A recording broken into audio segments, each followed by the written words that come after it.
This is BlazBlue Central Fiction. I'm pretty sure that that game that you just said is not even out yet.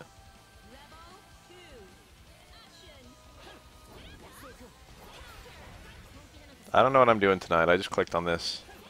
I just didn't want to start with nothing.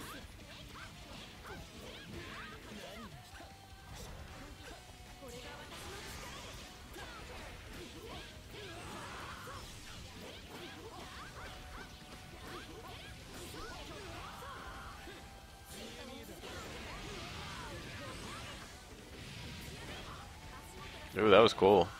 Into the guard break. Guard break adds quite a lot of damage to a combo without very much scaling. But they're quite hard to combo into. Wasn't last Kuso Cup Karnov's? I don't know anything about that game except that there's an NES game called Karnov where you play as that guy, Jinborov Karnovsky. That's literally all I know.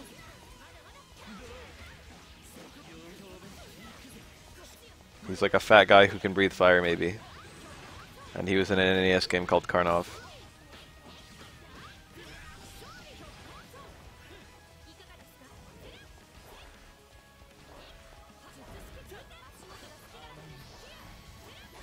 Oops, I accidentally clicked on Garo, Mark of the Wolves. I don't know how that happened. Oh shit. You don't see these players, you don't see these characters very often. I think it's usually Dong Hwan who sees play in this game, and not Jae-hoon. Hotaru is not uncommon, but she's not common.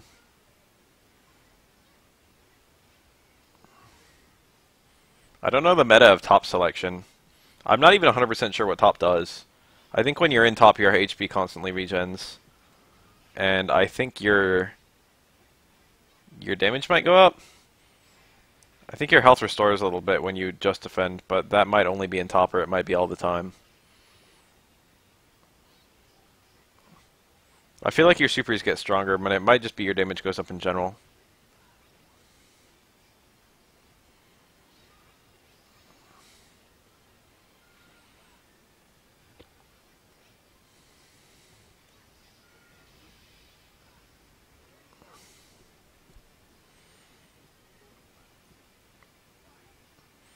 This game has level 1 super. It's like Street Fighter Alpha.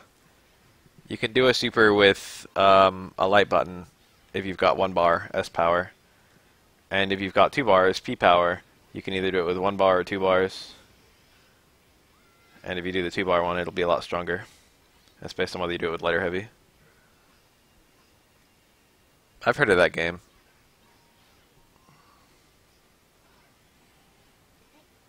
Believe it or not. Combo the trade. If he did the P-Power super, would it have killed? Or is there some reason it wouldn't have hit? Maybe it's slower.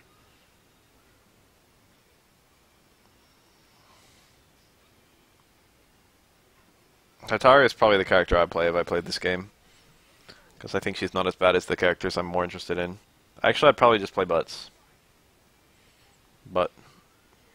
Yeah, Butt. Kushnude Butt. Marco Rodriguez.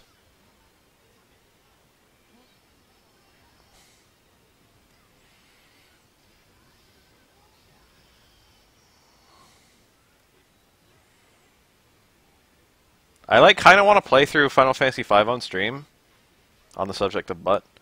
But I don't want to grind.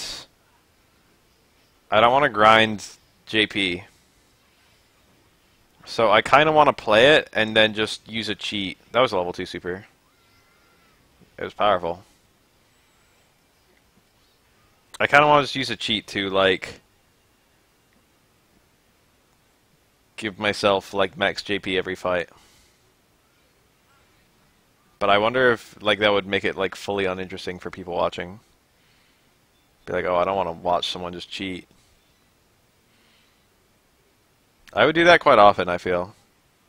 There's some games where I don't really necessarily want to go back to them because I remember the bad parts.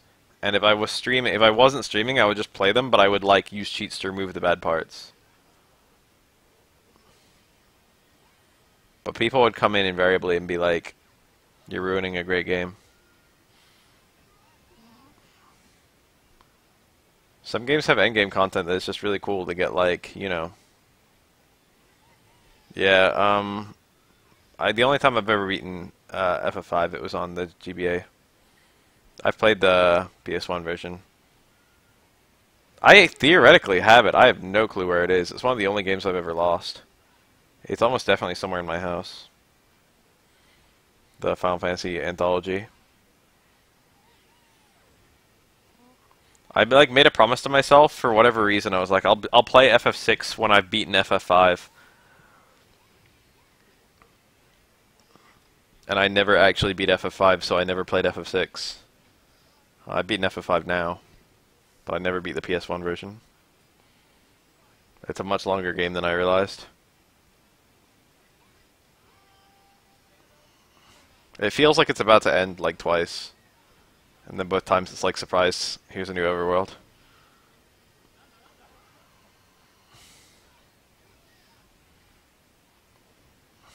Reminder that in the PS1 version, her real name was Salsa, and not Sarisa.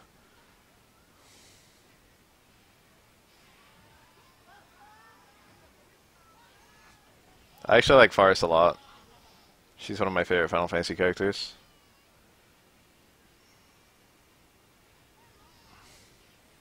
You don't get much information on any FF5 character, though.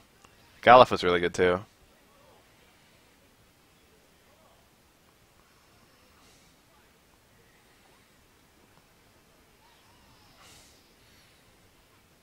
Janet's like a good fireball and a good dive kick, and everything else about her doesn't seem super interesting. And then, like, good Janet players just spam the good dive kick and they spam the good fireball. And that's it.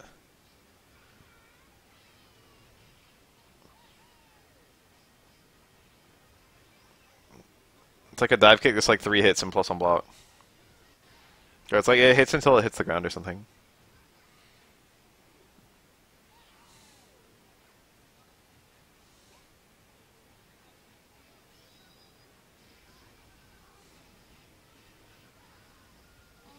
Look at all that power.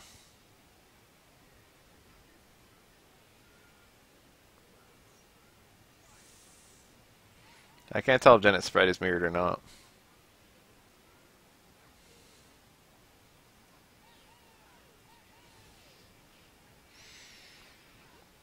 It's always cool when there's a sprite that's not mirrored. Colleen's sprite in Street Fighter 3 was not mirrored. Same with Gil, naturally, since Gil's entire gameplay was based around it.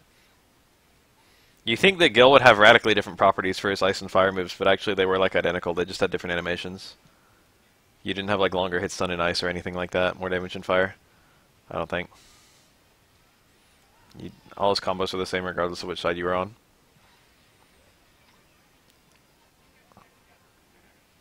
It would be really cool to have a character who played differently depending on which side of the screen he was on.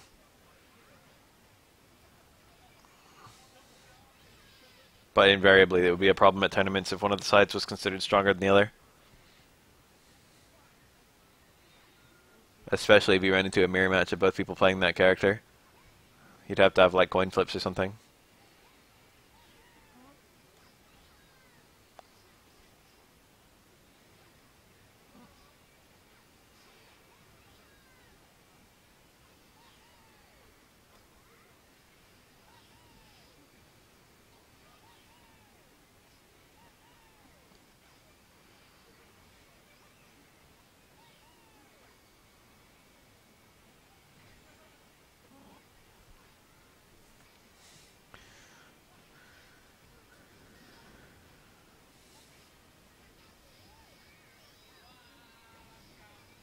Video games where you have guard cancel attacks that can lead to full combos.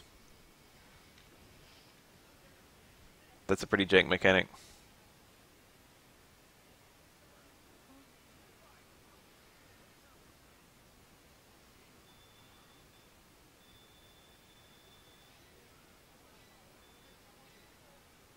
That would be cool. If they make it so like Gil always starts with the ice side towards the opponent or something.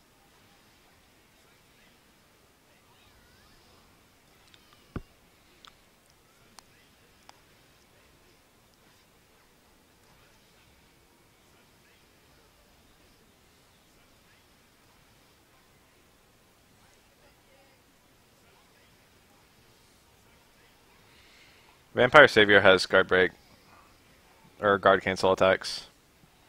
Probably the other Darkstalkers games too, but I only know about Vampire Savior.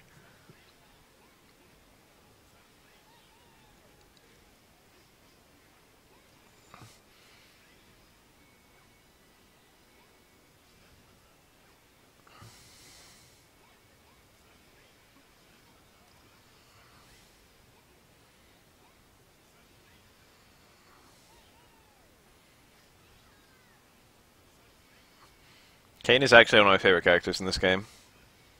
His gameplay style is really unique. He's very defensive.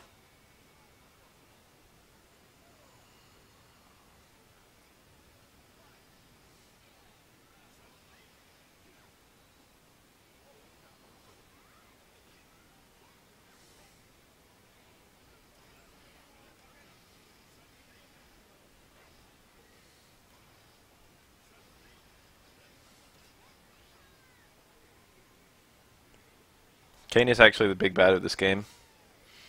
He's Geese's brother-in-law, I think. He's the brother of the woman that Geese married. Which also makes him Rock's uncle.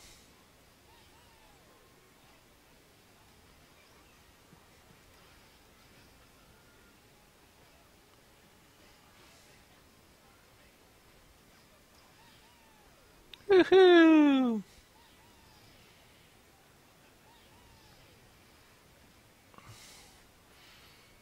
Oops, I accidentally clicked on King of Fighters 11 footage. What are the odds?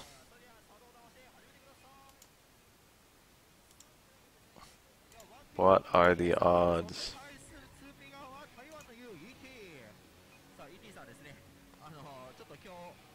Kula, Maxima, Gato?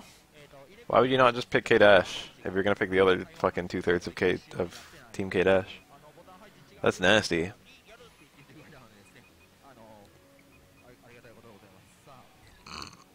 So that was Ralph, I think, and what's her name? Malin? I don't know the name of this girl. And Iori. I don't see the clan leaders that much in this game. I don't see Ralph ever. I don't see any of these characters that much. I see Kula. Kula's really common in this game. She's probably top tier, based on how often I see her. She's almost certainly a high tier character. She looks quite strong in every game she's in. Maxima, I'd never ever see. I shouldn't say never. He's like kind of he's like good enough that people use him a little bit, and he's the kind of character people get passionate about. Gato is quite good, I think. I wouldn't be surprised if Iori was good.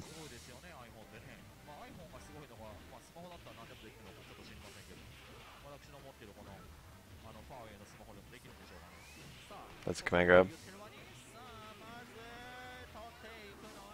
Tiers matter less in this game compared to other games. Or I don't know if they necessarily matter less. But you can use your team composition to overcome... you know, having one weak team member is not as much of a big deal. Dream cancels are when you cancel into a leader special. Leader DM. Gato has a super that's very easy to confirm. And he can go into a leader special from it. That one. And it's quite good. So Gato is very... If you have a Gato on your team, you might as well make him the leader. I don't know a damn thing about Gato, except he has a pretty strong looking back. And I think he's Hotaru's brother. But he might deny that. I didn't even know that was... I guess I knew that was a thing that was like revealed like a couple days ago, right? Or like today. I don't care.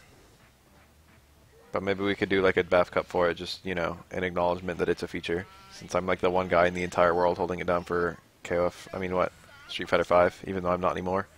I'm pretty sure Malin can do that super twice if she's got the 4 bars to spend, which is pretty dank. Like, she can do that hammer and then she can do another one immediately.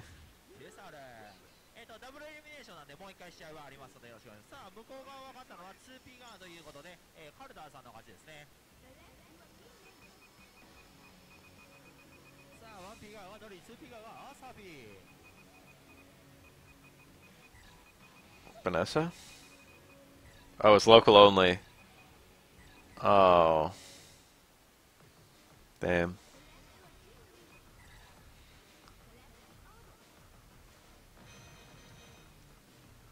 Maybe mods.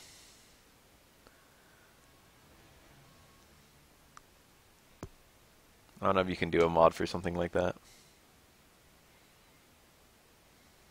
さあアーサー B のさあファンサービスさあサービスショットも取れたところでさあ見てまいりましょう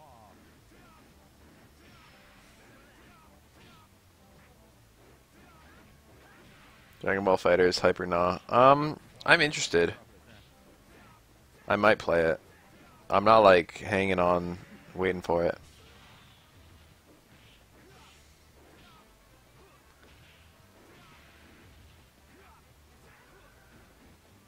How neat to have a Ralph versus a Clark. A roll into roll. Both Kula and K-Dash are cool characters, and it's not cool to roll, so they have like a duck instead. They kind of slide into the background. Good. That looked like a punish, but it said counter. Are there counter hit punishes in this game?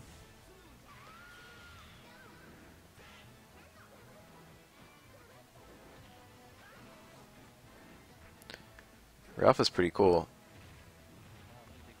Ralph can't do that elbow, unlike Clark.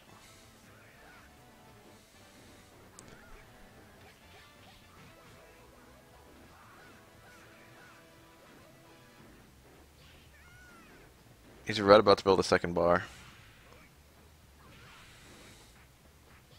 Probably doesn't matter at all. Oh no, he had no meter at all. He just built the first bar. Had it backwards. 勝ったのはさあ勝ったのはノリさあではボンさんとヤイバさんはいでは指揮交代お願いしますボンさんとヤイバさん Gato has a ripped back on like 2 levels.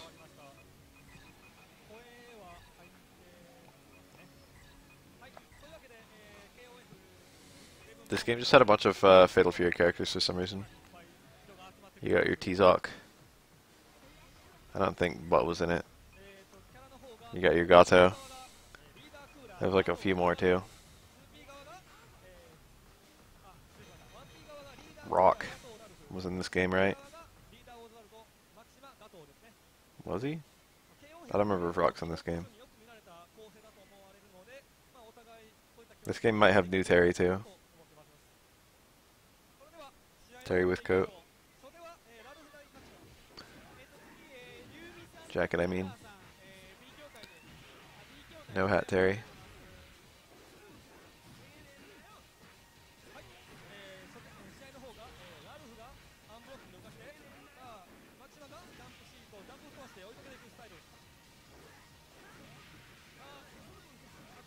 Alright, you know MVCI?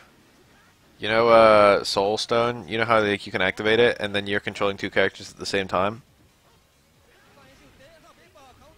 They should have made a mode in Street Fighter V where both players pick 2 characters and you're constantly controlling both of them all the time. How dank would that be? Probably be real easy to program. Nice save.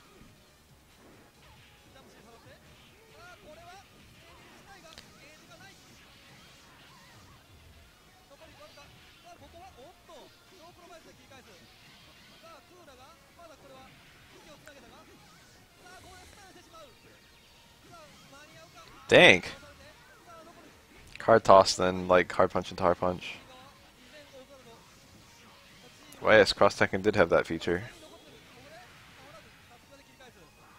But Cross Tekken had, what I'm saying is, Cross Tekken had that, but it assumed you were 4 different people. But I want it to be 2 people, and you're just controlling 2 characters. Ken and Ryu would be a strong team, but it wouldn't be that strong, because the nanosecond you want to do Ken's V skill, you get a desync, and as soon as you got a desync, you'd have to think carefully about how to resync.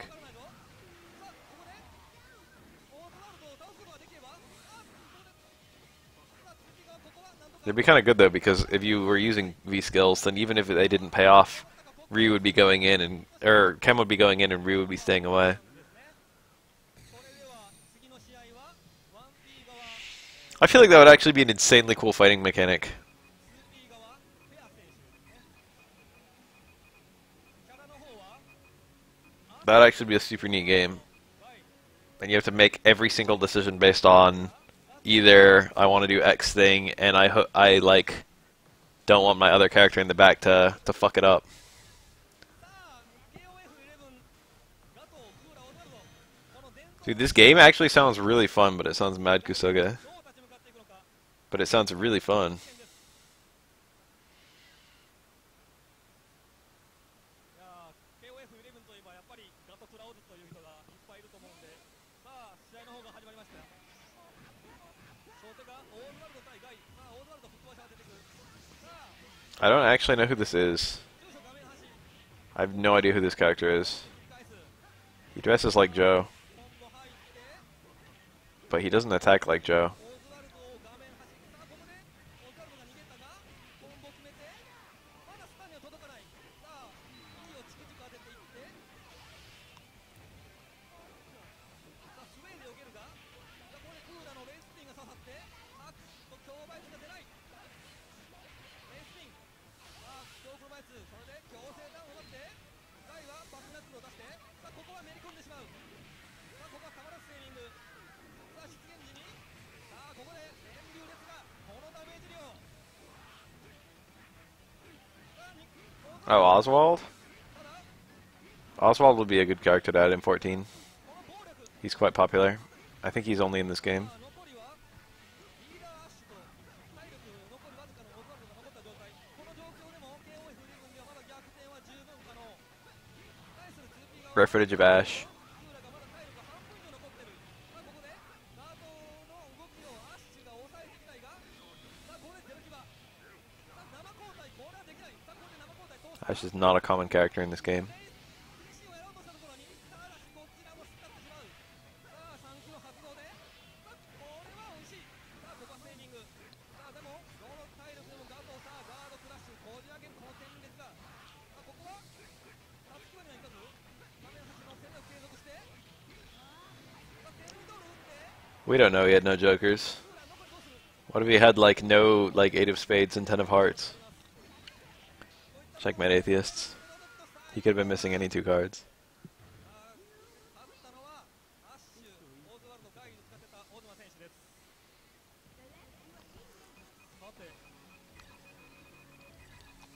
2P 側に座るのは、アッシュ、今日いおりを選択した天川選手対する 1P 側は昨年のデュエリング・ザ・ KOF の11部門覇者 Dude, that would be a lit deck. キャラはラルフ・クーラ・リーダー・ガト Imagine playing fucking 昨年の Texas Hold'em with that, 立ち回って and they flip the 5 cards, and every single person gets a royal flush. 王者に立 No, every single person gets a 5 of a kind. けることができるのか 5 of a kind aces. なかなか面白いカードですねさあ初手はいおり対ラルフさあアンブロックで立ち上げてさあいおりの青い技入ってラルフはちょっと下がる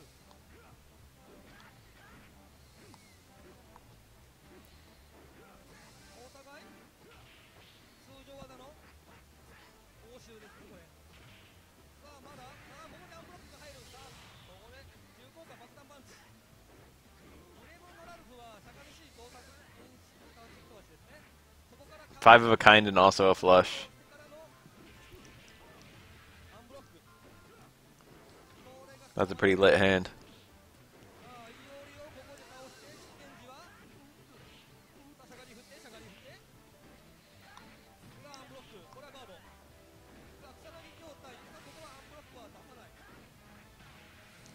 さあ沸騰して画面端に追い込んでさあ相打ち上等かこれはさあ今日の体力がじわりじわりと減っていくさあここは今日はワンコも決めたいさあここでラルフをようやく倒すさ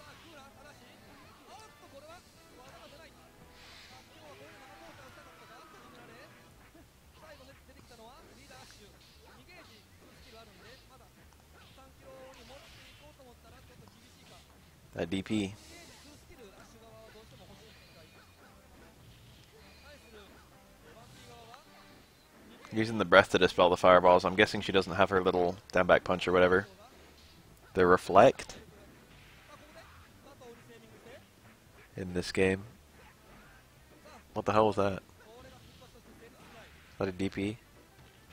I don't know Gato for shit. しっかりここから戦中列側まで繋いで Isn't there an ender to that? He did like a leader special and then there was no follow up. ワンピーのみ選手はいでは、次の試合は、はい隣の筐体でボンさんと友幸選手 Can we have a dank meme character, please? You picked Vanessa. That's pretty lit. が、Vanessa's cool. She's not meme though. キャラの方 I wanted like a Duck King or a Momoko. ロズワルドこれが BZR さんのチームですね Rio. 対するワンピー側の Gato. 選手は両ガトさあここでクーラかマキシマで悩んだが Kula.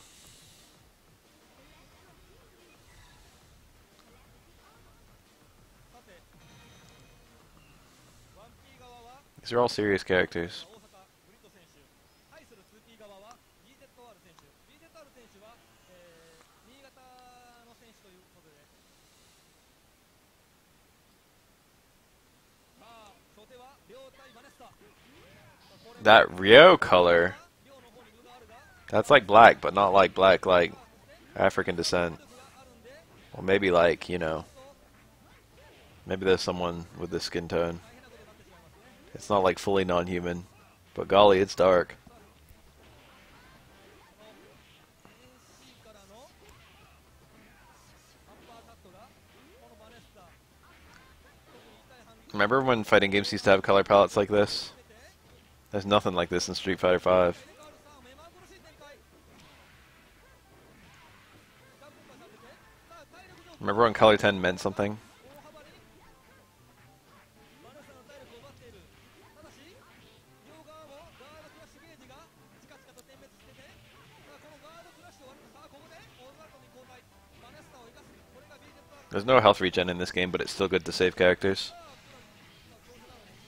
Because they can still assist you in your combos. ロボットだがここでさあゲージこの見えないめくりこう You can't use your tag resource if you've got no characters to tag into. ここしっかりとさあレースピンからチョープロが詰めてまだワンピー側のグリッド選手もチャンスはあるがおっとここでミスってしまうがここで通常投げで切り返す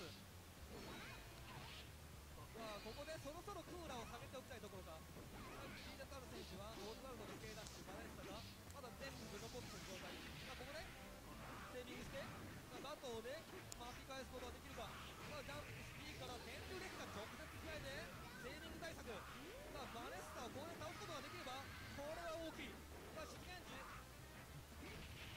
さあまだ Gato came in and all of a sudden he's winning.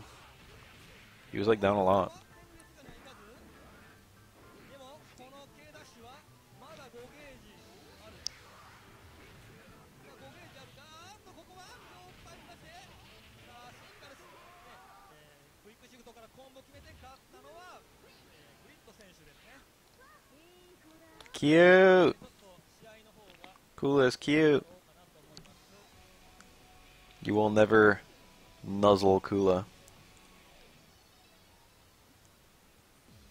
ょっとすると目にしてくれてる方もいるんじゃないかと思いますがバネコンが You will never rub her face with your face. バカにされてるってちょっと言い方悪いんですけどそれでも今はねもうこの完成度だけで言えば This guy picked that guy with the fucking hairy arms. I don't know a damn thing about him. This is like I don't know who he is. But anyone who picks Blue Mary and T-Zoc on the same team must be real into Fatal Fury. このグリフォンってどう立ち回ってトロさんは逆にねこのグリフォンをどうねじ伏せていくかっていう試合ですねお互いのちょっと様子見てダブルレスに差し掛けるミスターブレスが残ってるGato is a mains character. I mean, not Gato, Tizok. Tizok is the man's character. Tizok is the kind of character you play if you, like men.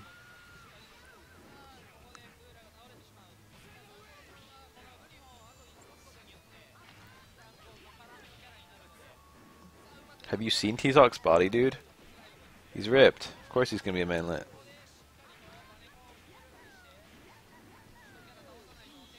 Fucking tall people don't bother to get, ripped. They can already get laid whenever they want.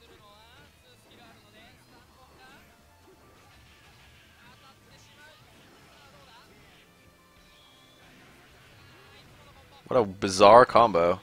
And yet it was a touch of stun, so there must be a... It was all very deliberate. I remember this guy's having hairy arms, but he doesn't actually have hairy arms. He does have a whole lot of hair and fur on the linings of all his clothes. And his arms are really fucking big.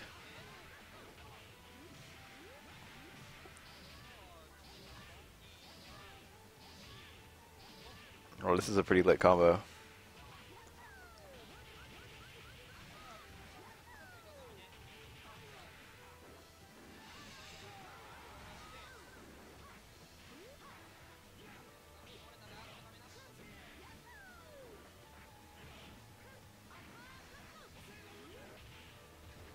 Got pecked. That fucking clothesline. That's Blue Mary's super where she grabs you around the neck and throws you, I think.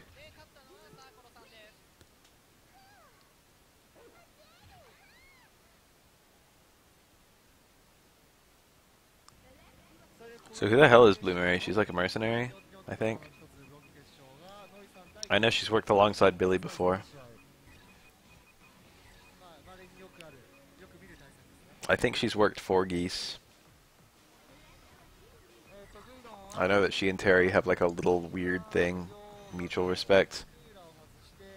Mutual horniness.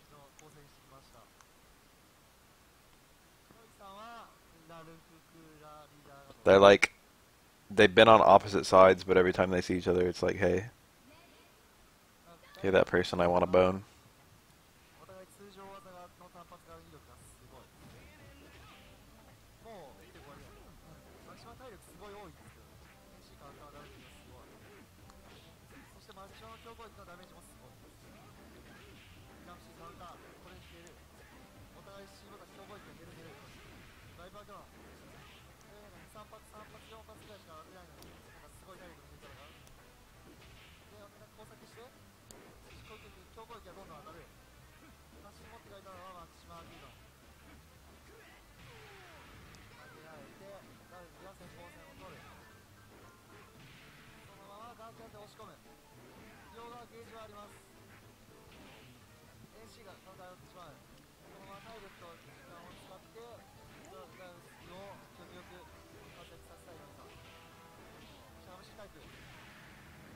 Damn. When that trades, it looks whack. It looks whack all the time. Close block animation is kind of godlike.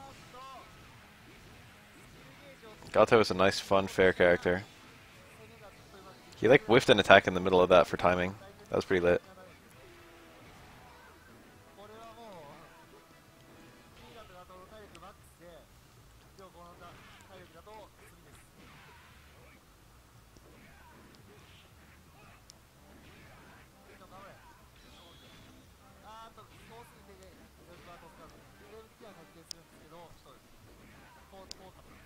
Gato's level 1 super is mad good. It looks real safe, that one. I mean, it leads to good damage on hit, and it combos from like everything. It goes like half screen like instantly, like quarter screen.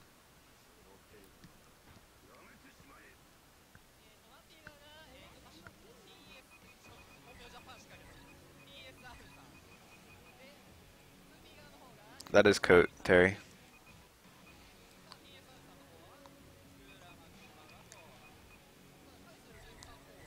What the fuck kind of team selection is that?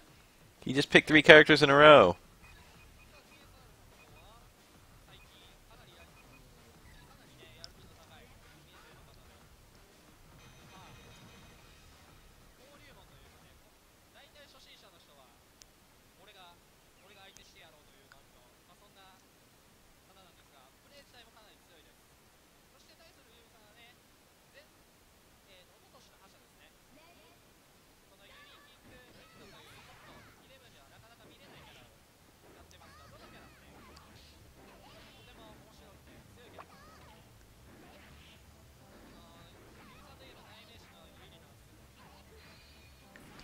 I'm not an expert on KOF lore, but I'm pretty sure that Rock should be dramatically younger than Kula. I don't know about dramatically.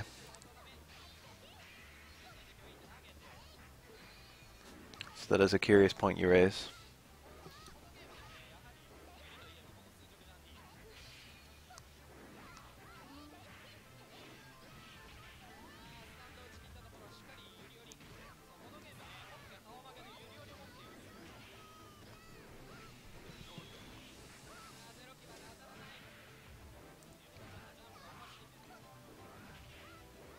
Yeah, there's a lot of... last time I was watching this, a couple days ago, I pieced together what all the meters are. A UM version of this game would be pretty lit to bring out now on Steam. I would actually love if they did something like that. I'd probably play this game. It looks pretty fun. It's just fucking Marvel meets KOF.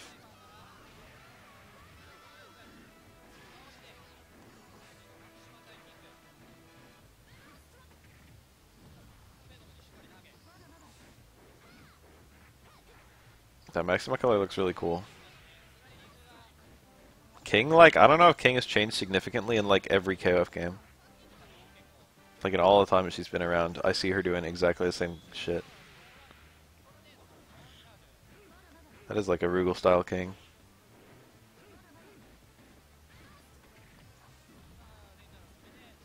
I don't know what King says when she throws her fireball.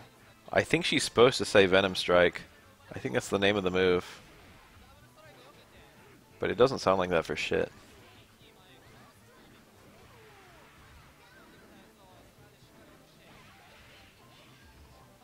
Go, Elizabeth, go.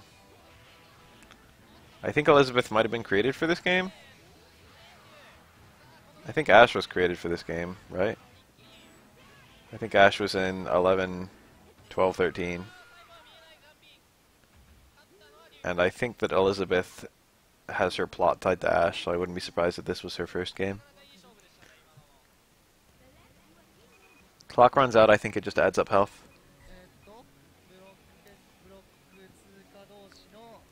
That guy's name is Silber.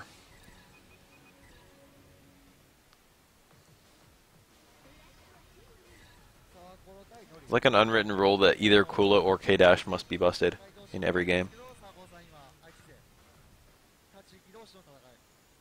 Oftentimes both of them.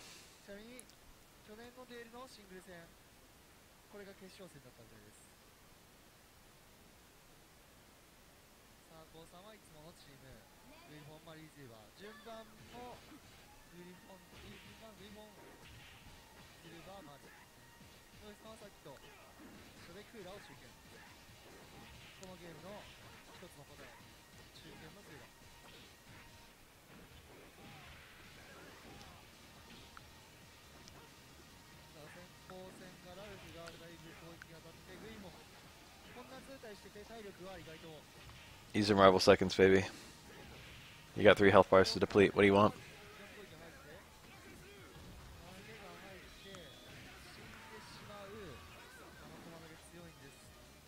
That cool outfit's cute.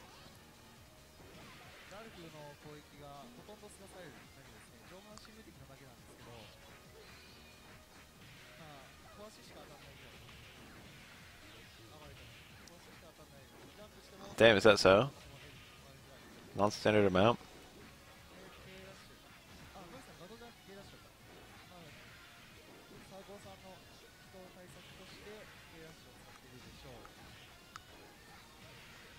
This is low-key the best KOF. Although 13 and 2002 are also extremely good games.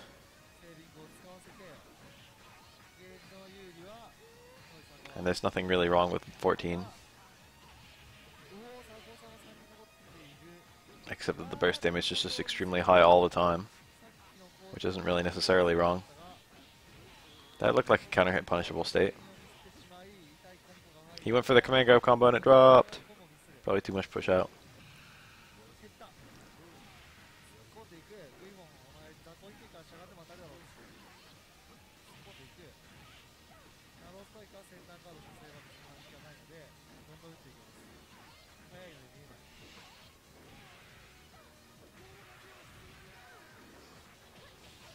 Kula looks like she dresses for cold.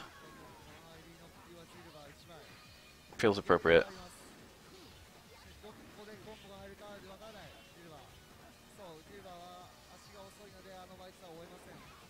This guy is slow.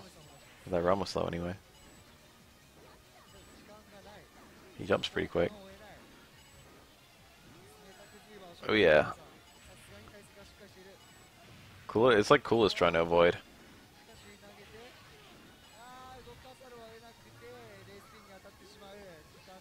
Huh. Maybe it does how many characters you have than your health. Or maybe their health added up to more. Oops, I accidentally clicked on Alpha 3 footage. What is this matchup? What?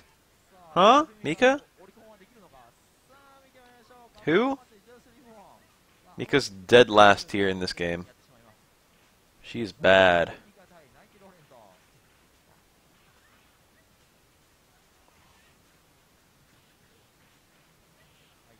Get that guard crush.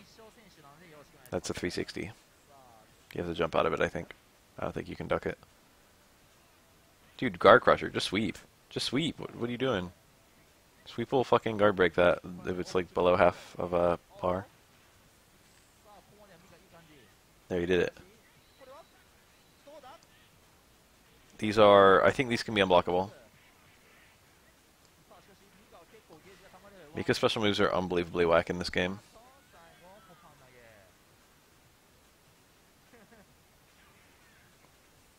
Alpha 2 being preferred is like a very, very recent thing. I think it was just played, I mean, it's like not a bad game, but it was picked instead of Alpha 3 for Too Old Too Furious because it has a 2 in its name. And I hadn't heard anyone talk about it in a competitive way before Too Old Too Furious.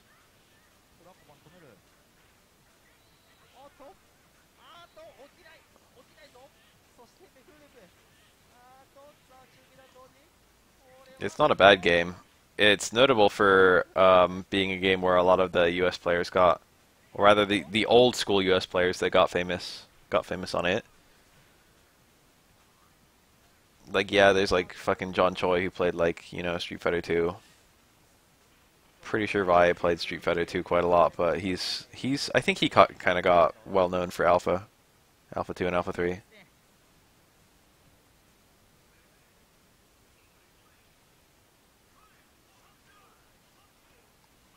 You don't see Charlie that much in this game.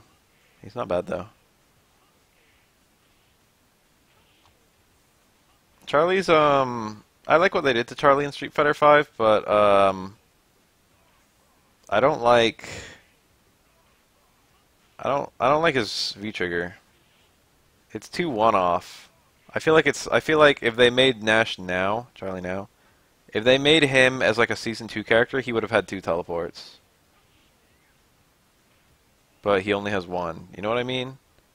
I feel like the teleport is like too integral into his game plan that you only get 1.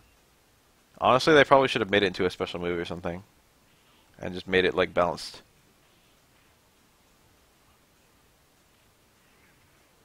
Around that. I like most of what they did to Nash.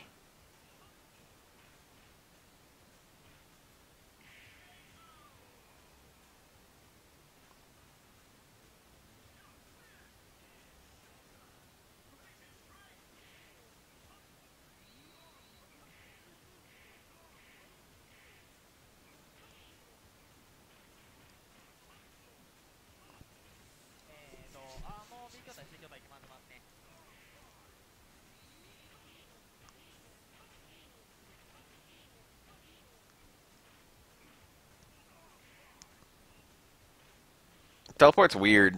Against some characters it's really good, and against some characters it's okay. Like, technically you can always use it to extend like an EX Fireball combo, or a regular Fireball combo. And when you do it like that, it's good against any character.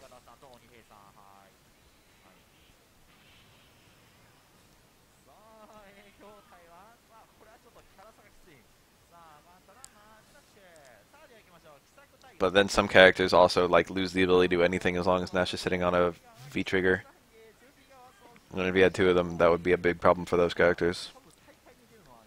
Vism is almost always the best one. The only characters where Vism isn't the best are Gen and Guy. who both have unusually bad V-trigger combos. I mean V-trigger V-ism combos, and unusually good confirmable supers. Unusually good confirms into their A-ism supers. So those two both typically pick A. There are a lot of characters who are okay in A. There are a lot of characters where their A is like almost as good as their V.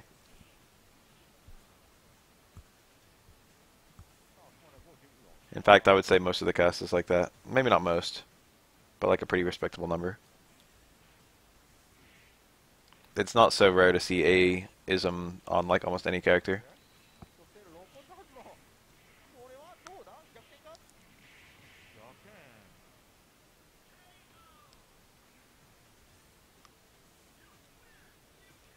Technically, Vegas Rose punishes fireballs, but it's not that great at it.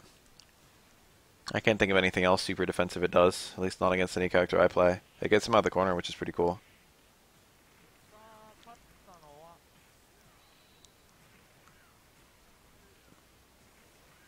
It's not like Vega's utterly trapped in the corner, but against certain characters it can be really hard to use like a wall jump to get out.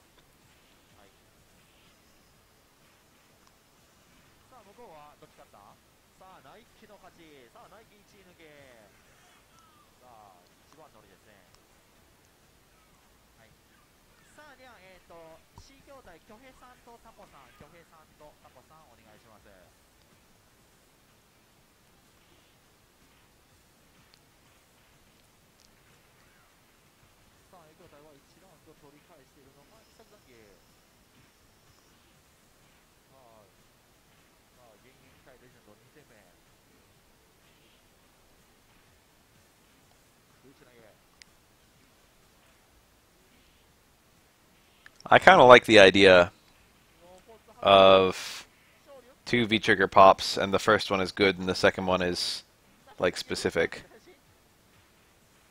Zangief kind of has it in reverse, where the later ones are good, but the first one is specific.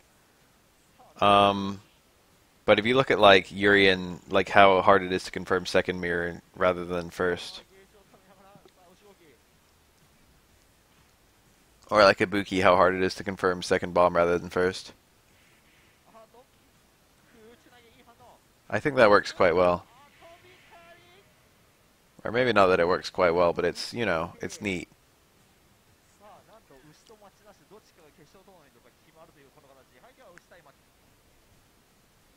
It makes it less stupid to have two, and it makes it so you need to know more total combos.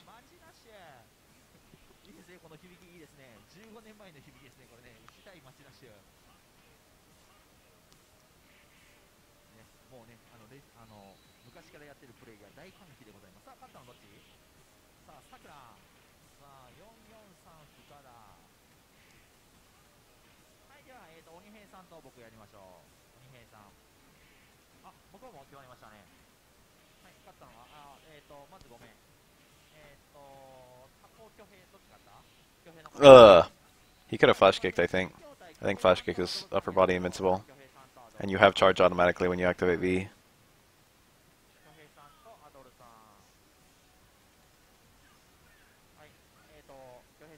He would have had a much harder or much worse juggle though, if he did a flash kick there.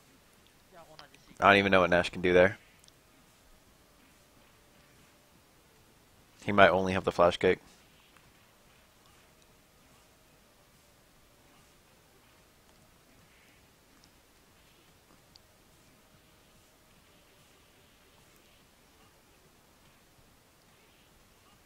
Oh, my chat froze for a bit. Alright, everyone say everything that you just said, because it should be back.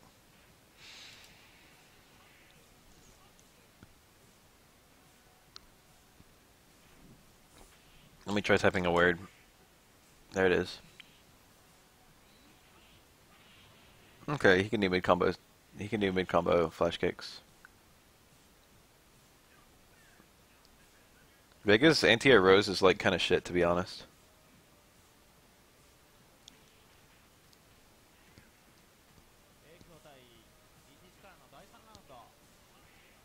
It is technically a consistent anti-air, but the range in which it works is not like really the range where Vega wants the. It's like it doesn't. It's not a catch-all anti-air, and it feels like it probably should be. Doesn't lead to anything either, which sucks. Vism has no supers, it's only custom combos. It's not like A Groove, where you've got like a level 1 super or a half a custom combo. 進行している伸びを通っ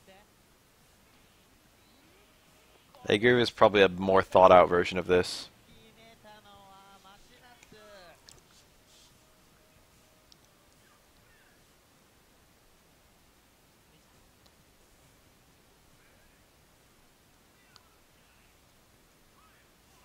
Did somebody say CVS2? さ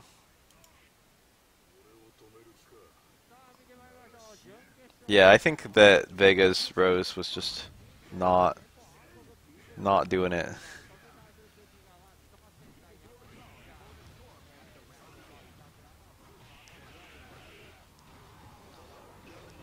Having EX Firing Barcelona is definitely a huge upgrade, but I feel like it's not like a, this is a P group player, what the fuck? It's not super duper amazing. Well, it is pretty amazing. Vega hates having the Horde meter because his EXs are actually pretty good. Like, I'm pretty sure EX roll is like, you know, goes through fireballs and it does a lot of block damage and all that. Safe. Combos from really far away. EX Flying Barcelona does a butt ton of damage. Knocks down on like his fucking roll combos. Unlike some of his roll combos.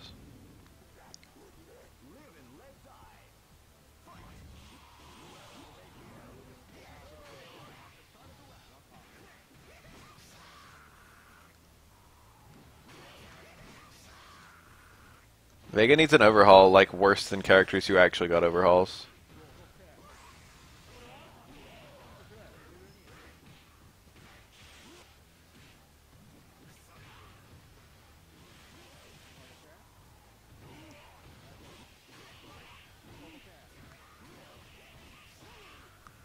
I feel like Vega's thing should be he has really good normals.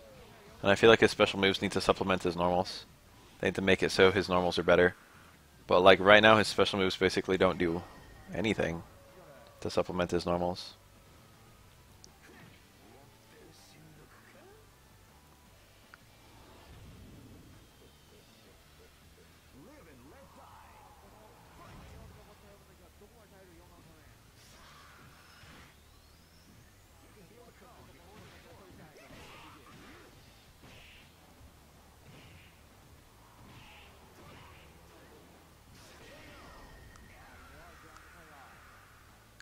CC God is like the fucking bane of this game. CC God breaks every other character. He's also the bane of this game because he's a big guy for us.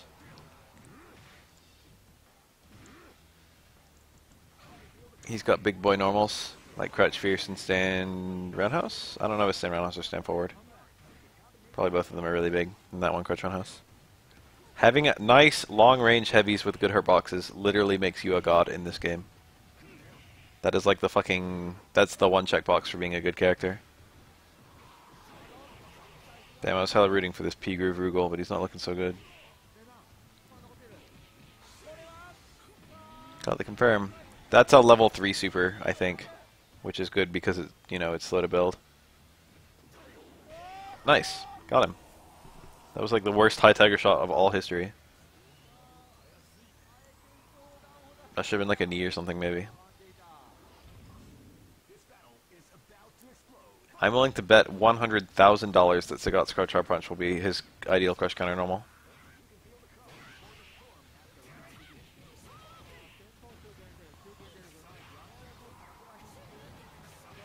Aegir Sakura is quite good.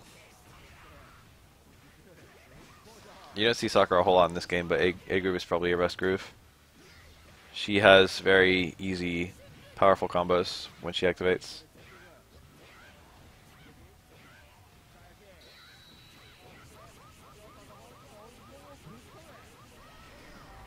Shoken.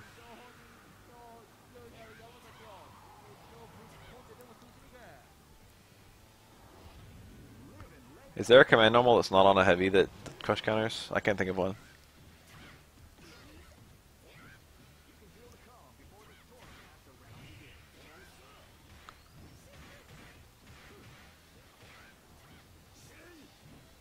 You know, it'd be kind of lit if they made Alex's chop a crush counter.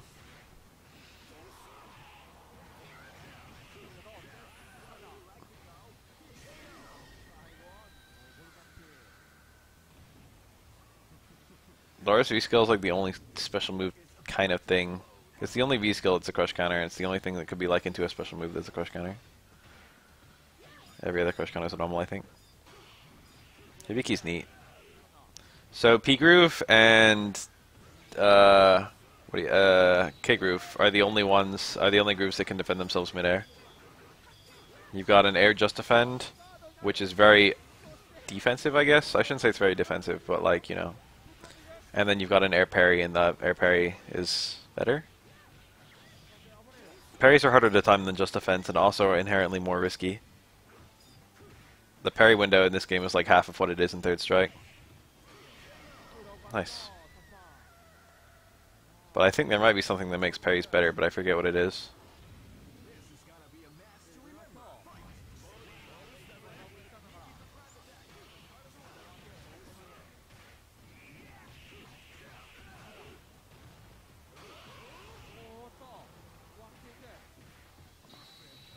Nice. Is he mashing down towards Roundhouse? It feels like with Alex, the way that Chop works, they wanted it to be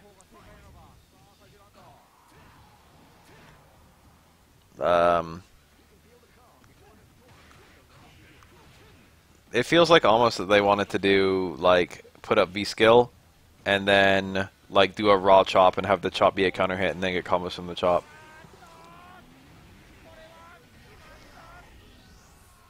K groove is like flat better than P. P is like probably the worst groove.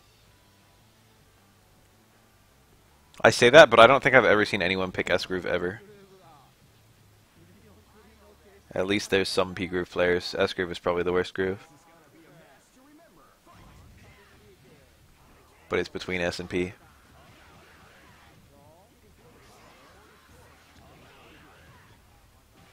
A groove is usually seen as the best these days, I think.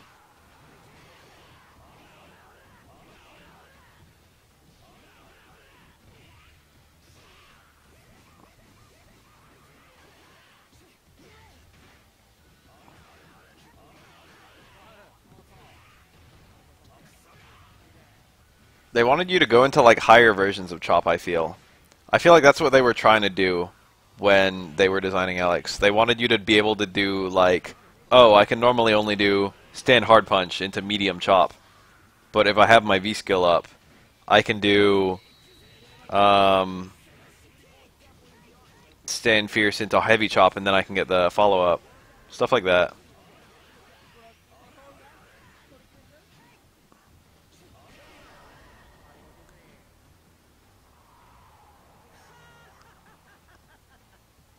But like that entire thing is so impractical. Even scenarios where you can get like a guarantee, even if you dizzy the opponent, you can get like a guaranteed V skill into a guaranteed stand hard punch into heavy chop into back whatever follow up command grab. Even in scenarios where you can actually do all that, it's still better to do hard kick because you get the V meter, and I think the damage is pretty similar. V skill into hard kick, I mean.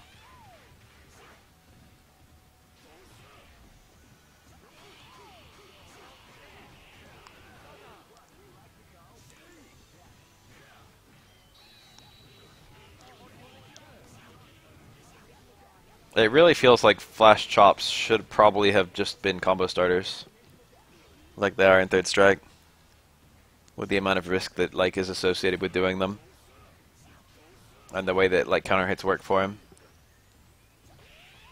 If you could do like stand medium punch or something into medium chop on counter hit, and then the medium chop could lead into like, you know, towards fierce into stand medium punch into light chop, you know, that would actually be, you know, that would actually be. It would have a nice reward. you would actually still look for it, even if it was like, you know, minus.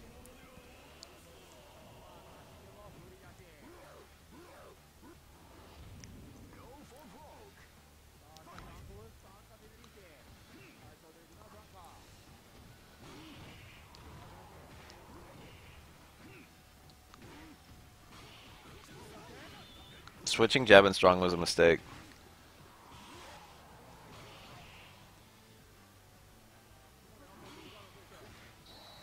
It's stupid. They're like that a lot. In Super, they didn't give in Super they didn't give Makoto or Dudley or Ibuki good normal anti. Well, I think Ibuki's Crouch Fury set upper body invincibility. But in Super, Dudley and Makoto had terrible normal anti-airs. Like, they didn't have anti-airs at all. And the anti-airs they have now, the normal anti-airs, like Dudley stand forward or whatever. And Makoto stand strong or low forward. Those were added later on in updates. But, like, that's how you play Street Fighter 4, is you need a super consistent anti-air. Her stand medium punch wasn't solid when the game came out. And her crouch medium kick wasn't solid when the game came out. They both got buffed. Makoto had, like, no good anti-air in Super. I think they had the same hitboxes, but they didn't have upper body invincibility. So they, like, had a big tendency to trade. Or instead medium punches, or one of them like lost and the other one traded, I think.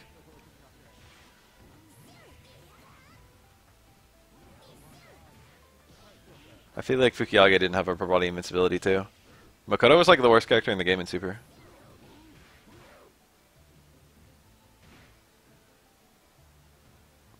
Anyway, they had those characters, and it's like, oh well, you know, that's not how they played in Street Fighter 3.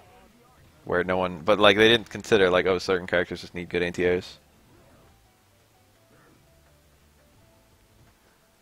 And then they bring in Yun, and Yun just has an invincible DP. You know what I mean?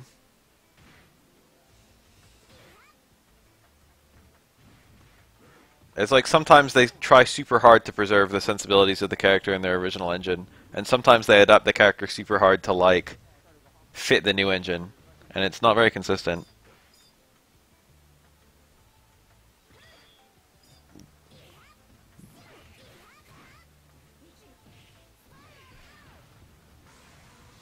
They went the preservation route with Alex, I think, but unfortunately, they kind of kept his weaknesses without really adapting his strengths.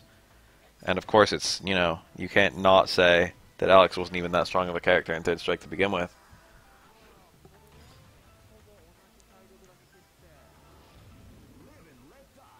Yum was highly adapted to Street Fighter 4. Yum was quite different from his Third Strike version. They made a lot of changes that were like, you know, that made him feel like a Street Fighter 4 character. Like the addition of EX Palm and EX Command Grab. The way his invincibility worked, the way his Ultra 1 worked was highly Street Fighter 4 style Ultra.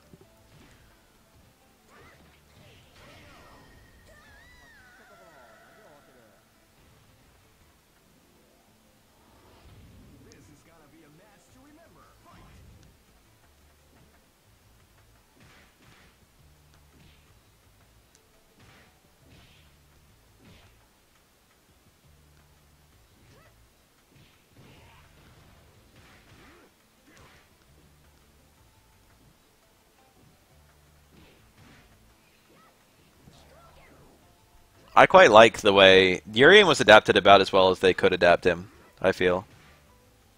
They did a pretty good job with Urien as someone who's fought a lot of Third Strike Urien and a lot of Street Fighter V Urien.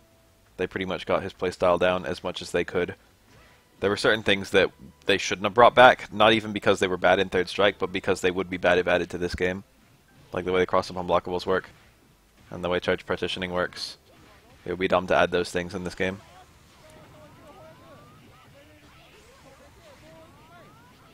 It would just hurt the game in the long run.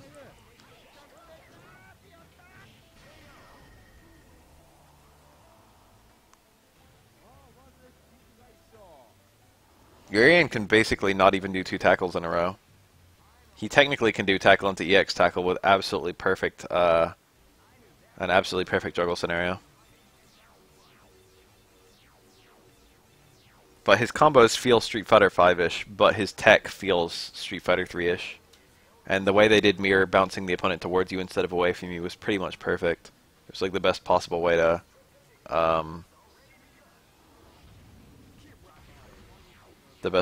fix him for the new game. It's like a very fair version of what he had in Street Fighter 3. Now, what he had in Street Fighter 3 was actually very fair, but it was like a miracle that it was as fair as it was, because it had, like, you know, unblockables just have a nature of being incredibly busted. It breaks the rules of the game, but it ended up being, you know, quite technical for both sides, and not particularly strong. Urian ended up having like 5-5s across the board.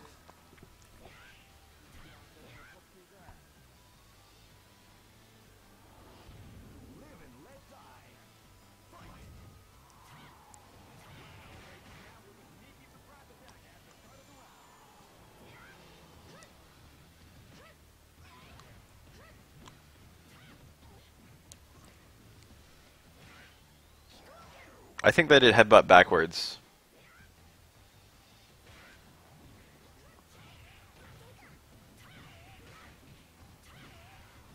In Street Fighter 3, headbutt whiffs very, very quickly, but if you block it, it's punishable. Whiffs a little slower in Street Fighter 5, but if you block it, it's safe.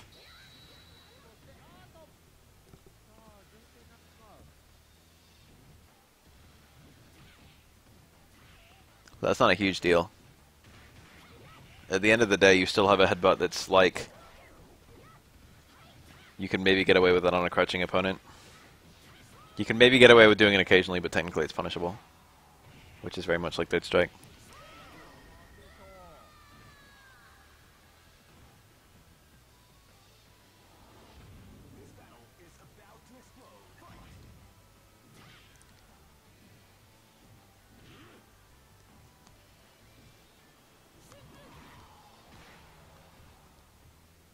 I can't think of a thing I would change about Urian.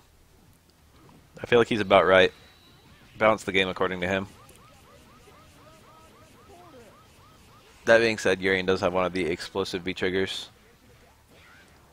People complain about him less than Ibuki or Balrog, I find. Probably because he's kind of coming from a game where he had a comeback mechanic mirror. People are kind of more expecting it to be what it ended up being.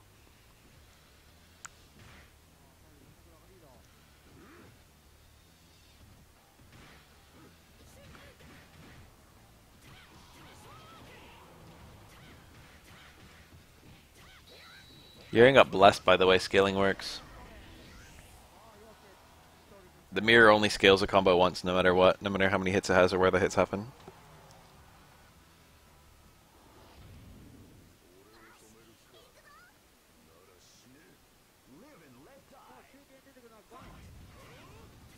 Wake Up Headbutt was like one of the best answers to throws in Street Fighter 3, to be honest.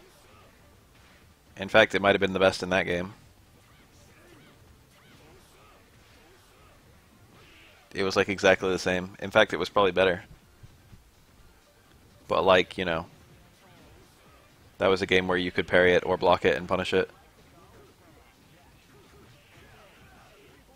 That was a game around that scenario more so than Street Fighter 5 is. Not that Street Fighter 5 isn't mix-up based, because it is.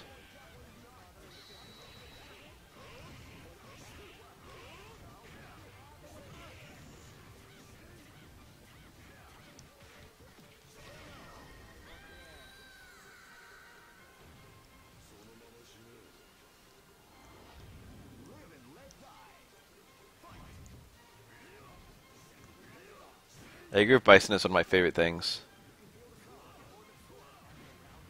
He's got a new special move in this game that's very, very good in A-Groove. So A-Groove is almost always the groove you run for Bison. We will almost definitely see it, but not this round.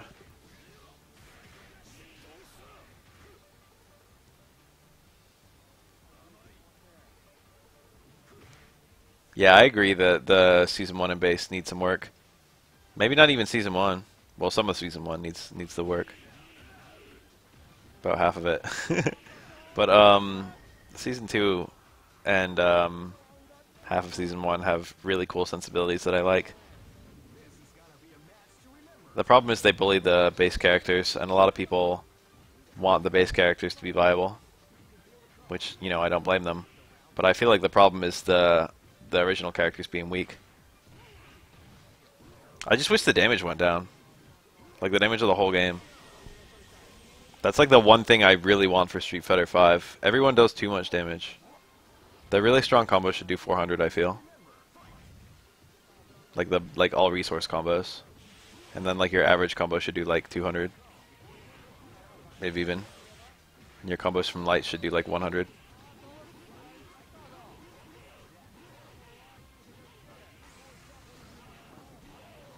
The damage is just way too high. It makes the mix-ups feel a lot worse, because it makes it feel like you get mixed up once and you just die. It would be way less of an issue if, like, you know, the full V-trigger combo didn't take all of your life away.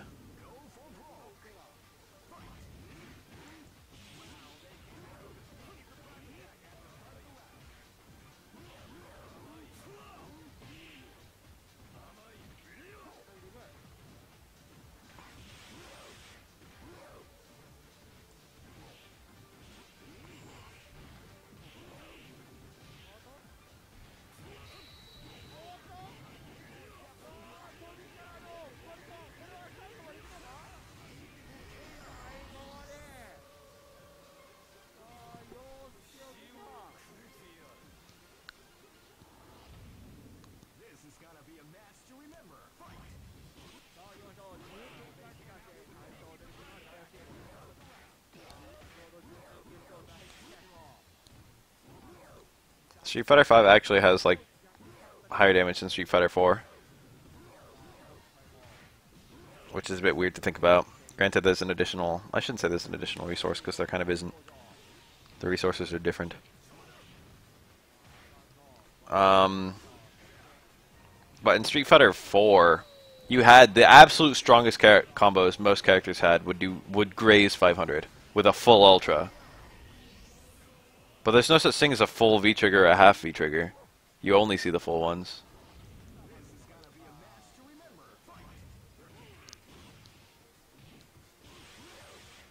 So that's like a big change off the bat. You don't really think about it, but that was actually a really cool thing about Street Fighter 4. Is like, you know, if Ryu's landing an ultra combo can be a big deal or not, depending on how much ultra meter there is. A half ultra only does 2/3 the damage of a full ultra.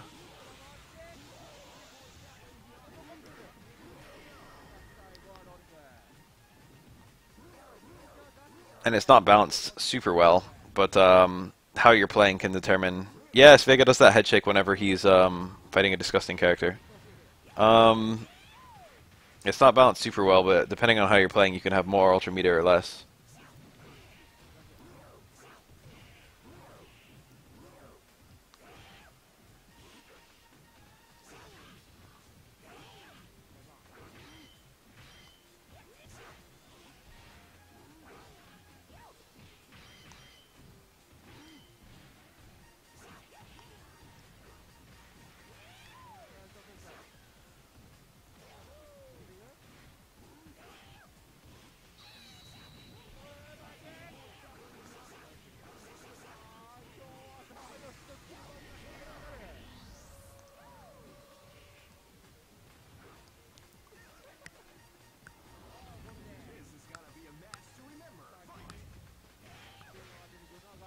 I don't know. They would definitely need to rebalance. Like there's no way you could change damage and just keep the balance 100% the same.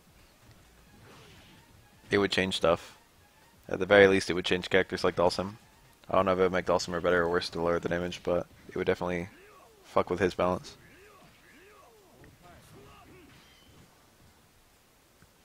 FADC is overstated. Some character, it's like not actually. It's not even super common to spend meter on FADC. Different characters had different things they looked for. How often did you see Sakura at FADC? Basically every time she did EXDP, and that was all.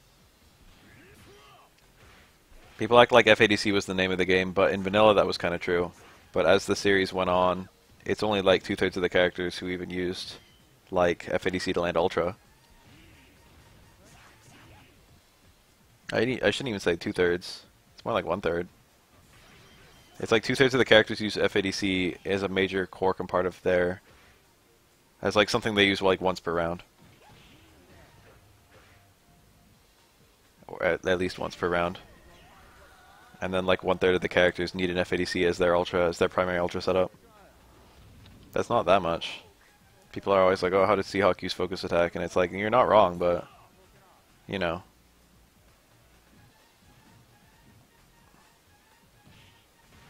Yang could do FADC Ultra. Cody could too. Depends on which Ultra you're running with Cody. Yeah, FADC was one of the better ways to land Ultra. They were okay with you getting a full Ultra if you spent an FADC. Whereas if you look at like Balrog, Buffalo, Headbutt into Ultra, you get a significantly nerfed Ultra. They were like, as long as you're spending more meter. Like if Balrog had a 2-bar combo to land full Ultra, you know, they would be okay with it being full Ultra. But because Balrog's combo to land Ultra had no meter at all, they gave him a significantly weaker Ultra. Bison is top tier in A Groove. Bison is one of the best A Groove characters, and A Groove is one of the best grooves. You can say that makes Bison top tier, but I think he's pretty garbage in other grooves. Or he's not garbage, but he's not played. So I guess overall you would say that he is a top tier, but you know, it's more complicated than that.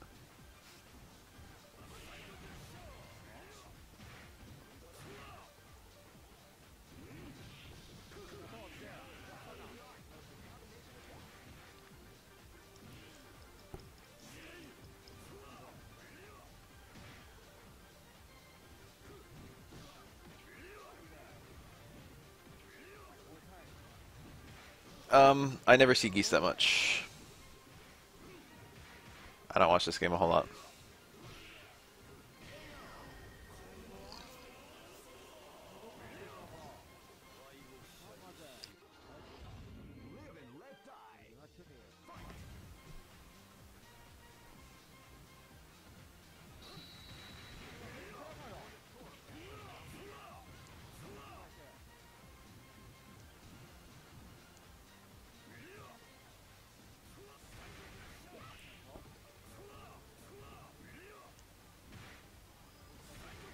Chun-Li has very nice combos in C-Groove from level 2.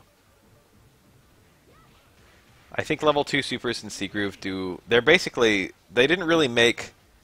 There's like a level 1... There's like level 1 and level 3 supers in this game.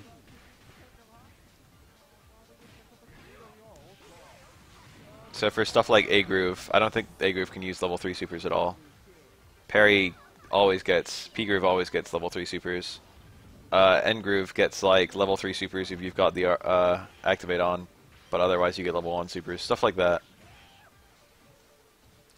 So when they made C-Groove, I think that the way that C-Groove works is it works like Alpha Aism, where you can do a 1 bar, 2 bar, 3 bar super for any super. But the 1 bar supers and the 2 bar supers appear to be pretty similar, if not identical. But the 2 bar supers allow for follow-ups. So like every super, instead of doing whatever ender it would, or instead of just ending, you can suddenly like pick up a combo. It's pretty neat. Chun-Li has really good 2-bar super with the Hoyuk-sen, or whatever it's called in this game. Sometimes it's Hoyuk-sen, sometimes it's I forget. It's got like 2 names. That one.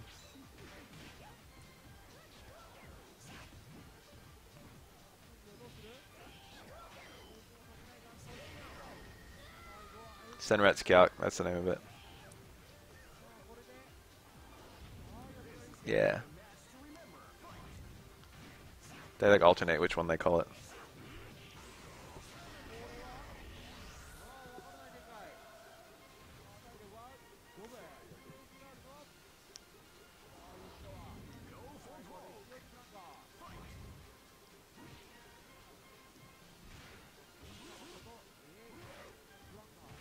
These are literally the top 2 characters of the game. Blanca is really good in pretty much any groove, but you usually see him in C and A. Sagat is pretty good in C and K.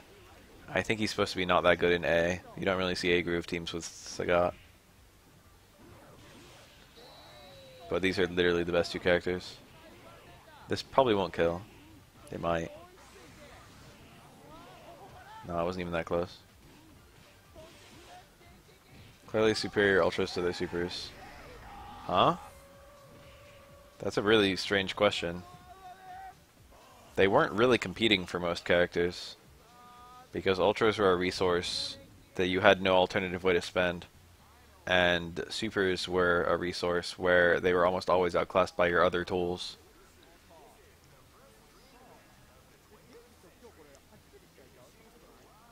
If you look at damage, the super is always weaker than the ultra for like the whole cast. If you look at basically how old the character is determines how that worked with supers and ultras. Because in vanilla, almost everyone's ultra was just a bigger version of their super. But then when they started adding third strike characters, they were like, oh, let's have the ultras and the super be the three supers of the character. So you get characters like Elena where the super has nothing to do with the two ultras. Or like Makoto. Yin and Yang. Ibuki. Dudley. Yugo.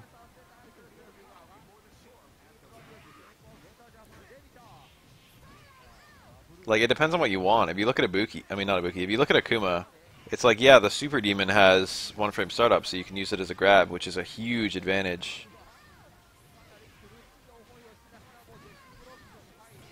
A huge advantage. But then, you know, sometimes you want invincibility. And the Super Demon doesn't have that much invincibility. It has like one frame. So if you don't grab them in the first frame, all of a sudden you can't use it like a reversal.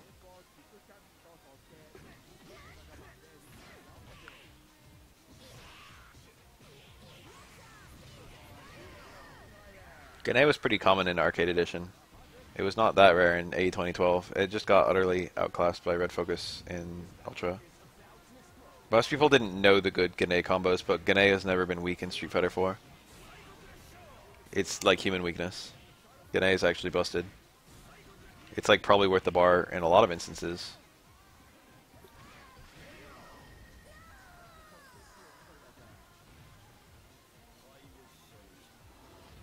Super is quicker for like almost the whole cast than Ultra. Ultras are deliberately slow as hell because they didn't want to reverse Ultras to be that good. And they also didn't want you to be able to link into them. Almost every character who has a link into an Ultra, it's like a one-frame link. I can't even think of a two-frame link into an Ultra, although there probably are a few. I can't think of that many one-frame links into Ultras. Yang had one. Balrog had one. Blanca had one. Blanca's is probably the most well-known. I think Ken could get like a far jab into a Ultra 2. That was one of them.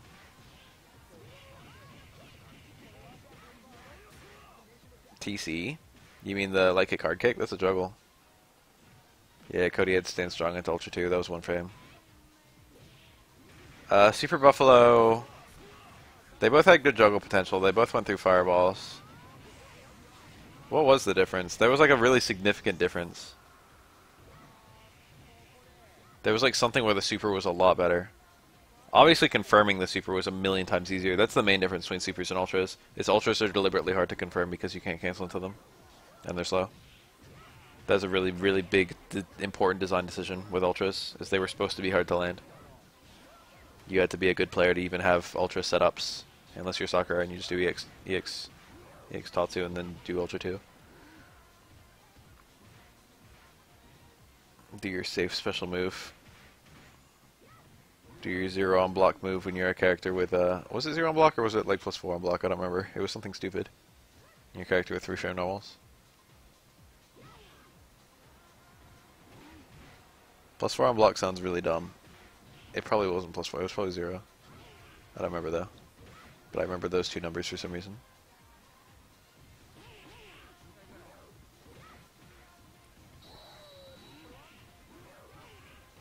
Sakura's Ultra 1 setups were easy to mess up. but they were common, is the point.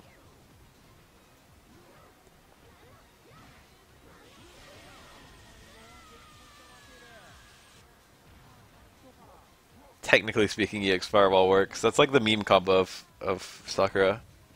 You can do EX Fireball onto Ultra 2, but literally any time where you can do that, you could just do EX Tatsu instead for more damage.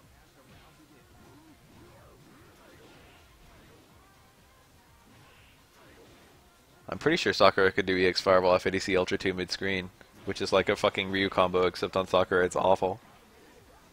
Spend 3 bars instead of 1 to do less damage. Jumping hard kick into Ultra was a common... That was a combo for almost every character, and a lot of the time I saw people drop that. Or I saw people not go for it when it was the optimal play.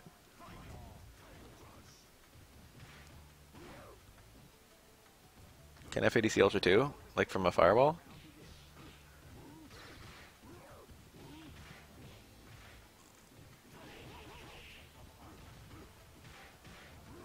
I don't know how any fucking mechanic in this game works. I don't know how roll cancels work.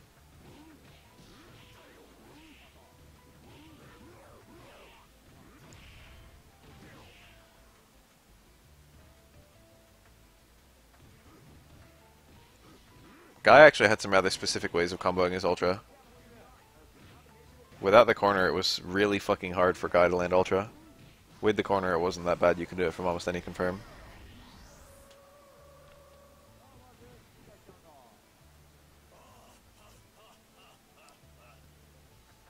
Guy Ultra was free if you landed his jab TC. It was 2 bars if you landed a shoulder. +2. Oh wow. It was the average of the 2 numbers I remembered, and also I was completely wrong. +2 is nuts on a character with a bunch of 3-frame attacks, so...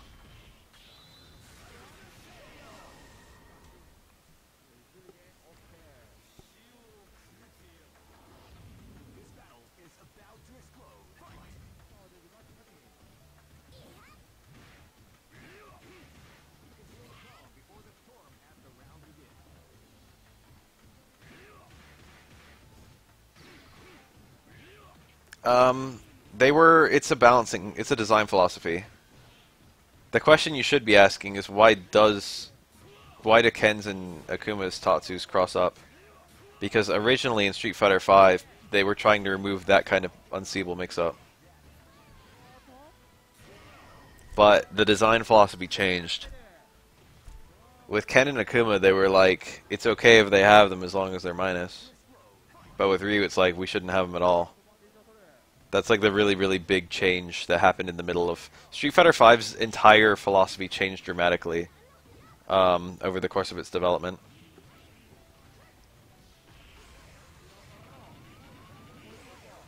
I landed Ryu cross-up Tatsu into Super just recently.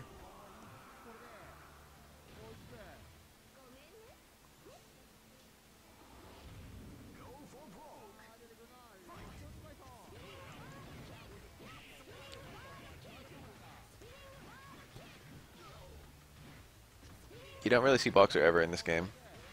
K-Group Boxer is also weird as hell.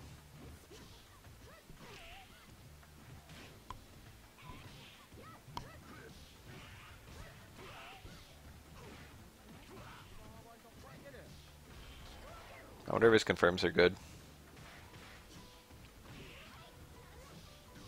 I'm sure that one jab could have been 2 jabs into a super or something.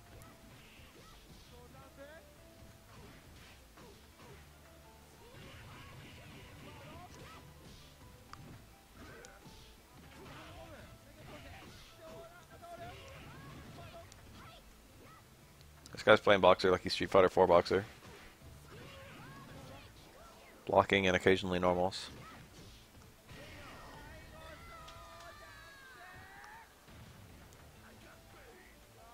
I got paid.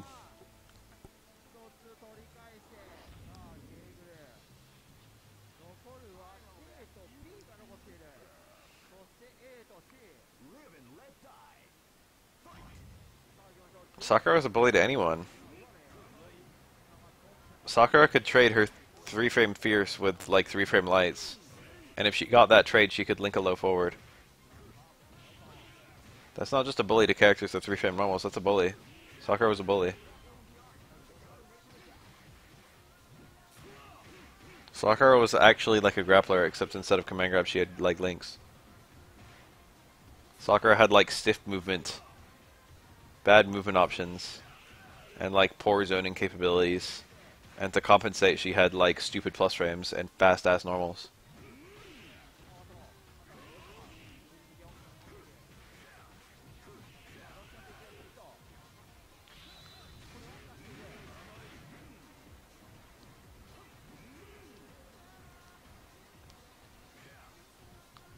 I would not complain even once if they just took Street Fighter 4 Ryu and just put him in Street Fighter 5, and they just took Street Fighter 5 Ryu and just threw him out the window.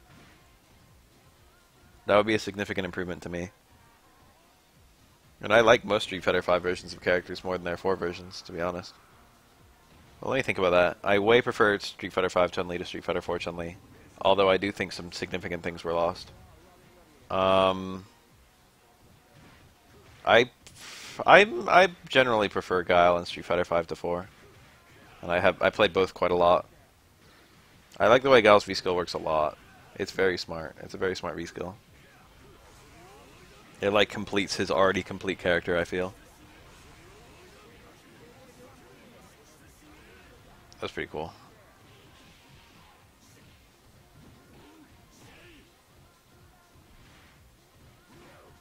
Yeah, they like fucked up what Ryu's all about. Inexcusable.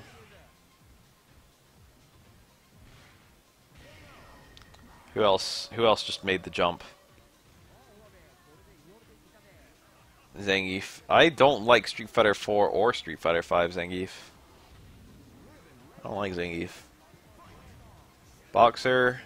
I think I slightly prefer Street Fighter. No, I just outright prefer Street Fighter 4 Boxer. I like Boxer more back then. I like Boxer as a defensive character. They fucked that up, I feel. I feel like Boxer should be defensive. I way prefer Street Fighter 4 Vega to 5. Not even a question. There's some cool things about Street Fighter 5 Vega. I like the call switch.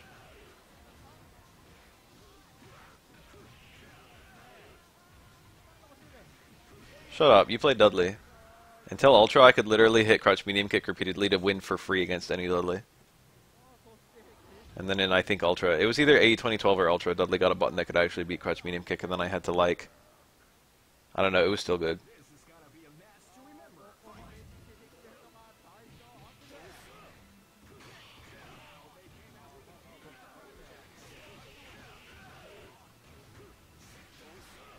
Dudley got, like, towards, I think it was towards strong. He got, like, a normal that beat lows.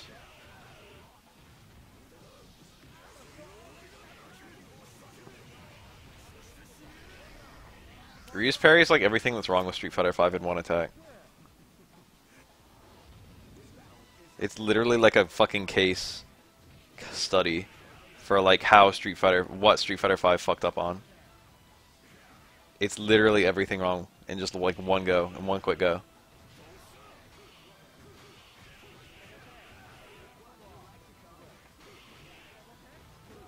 The only time I ever see Ryu's parry is it gives him an immunity to setups like Chip Out Super.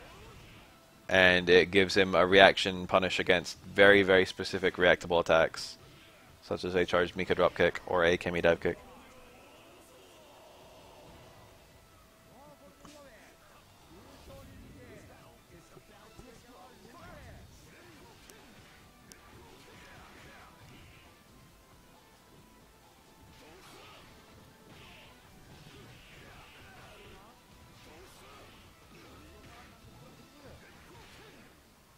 Abigail's parry is a completely different beast from Ryu's. Abigail's parry is quite good.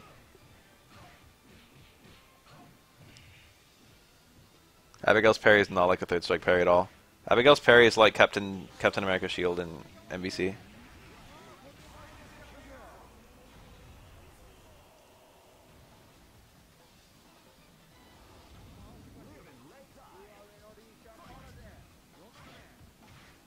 Abigail's parry has an automatic like follow-up hit that beats everything. And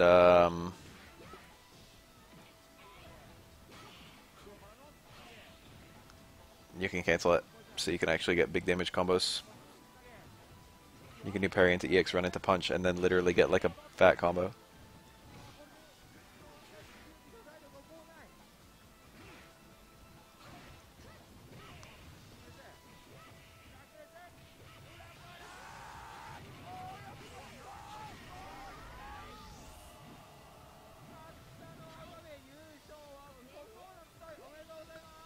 Recommend that.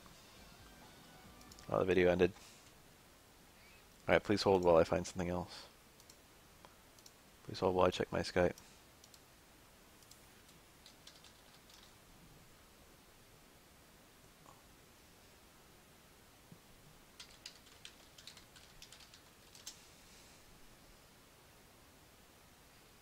Depending on how this conversation plays out, I might leave.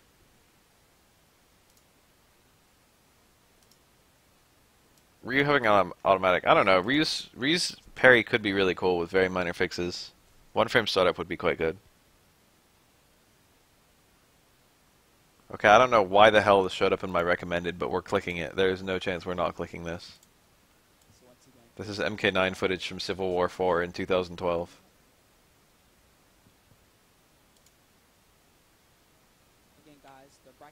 This is after Kenshi got added.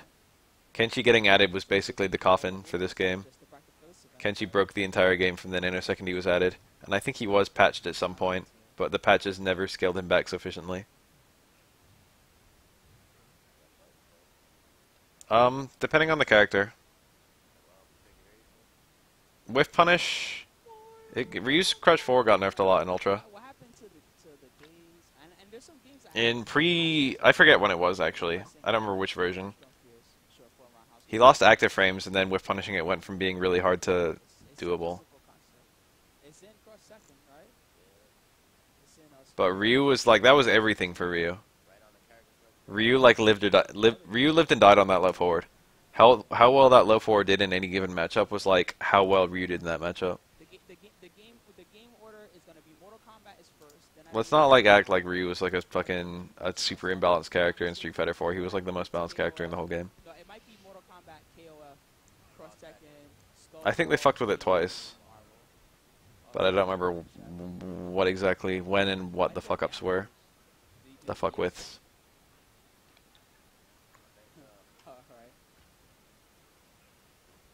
There's a lot of weird little quirks in this game.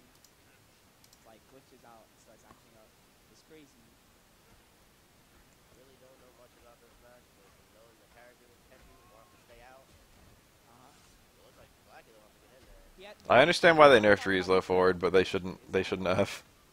Is that Reptile's elbow can punish pretty much everything, and that he also has to be really smart. What they should have done was they should have given Ryu a good ass low forward, and they should have made every character could like had some capability against that low forward, and that would have made a more balanced game anyway.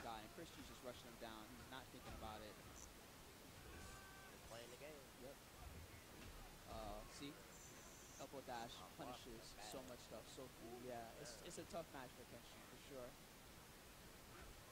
Dudley was a problem for Ultra Ryu. Dudley had the towards strong to beat low forward, and he also had he had ducking to beat fireball. And Ryu has to do one or the other. like in every single matchup, Ryu either controls space with fireball or controls space with low forward. And against Dudley, Dudley was like the only character in the whole game where you couldn't use either one to control space. Dudley wasn't like a super bad matchup for Ryu, but it was a matchup where you had to play really different. It probably was a bad matchup, to be honest, but it was probably like 5.5, 4.5 if even. It was okay. It's not like towards strong beating low forward made it so you couldn't use low forward. You just had to have a brain. Yep, it's in the losers bracket, so this is 2 out of 3. This is the loser Bleh. final. The loser of this match will receive 4th place. The winner is in the money.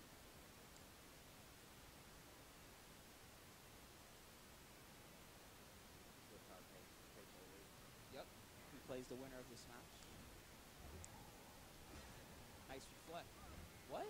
Why the other one reflect? And it's not like Ryu can whiff punish fucking Dudley's towards strong that easily either. I guess. Nice. Pushed him out. Like, we're comparing two normals that literally, like, one just outright beats the other. That's an advantage. That's what we call an advantage. Good cross up from Blackula there. And he's keeping himself safe. Oh. If I can't hit low forward, then Dudley gets to move. Oh. I'm telling you, dude, it wasn't good for Ryu. Still wake up. Huge damage. No breaker available for Blackula. Oh, there we go. Nice. And it's even. And he's chipping away. Gets it. Very nice. Yep, Blackula's in this Oh, area. so we clap for Blackula, but not for Chris G. Yeah, I see how you guys do it. It's in the North Richmond. versus the South, man. Civil War for a reason. Ooh, didn't block low on wake up. For a medium punch loses to Fireball, but Dudley literally had like a reaction punish to Fireball that did like way more damage than Fireball did. She does have breaker available. Like not even talking about like jumping or any other thing. Uh-oh. Uh-oh. Here it is. Make it hurt. He can't break her yet either. Now he's got a breaker. Chris G. Yep. And if ducking goes through a Fireball, Dudley's like a Fireball doesn't do Fireball's the one that does 60 damage and has no follow-ups. Dudley's ducking, you could like do like a red focus or a super fucking FADC.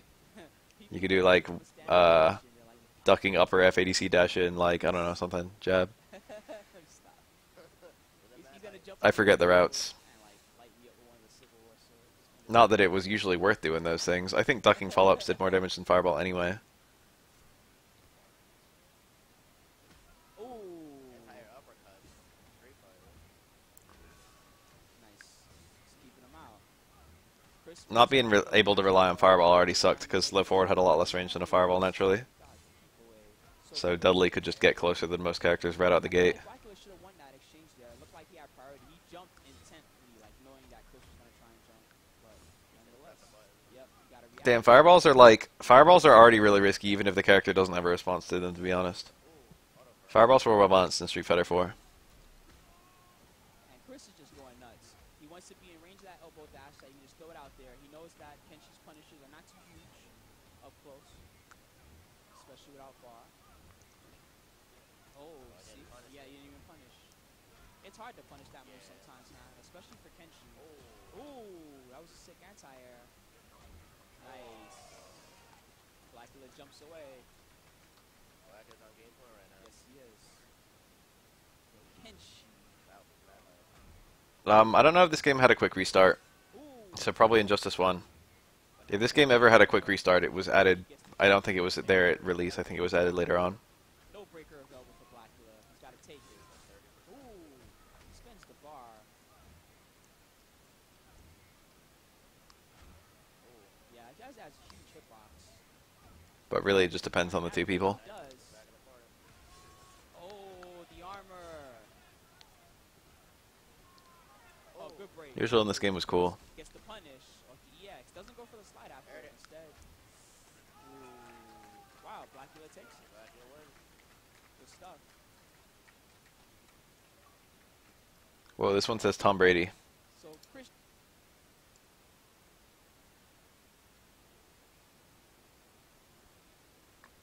Oh wait, I got a response on Skype. I gotta check it.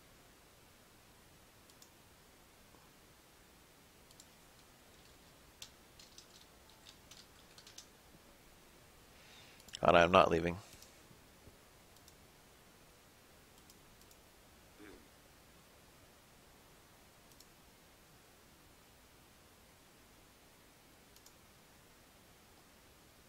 I'm staying down. Ooh, almost ran right into the clone. Off sees the breaker. Trades with the thing. Can he dash it for it? No, he can't.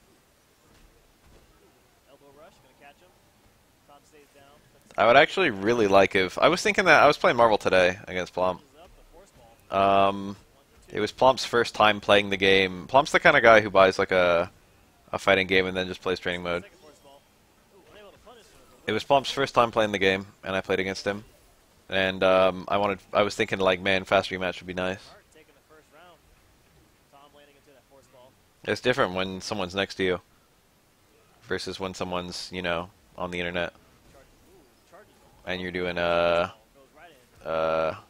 matches and you're waiting between, and both of you are just mashing fucking light punch. Ooh, one right Tag. I wish every fighting game had like the restart match in the training op in the start menu, and it was like as fast as it is in NetherRealm games. That's like a super nice feature. That's like one of the biggest quality of life features in NetherRealm. Like fuck your, I don't give a shit about in-game frame data lists, but I'm gonna be honest, like the fast restart, like that's an enormous quality of life improvement. I'd rather have that than like fucking character select button checks, or like I don't know, two-player fucking next round decisions or whatever. Tries the elbow rush, goes right into it. Gets the That's a cool reset. Fully charged back 3 is like unblockable, or back right punch. I mean, back 2, 2-1 kick. back punch. So you ice them and then you wait until they would just get reset, and then you back. Sub-Zero is like the most well-designed character in this game in terms of like all the thought that went into all his different attacks. But he's not very good. He's like a mid-tier, I think. He gets smashed. Balance-wise, he's a horribly designed character because he either bodies or he gets bodied. He's got some of the worst balance in the game. But in terms of what he's trying to do, he's excellently designed. The way that all his moves work together is perfect. You could have had a combo there. He didn't see it. Oh, I thought he was about to jump right on that. He couldn't ice clone there either because he would have ice cloned right into it. Uh-oh. Tom Brady may have this. See if he hits the combo. And he does. Good That shit. combo's fun to hit. Game one. It's not even super strong or anything. And the players choose to go right back to character select. to Reptile has radically different combos depending on whether he ices you mid-air or on the ground. up 1-0. And he's got his special moves all have like, they all consider. I haven't seen that much Sub-Zero in Injustice 2. Alright. MKX Sub-Zero has similarly good design. He's looking hungry. Starting off It's clear that they spent a long time making Sub-Zero very, hitting the hard stuff. like all of Sub-Zero work together. Damage. Sub-Zero has a very good design for an NRS character. Tom Brady with the ice clone. Can't get full damage, but still gets a little bit in there. That is punishable, my friend. Hold this combo. Albino, the MKX is still extremely jank, By Art. even though it's a much higher quality game. And a good throw to finish him off. Takes round 1 very efficiently. Alright, was some tricky stuff there. Ice clone. Started off. Tom Brady likes to keep it so simple with his Sub-Zero. Good break. One thing I really like is if Bottom. Sub-Zero slides against you, Trying to get him. EX slide, you get thrown over his head, thrown behind him. Uh-oh. And if he has an ice clone up and you EX slide, they get thrown into the ice clone and they get frozen. Oh, air ice clone tags him, and this is gonna be big damage for Tom Brady. Yeah, I saw a tweet that was that recently. Ryu's crouch medium kick in Street Fighter V is a mess. Faster with that jump punch. They don't need to fix it, but it would be like one of the best routes to fix Ryu, I feel. Good throw. Walked right in. Arturo's got him in the corner, but Tom Brady slides out once again. Wake up slide, a really effective tactic for beating cross-ups because of the wake up invincibility. Arturo manages to get That's out. third reset. Real smart. Knows he can't get there in time, so grabs instead. Smart stuff. Uh-oh, bad trade for Art. Actually, Tom's not gonna get there. Ooh, Tom Just Brady. got him in the last frame, like almost the last few frames of that. Tom Brady's trying to troll him, and he may pay for this. He definitely should have killed him while he had a chance. Arturo sees it. Wow, that was a sick cross-up. And he's in there. Oh, I think Arturo read ice. Oh, Shit. Shit. Finally went through him. Art very happy. He actually had a sigh of relief at that hit. All right, and we're going to go back to character select once again to speed things up. This is the winners finals, Mortal Kombat 9.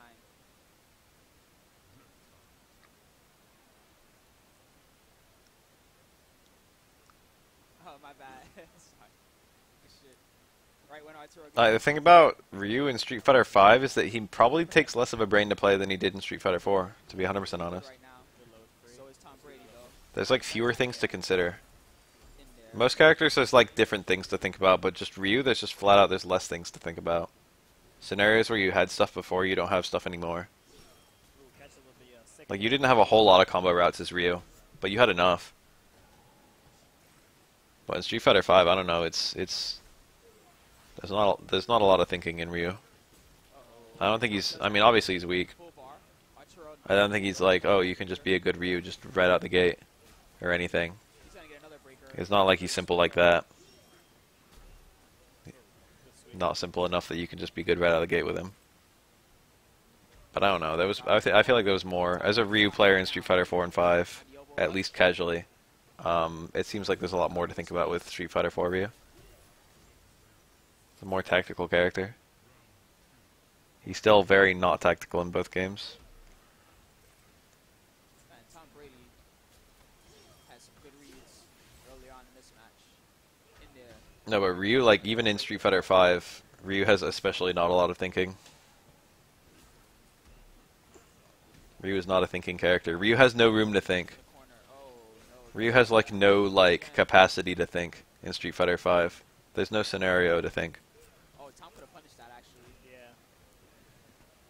Whereas if you look at a character like Al, there's thinking happening all the time, or like Chun-Li. An unsafe, forceful. Those are heavy thought characters. Nice slide by Art. And I think that's really what Art needs to look for here. He needs to look for more fake outs. I feel like DP could do 90% in Street Fighter 1. I think there was like a way to get it to hit 3 times instead of 2, and it would do like 30% per hit. His clone. Oh, and that anti-air, that's crazy. The X-Ray. Tags with the X-ray. You don't see this route very often. And Sub-Zero's X-ray does not scale, at least in this version of the game. Great damage. Art still alive. Yeah, heavy thoughts are like better outright, just flat out. The characters who were designed to think more are just way better. Arturo with the punish. And Arturo does have a breaker, but That's one thing I think anime games get right, is almost every character is a heavy thinking character. close to, yep, has an X-ray. Like if you look at like Street Fighter 4, he's Ryu, he's designed so that you can play him if you don't like, you know, That'll be think that hard about scenarios. Probably not for a while for a Wii game. But if you look at like the entire roster of BlazBlue, there isn't a character you can play without thinking. You know what I mean? Oh, I guess something happened there. They go back to player select. Maybe an accidental combat code, I'm not sure. I didn't see There isn't a simple character. Even like the super simple characters like Noel and fucking Ragna are extremely complex compared to fucking Brady versus Arturo. Street Fighter. That trade was okay. I think Art should have moved or backdash there, but I know. just chilling. MK9 is actually a very faithful MK3. second hit of that 2-2 from Sub-Zero. Nice Really double wide. force pull and the uppercut, trying to work him to the corner. And we Reptile got- has really cool juggle routes. Oh, dropped it. Reptile was the character I played in this game. Walking in this game, I'm surprised. Might be a bit Reptile and Milena. yeah, make it happen. They're two of my favorite MK characters to play, and they're also two of my favorite MK characters in lore. Arturo takes round one. There's Josh getting hyped in the background. He's like, yeah. Good shit.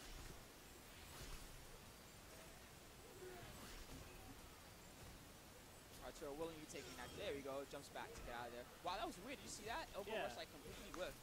That definitely was not supposed to happen. Yeah, I wonder. I liked if Reptile a maybe- lot in this game, and Milena a bit. Sub-Zero in And in MKX, I liked Milena a lot, and Reptile a bit. Nice jump punch there. And Arturo's trying to tag him out, but gotta be careful. The ice clone. Nice jump. And of course. The thing about run is you don't get a good sense of when people are running. I really like the way that they did run cancels as like the game's FADC. That was spectacular. I think that was really great. That was a very unique thing, and they were like respectably hard to do. Great damage. MK9 Johnny was stupid, but he wasn't OP. He was never even that strong. Look at that. What? Look at that. Look at that. Look at that. That happens if Sub-Zero throws you too. Beats out. He probably could have slid there. Tags Art, and now Arturo is in time in this round. EX Ice Ball. Wow, that lasts so long. That EX Ice. It's good as anti. Playing Sub-Zero, it's frustrating. Much green. Yeah, it's not just a projectile, so you can't really jump over it.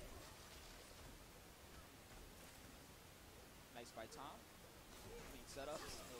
Stuffs out the force I feel like MK is a game that easily could be extremely samey, and MKX did a really good job at giving characters very different spirits. Oh, burns a bar on first ball, and I don't think he'll be getting another breaker in this round, so he's gonna need to make something happen.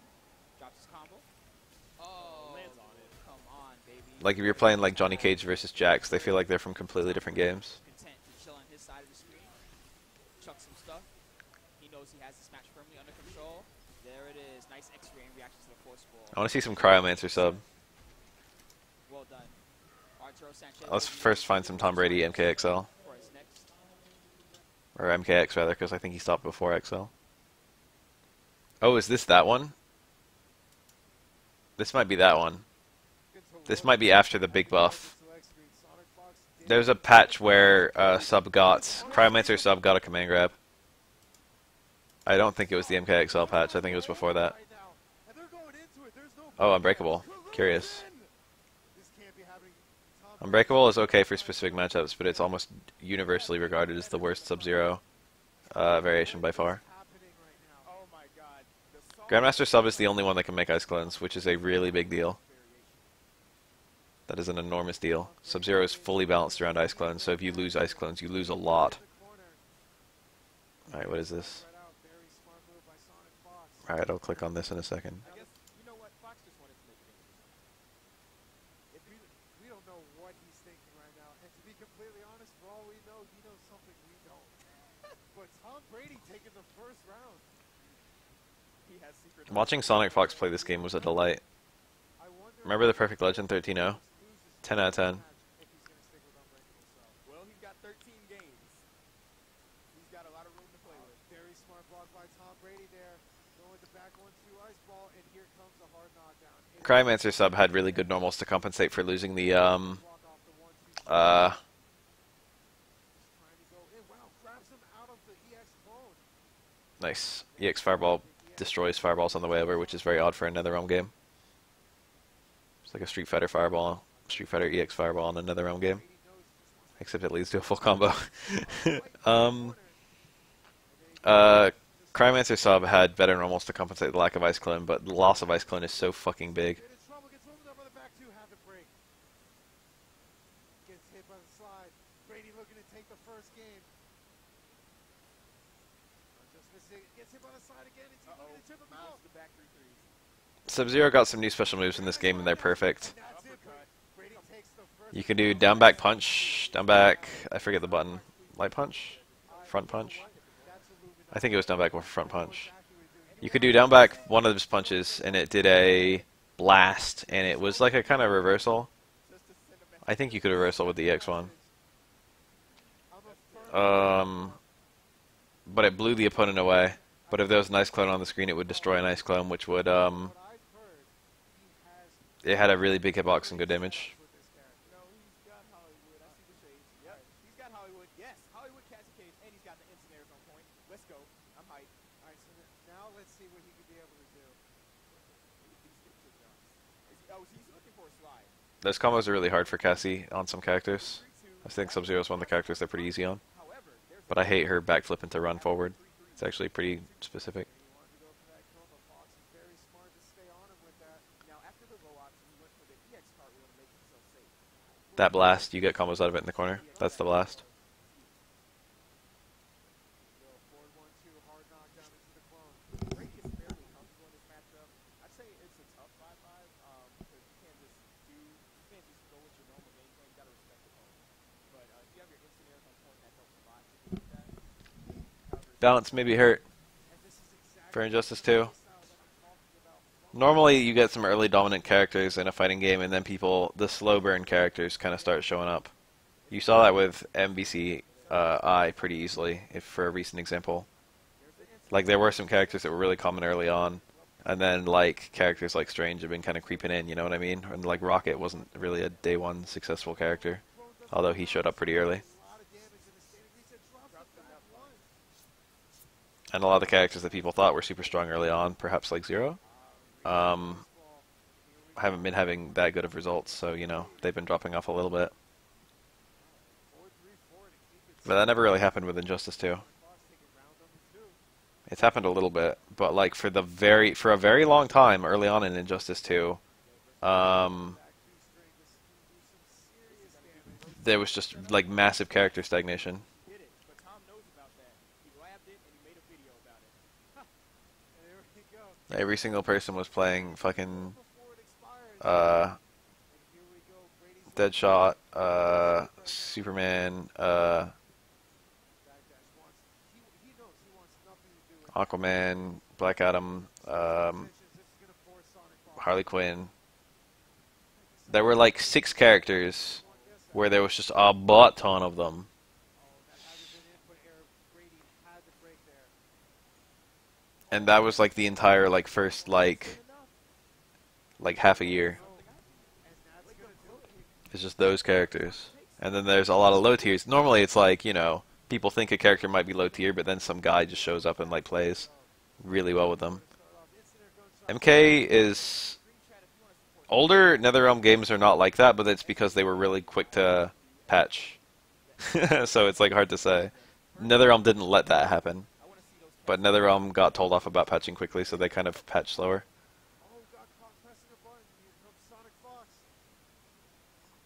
Brady's sitting on a hard meter here, just trying to keep his distance. Gets opened up by the EX clone. Very smart by Brady. 3-2. Oh, he didn't have meter. Okay, that's fine. Had to go for the backdash there. Nice catch by Sonic Fox, and he takes round number 1.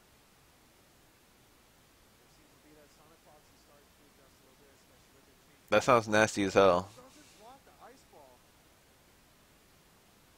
If this was MBCI, I would say that would be a nice little buff for Ryu. He knows that only way Give Crutch medium kick Hado. Give Hado trick shield fucking knockdown. It'd be kind of cool if they give Ryu EX moves. the EX flip And they like cost a bar, like Viper EX moves in MVC3. damage. 42% safe jump setup. I mean, there's a third option. It's balanced the game well on the first pass, but you know, NetherRealm is a little new to the scene. I actually blinked and I missed like the first 3 shots. Yes. All right, gets open. Compared to a lot of the LA devs. Got it back 1. 4-3-4. I'm so hyped right now. And I like what Sonic Fox is doing now. He's starting to stagger those strings to bait For what it's worth, Ice Ball is pretty hard to combo too. all over him right now. Oh, the low into the guts. And this is looking incredibly dominant. I think you had to do, you either had to have a cornered opponent or you had to use EX to do a low into Ice Ball Here we go. and have it combo. Nice block on the 1-2 shatter. Had to break. And I think overhead was, I don't remember how overhead worked, but there was a significant trick to that as well. Here we go. Still out of stamina. Could not back that. I think he had an overhead, but I can't picture it. Again, he's using the EX getaway flip so he remains safe. Which is very smart because he knows he doesn't want to take That move. That's the move. The overhead doesn't even go into the Ice Ball, it just goes into other combos. Oh, very nice back two. Very nice patience by Brady, knowing that. And it's unsafe. There you go, Brady right back on the board, taking the second round. Ice Ball is actually pretty fair. Here's the issue. It's a fireball that's designed to like beat other fireballs really hard. He has one more, but he Because fireballs don't interact in this game. keeps distance. And if Sub-Zero gets his Ice Ball off and it trades with another fireball, Sub-Zero doesn't just win the trade, he gets a full combo. Fox on the down. It's like beyond winning the trade. He could like get knocked down by a fucking fireball. Very nice defense by Sonic Fox here. Oh, we're talking about Ice Clone, that's an entirely different beast. There you go. Brady Ice Clone is weird. number 2. In MK9 you couldn't destroy an Ice Clone. In MKX you can destroy it with fireballs. You know what, this is exactly how You can also armor it, so if you've got like an armored attack you can just use your armor to like pierce it. I think it's going to be a lot closer than some people might actually. Right. I'm sure most of the crowd expected 13-0 And in general you can kind of lame them out. That 3 was dead. You don't need to like, you know, Yep. do anything when you see an Ice Clone. especially from the people who bet money. In a way, He also can't make an Ice Clone if you're on him. crazy with him, Brady. I do. Never see that. Like it just fails to create if the Ice Clone would hit on its first frame. Right. Next game. Gets opened up by the 2-1, 2-4-2. Yeah, so in this game you can destroy the Ice Clone with projectiles. Sub-Zero can destroy the Ice Clone with his special move where he blows it up, like the blast thing. And he can also chuck them. And chucking them, they're a pretty fucking good fireball as they go.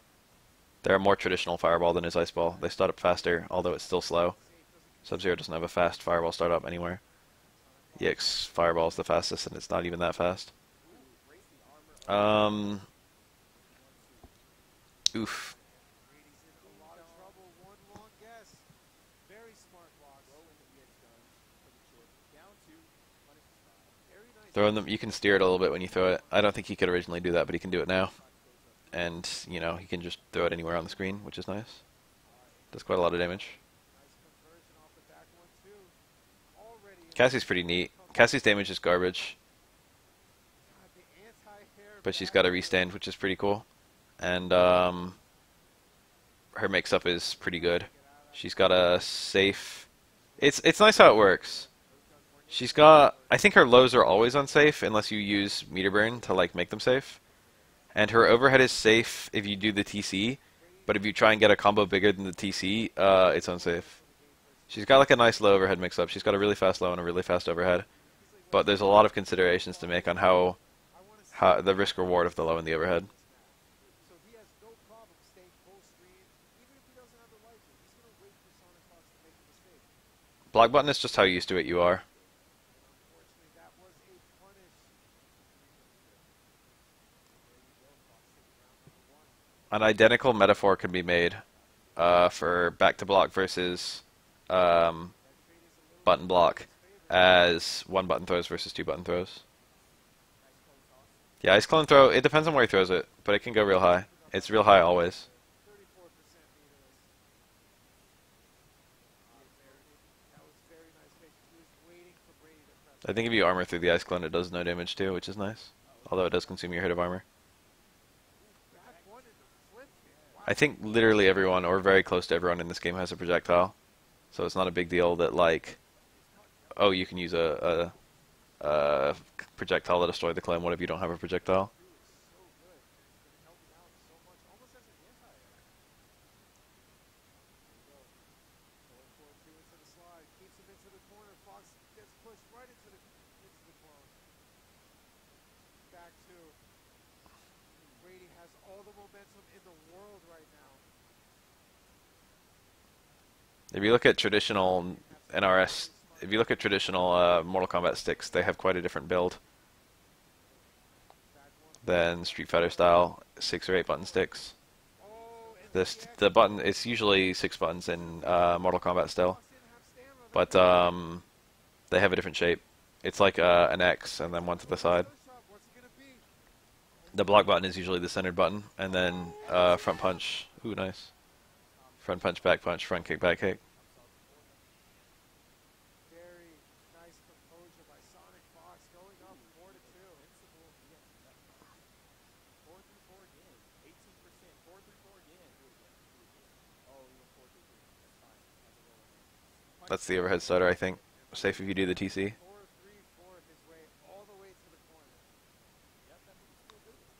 Yes, it is. I want my Dreadlord properties back. No, I will not give you those back. That's a huge combo that you just dropped. That's like one of Sub-Zero's strongest starters.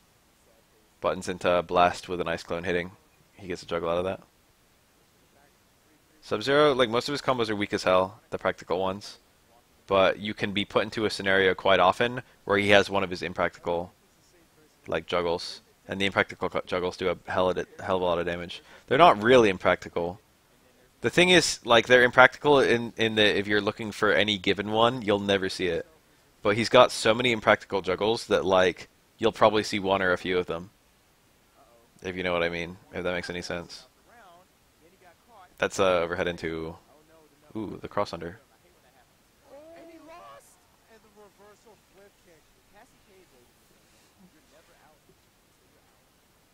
Sonic Fox. You get a nut punch. Finds a ceiling. Beckham help. Missed the ding. Nut punch to the tree. Nut punch to the tree. That's all you need. All you need. Here we go. Going for the shatter. Flying. Oh! He stood up into it. Standing up after he used the gun back. Got him for it. That combo feels pretty lit to land, but if you complete the combo, it only does like 18%, which is pitiful in this game. Short of the clone. Sub-Zero's combos are extremely scaled. Oh, what I was saying, he's got enough impractical stuff that you'll find an opportunity to land one impractical thing, like every single match. Catches him in the back. That's And if you land any of those impractical things, you do a ton of damage. He's got like 50% combos if you like find the right setup. That was a punish. That trade works in Brady's favor. Not even with a ton of meter. Ice Clone near them, and having the opponent in the corner, which are two extremely common scenarios. And then the right starter, which is not that uncommon. And all of a sudden you're doing a shit ton of damage. It's just an example in practical scenario.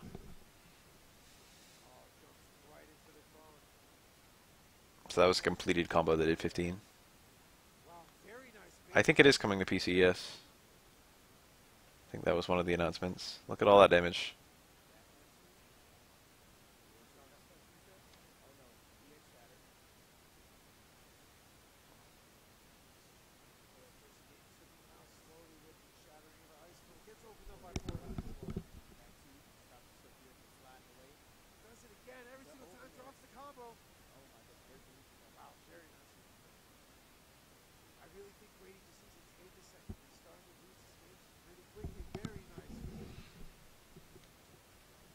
Sub-Zero's neat. Unfortunately, Sonic Fox is playing too well.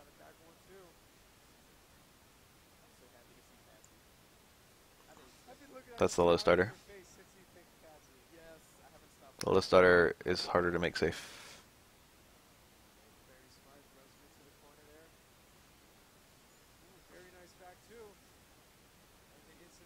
One frame startup is deceptive because it can't hit on its first frame. You can't use it like a reversal or anything, really. I'm sensing bias from Cassie, man. No, not at all. Poor Sub-Zero, man, just trying to make it in this top-tier world. But yeah, Ice Clone looks pretty nuts on paper, but the entire character is built around it.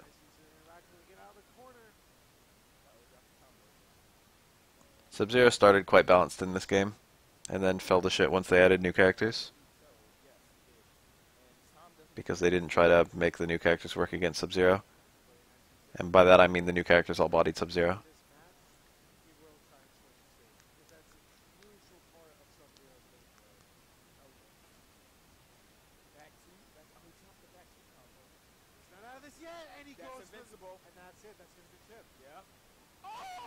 Damn. The brutality. Eyes popped out. Let's find another one. This one's pretty recent. This one has Triborg in it.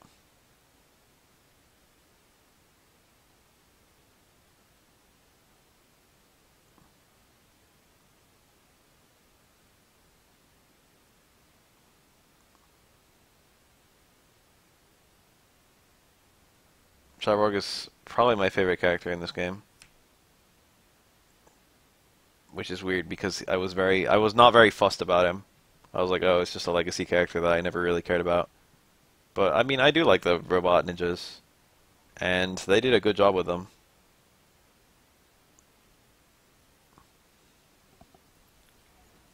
Cyrax is nuts. Cyrax has a really, really cool gameplay style. Cyrax's struggles are about 3 times as long as the next longest character. Cyrax struggles just take forever. And Cyrax's damage just is garbage. Cyrax takes like dramatically longer to do the same damage as everyone else. It looks really funny when you actually see Cyrax combos.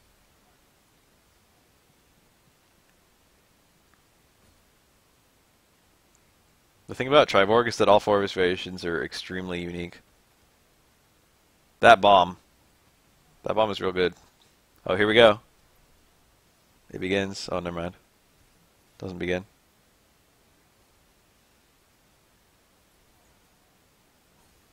Ice Ball does 0 block damage, if I recall.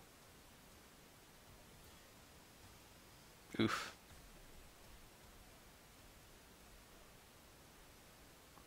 The Triborg, they put so much effort into Triborg. All 4 of the variations are basically 4 unique characters.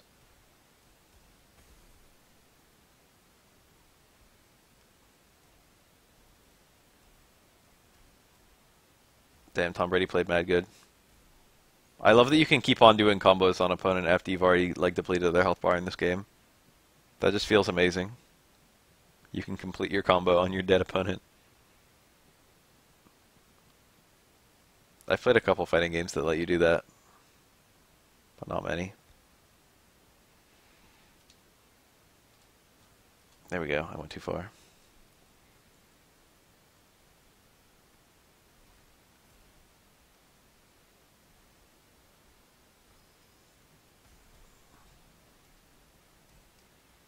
Damn, Cyrax is getting flattened. Tom Brady's too good.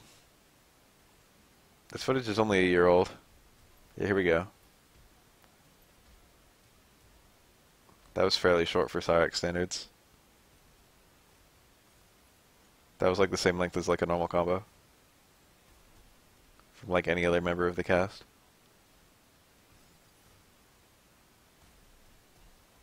Brutalities were perfect. Brutalities were one of the best ideas I've ever seen in a fighting game from like a from a non-balanced standpoint.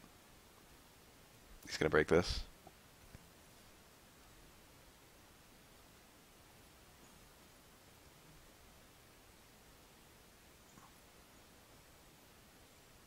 I feel like the bombs aren't unblockable, but I could be misremembering. They are unblockable in MK3 and MK9.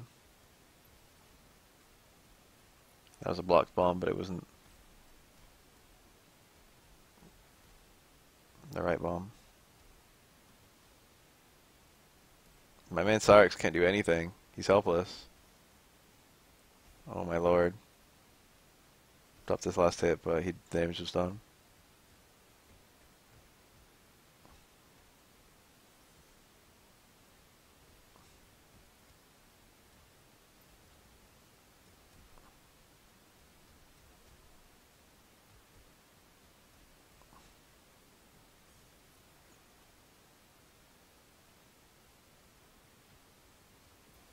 Nice. Big damage. Nope. Cyrax is getting his combo opportunities so rarely that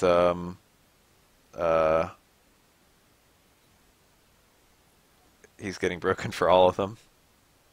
Another different brutality.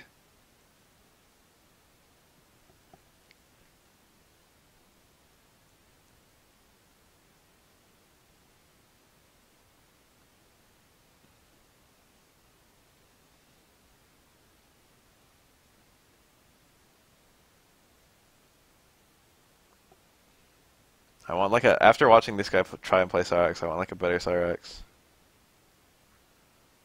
I want to see like a high level Cyrax. This guy, Tom Brady's outplaying him too hard. We don't get to actually see what Cyrax is all about. Let's try this one. Same matchup. Same two variations even.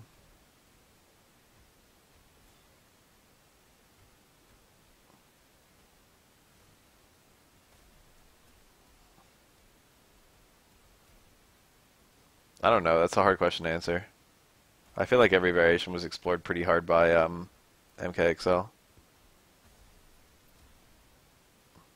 There were some that were very unexplored, but they probably weren't very good at all. Like hat trick Kung Lao, or like fucking I think Master of Storms, one of the Raidens. Interactables in this game were okay. I wasn't super interested in them, but they're not busted or anything, so it's fine.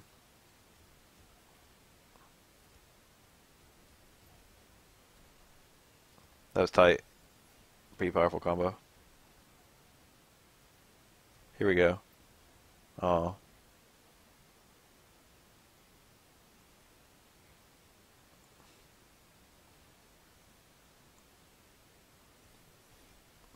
Pumped Up Jacks was very common really, really early on, and then it just died. People were like, hey, you know, Jax' best special move, now you can mash to get more hits out of it. And everyone's like, oh shit, that must be really good, and then it turned out not really. Probably, but even like on release, I think both other variations of Jax were probably better than that one, but that was like the early one that people played anyway. I don't know if the other ones were both better. What was it, Heavy Weapons and Wrestler or something like that? One of them had a bazooka and the other one had command grab.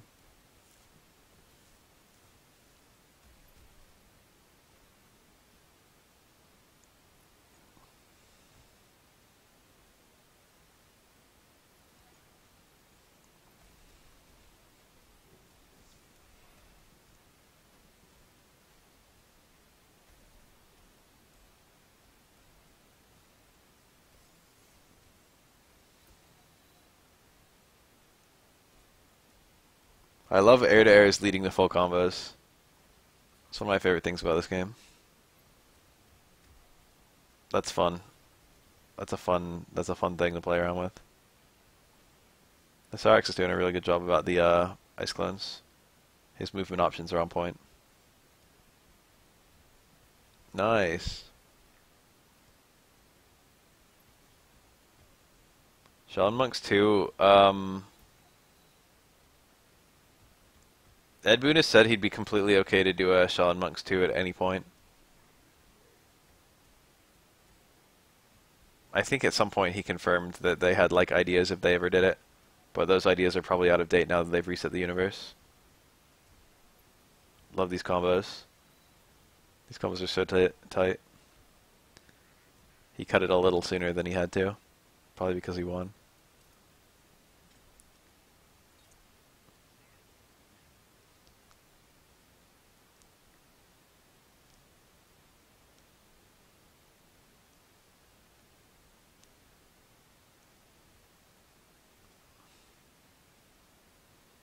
Shaolin Monks 2 is my favorite of that kind of game. 3D beat 'em up. No, new CA is like the worst decision. It's good from a spectator standpoint because new CAs are cool new animations you can watch. But if you play the game, CAs absolutely don't need to be replaced. There's like nothing they can do to differentiate new CAs from the existing ones because the existing ones already do everything. There's like no function they can add with the new CAs. It would only matter if you got a command grab one when you didn't have one before, or if you only had a command grab one before if you got one that wasn't command grab. If Laura had some way to chip you out when you were at low health, that would be a buff.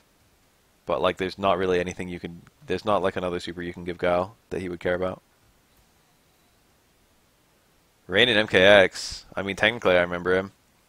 He's like a story mode character.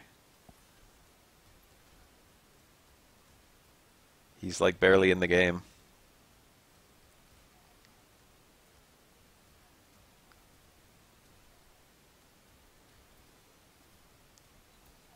That combo is lit.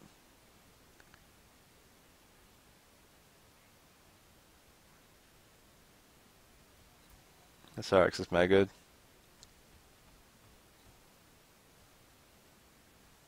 PC exclusive zero variations rain. Sindel was in the game too. And that's probably another one. I forget who. Baraka maybe?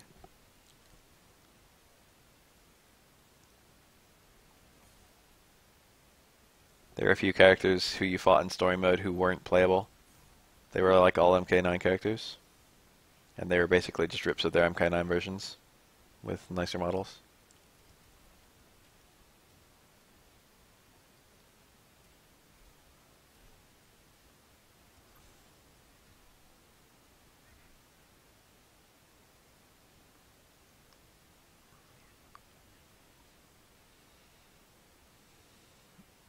Is that Hito? Hito.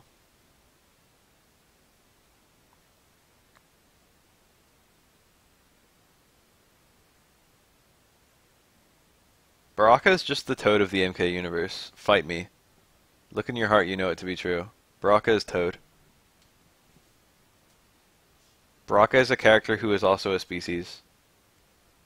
Baraka was originally designed to be like this really unique like monster character, and then they revealed that there's an entire species who looks exactly like him called Tarkatans, and Baraka is just like, oh well, he's the toughest Tarkatan. Oh, he's the Tarkatan who happens to be one of Shao Kahn's generals.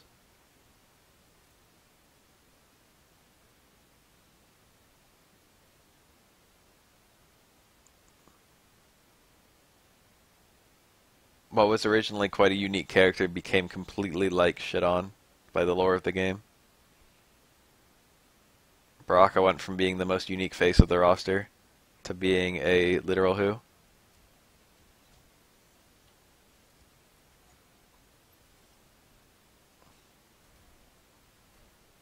Like overnight.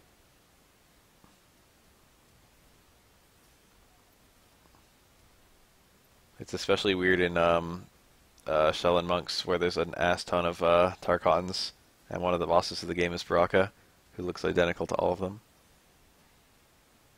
At least Shiva's race is rare. And Shiva was a girl, so, you know, you don't see that very often. Girls, you don't see girls very often. Maybe me.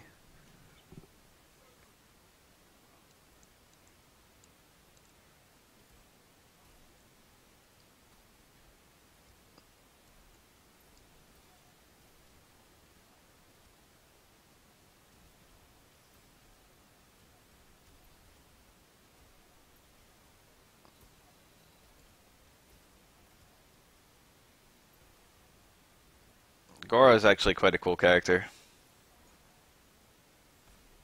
lore-wise. He's like a bit merciless. They had a bit of fun with him in this game. They made him like in Cassie's Facebook fatality. He's just saying Goro over and over, acting like he's dumb. But he talks. He's like intelligent and shit. He's noble. He's one of the best fighters in the universe. But he's not like a dick. He's like capable of being like, you know, vicious. But he's not really...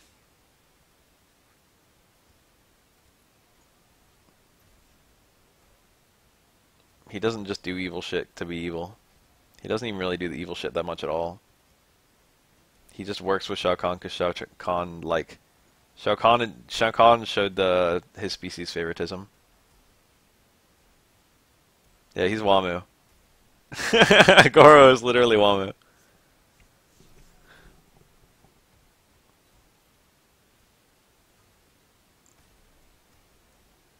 Movie doesn't count. The only characters the movie got right were Johnny Cage and, what's his face? Kano. Ironically, the movie actually got Kano kind of wrong. But the movie Kano was so good that the video game Kano became the movie Kano.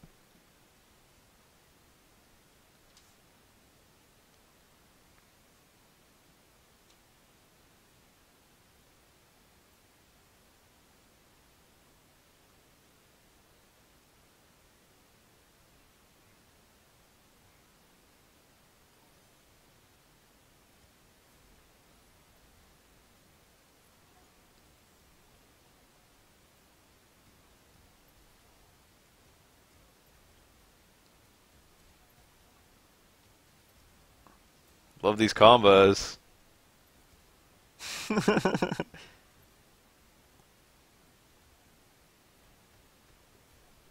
Cyrex's combos are really funny looking. That's like so long. It's such a long combo, and then it does like 30%. It's like, oh, that wasn't even powerful. Like a bog standard combo.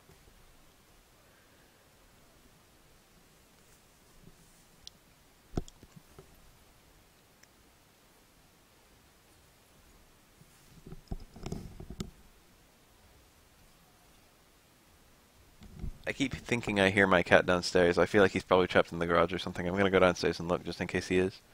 I'll be right back.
My cat was in the garage and he was very happy to see me. I never ever shut him in there, it's always my mom.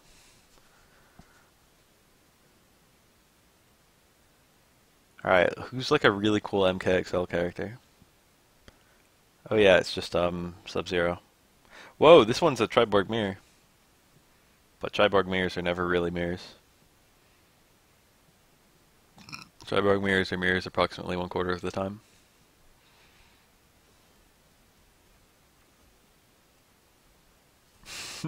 Ultimate nap stream, that's me. I agree. I get that one so fucking often. Cats are cute, okay? That's like the one reason to own a cat. They're cute and they're low maintenance. That's 2 reasons. But low maintenance isn't really a reason to own a cat so much as it is not a reason not to own a cat. Low maintenance isn't really a selling point so much as it is not a not selling point. Ferrotor players, Ferrotor, the Tor only one wasn't even that common. Usually it was, I think, Vicious.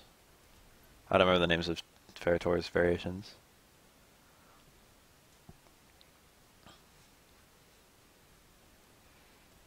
Yeah, they're both yellow. One of them is a marginally different. There's like marginally different color palettes if both players pick the same character.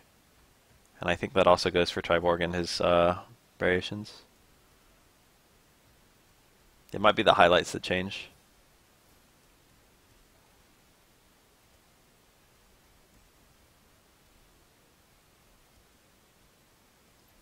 Raw.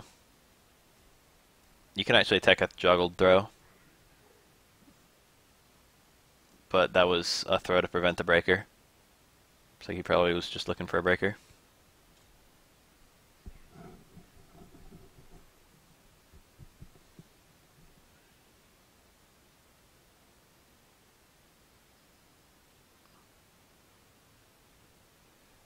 I wonder who they're going to reveal Triborg being. I don't know if he's like an actual character in the lore, or if he's just a consciousness that arose.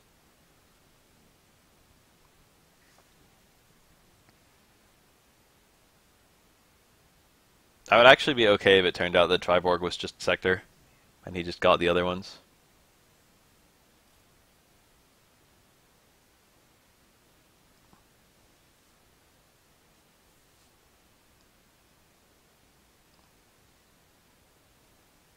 One at a time. That's how robots change their batteries. Someone posted the BMO GIF.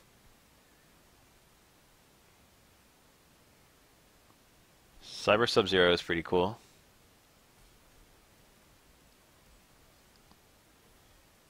The really confusing character in this game is Cyber Smoke, who technically never existed in this universe.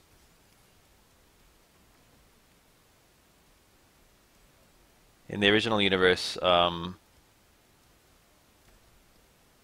Smoke got roboticized and Sub-Zero didn't. And in this universe, Sub-Zero got roboticized and Smoke didn't. It's like some and some. The hero wins in MK1. The hero wins in MK2. MK3 is a mixed bag, I think? I don't remember. I don't even remember the storyline of MK4. Shinnok something something. I guess he gets stopped. Deadly Alliance later gets confirmed that the villains won. I guess you could say the villains win at the start of Deadly Alliance and also win at the end.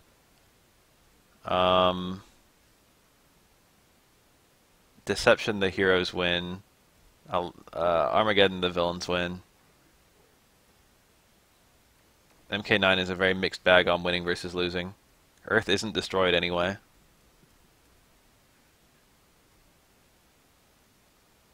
That's your win condition in MK9. Earth isn't destroyed. Earth isn't taken over. I would call that a win, but like almost everyone does.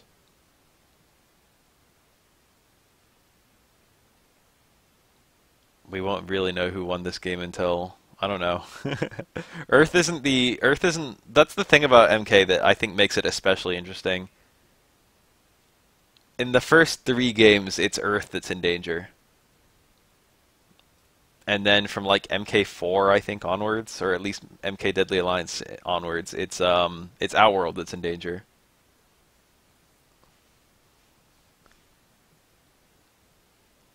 And the Earthlings just kind of show up. But it's not even that the Earthlings show up. You don't really care about most of the Earthlings. There aren't even that many Earthlings in like Deception or Deadly Alliance. There's just a few of them, and they're like, you know, they're just kind of there. It's like, yeah, Sonya's present. Sub-Zero's from Outworld, and he's fighting in Outworld. I think Scorpion's from Earth, but he lives in the Nether Realm in the current games. I shouldn't say the current, but in like those games. He's a Spectre from the Nether Realm.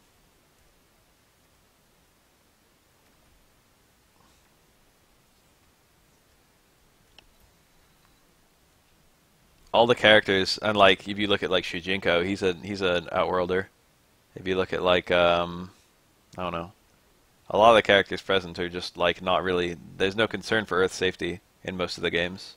Earth is not really on like in danger.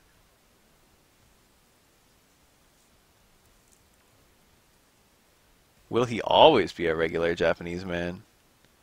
Scorpion's only been a regular Japanese man one time in the entire series, and it's this game. Scorpion's face hadn't even been revealed until MKX. Until like the MKX comics, I think. We didn't even know what he fucking looked like.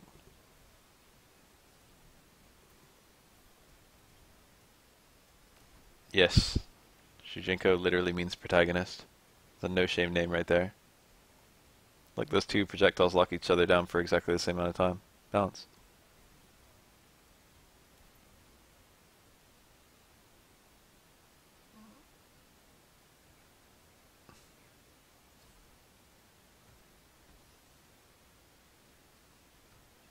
Alright, what if his normal face just is a skull?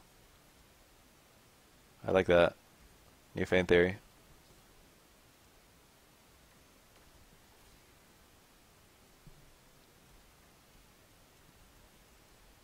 Boracho. That's a very dank name.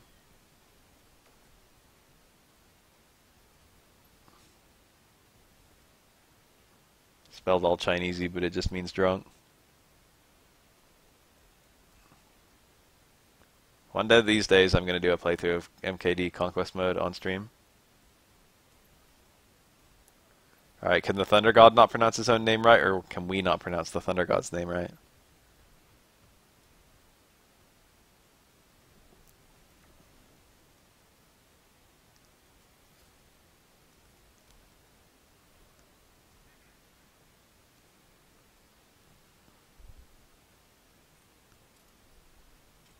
I think Raiden's only been shown without a hat like 2 times in the entire series. He's got white hair. Looks pretty cool. He actually looks super similar to Fujin, which makes sense because they're like brothers or something.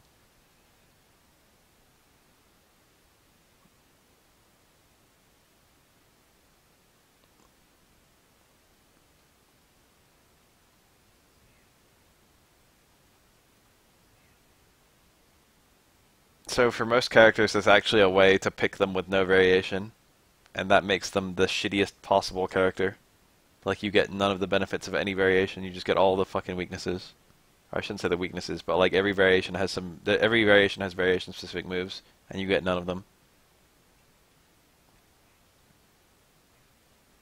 It's kind of sad for Kano, because if you want to pick Green Chest Kano, that the only way to do that is no variation. Because one variation of Kano is red heart, one of them is blue heart, and one of them is yellow heart. So you actually can't pick like the default color of Kano's heart, which is pretty funny. Unless you pick no variation, which looks dick. But the thing about Triborg is that while every other character has 3 variations, Triborg has 4. If you pick the no variation with Triborg, you get Cyber Sub-Zero, who is a probably a non-canon character, since Triborg usually shows up with 3 and not 4. But really, technically speaking, Smoke should be the non-canon character.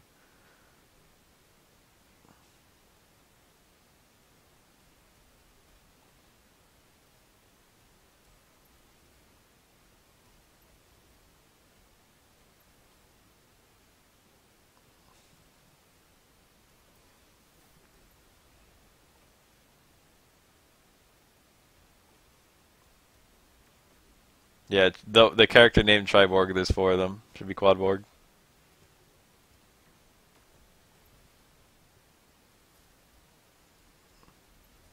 Three Musketeers reference. I like that actually.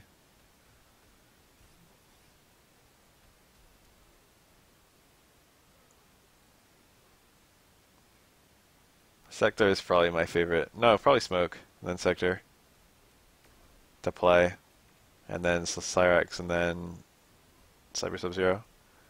To watch, it's probably Sector and then Smoke, and no, Sector and then Cyrax and then Smoke? I don't know. It might just straight up be backwards.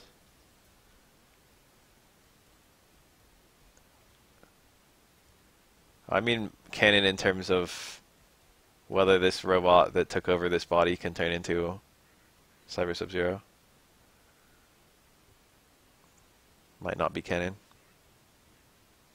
We never see him do it anyway. He usually just goes around to Smoke, Cyrax, and Sector.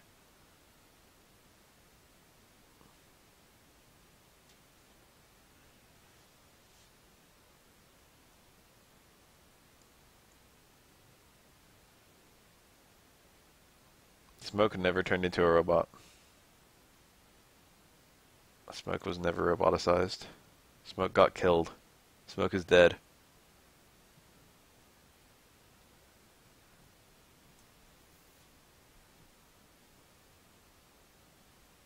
If I recall correctly, Smoke is one of the characters who got murked by Sindel.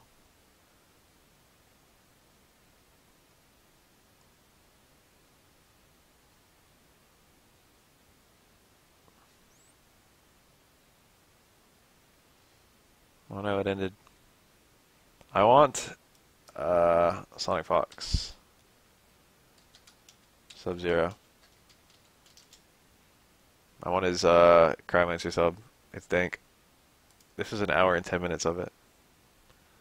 Where there's smoke, there's fire. Oh shit! That's a high level reference. They pinch back. That's some dank YouTube poop right there. When you pinch Wendy's pennies, there's fire.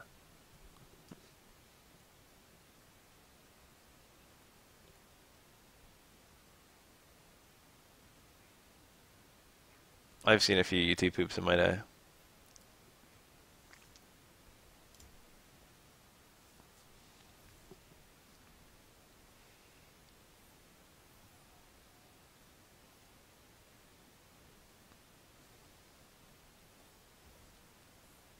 A robot does not need Smoke's I don't know, dude. Smoke could do some cool shit. In addition to producing smoke, he could turn intangible. Dude, the Sub-Zero can't do anything. Sonic Fox, please.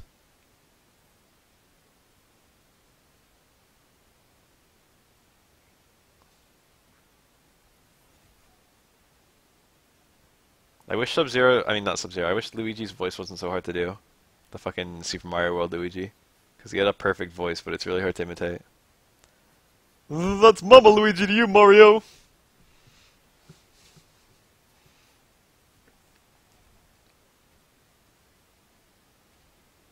Everyone in the Super Mario World TV show had a really funny voice.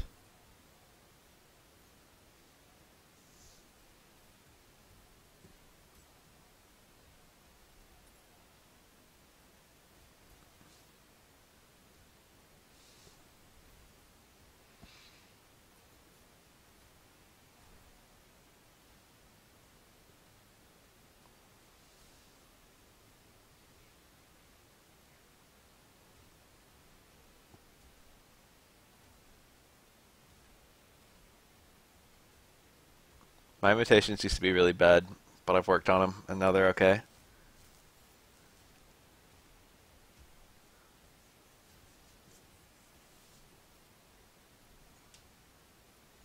I used to be shit at doing impressions. 2 ice balls does 4%. The first one does 0.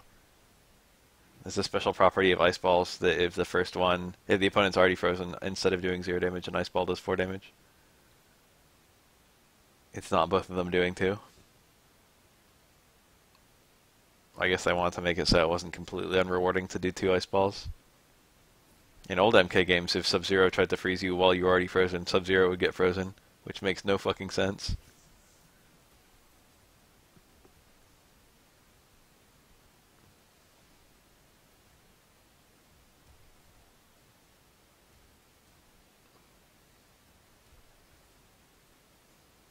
My dream is that someday someone will take that voice sample of me saying Mama Luigi and use it in a YouTube poop.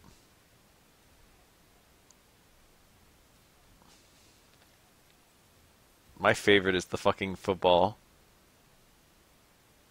It's a football! I chiseled it. Something like that. He does this weird exhale. It's literally like, it's like exhales in Italian levels, you know? Like that. Like subtitle.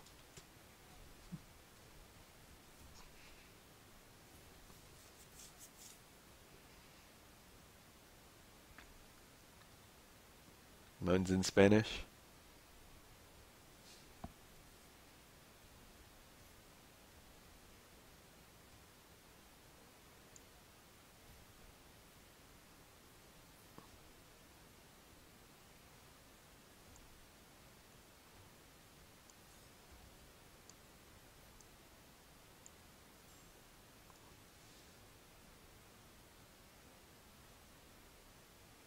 A good dog character. Hmm.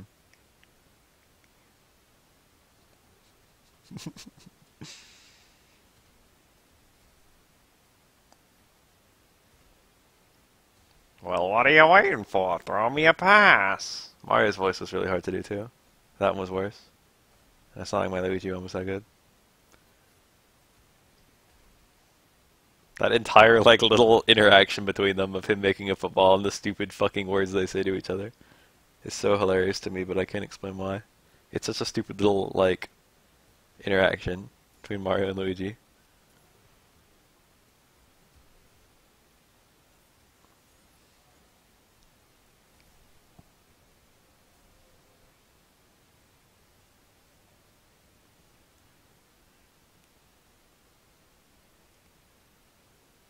Voicing a dog character. I think you should kill yourself, Dilbert.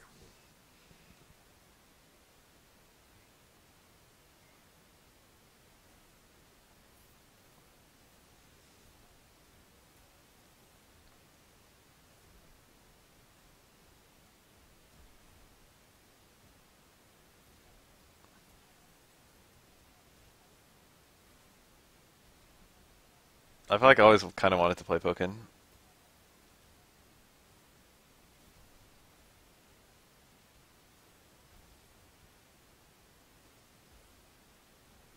It's a Pokken on Switch, right? I could get it.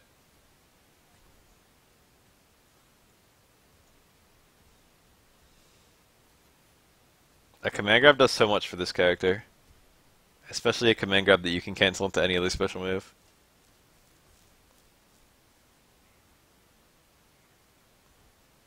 Especially a command grab that you can cancel into an EX move that launches the opponent into a full combo.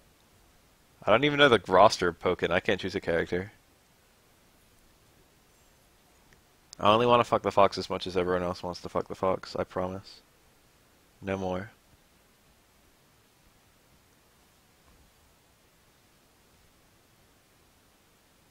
Can you play as a Weavile? Weavile's pretty cool.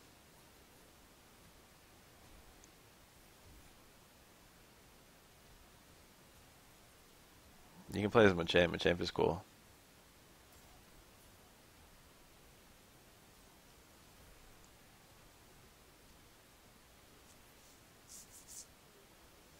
Pika Ryu. You mean our Pika? No, Pika Ryu is probably the default one.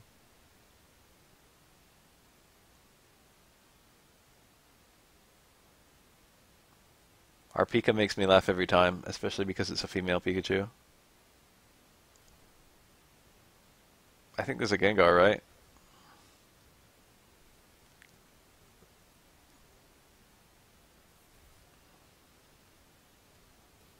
There's definitely a Chandelure. You can play a Chandelure. Chandeler's cool. If Chandeler's a zoning character, that's pretty neat.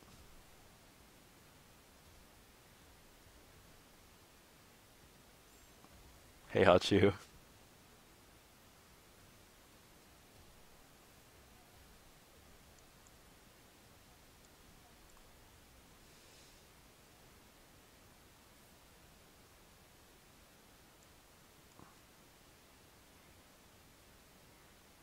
Yes, it's a Lucha Pikachu.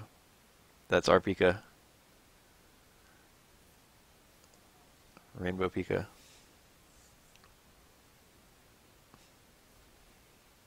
It is even a female Pikachu.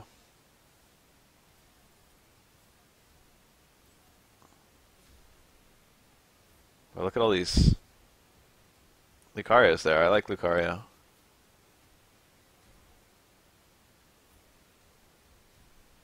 A Fire Chicken. That's probably Blaziken. Mewtwo and Edgy Mewtwo. I don't know what that means. Gardevoir. Dude, Hitmonlee would be so lit. You know what Pokemon I was really holding out for? And I was like so sad when he didn't make it? It was Poliwrath. If Poliwrath was in the game, I would play him so fast.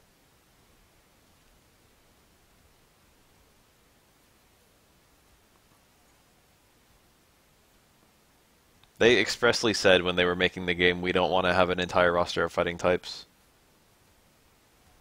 And I think they reiterated that immediately on the day they announced Suicune, who was a pretty early reveal.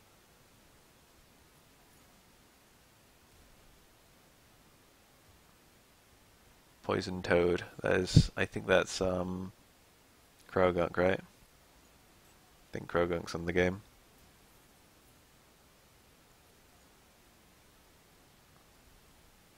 If it's one of the Mega Mewtwo's that's in, he could be a fighting type. If it's that Mega Mewtwo. If it's Mega Mewtwo X. Amusingly, Mewtwo makes a much better fucking fighting type than it does a psychic type. Well, I don't know if I'd go that far.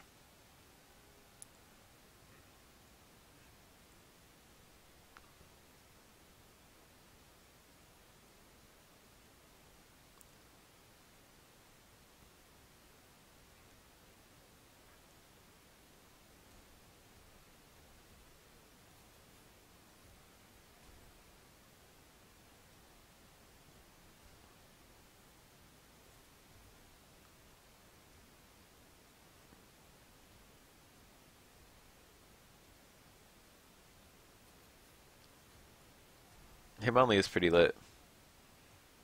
It's like a good favorite. A patrician favorite mon.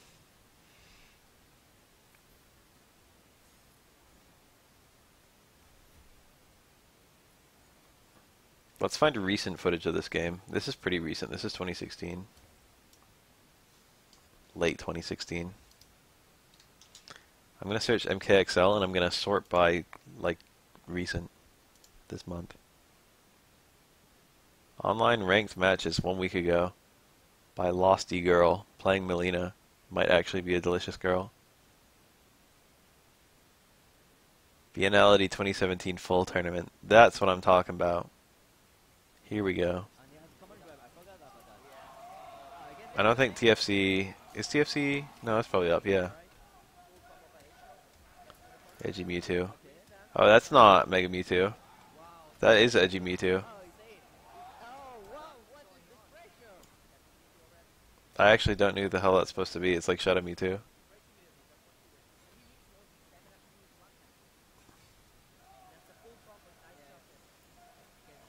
I've never even seen that creature. Fucking ordinary Mewtwo is already edgy. How are you gonna make an edgy version of an already edgy character?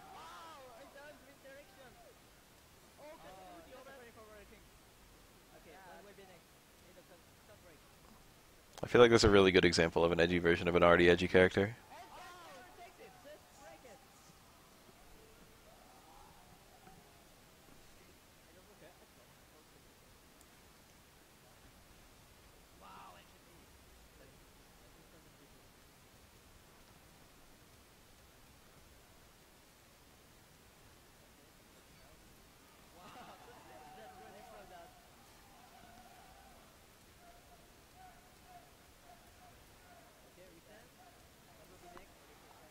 That run is pretty neat. If he travels a certain amount of distance, it becomes unblockable, I think. Or maybe it's just always unblockable, but he has to do a lot of running before it actually hits. I forget which one is this game and which one is Joker and Injustice. Sorcerer Quan is pretty neat. Yeah, Oni is a quite edgy character. Edgy version of edgy character. You should go watch Texas Chainsaw Massacre because it's actually a very good movie. It breaks all the conventions of horror movies, but still ends up being really scary.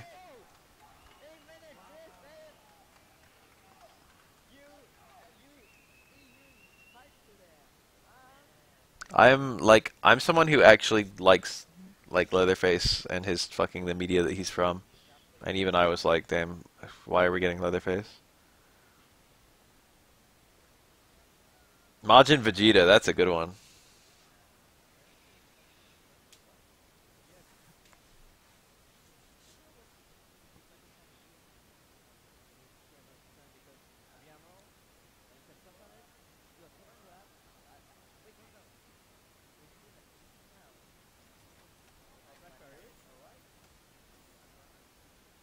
The writing in Buu Saga is so shit. I'm sorry. Buu Saga's ass.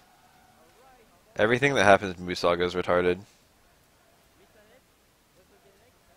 I particularly hate the entire characters of Goten and Trunks. Like, I like both characters from a personality standpoint, but like from a writing standpoint, they did a fucking... They're so bad. Like from a storytelling standpoint.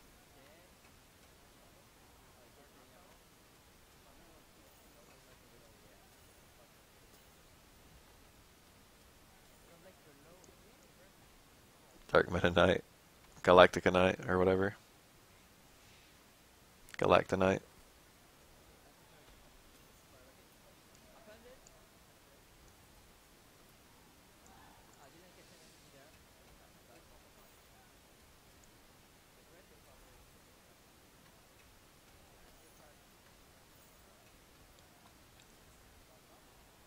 The storytelling in fucking all of Buu Saga is so stupid. It's like, we need to prevent this horrible thing from happening. Oops, it happened. We need to prevent it from getting worse. Oops, it got worse. And the way they like fucking spend so long building up each new thing that can maybe take it on, and yet it fails anyway. Spent so long introducing the idea of Mystic Gohan, and then it's like, lol, no. Spent so long introducing the idea of ooh, nice. Spent so long introducing the idea of Fusion Dance and Gotenks.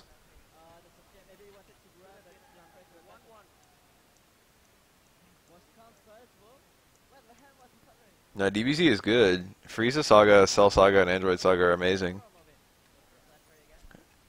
Everything else is quite good too. Dragon Ball is excellent. Dragon Ball is like a lot more traditional. It's a lot smarter and it has better writing. But I didn't like it as much.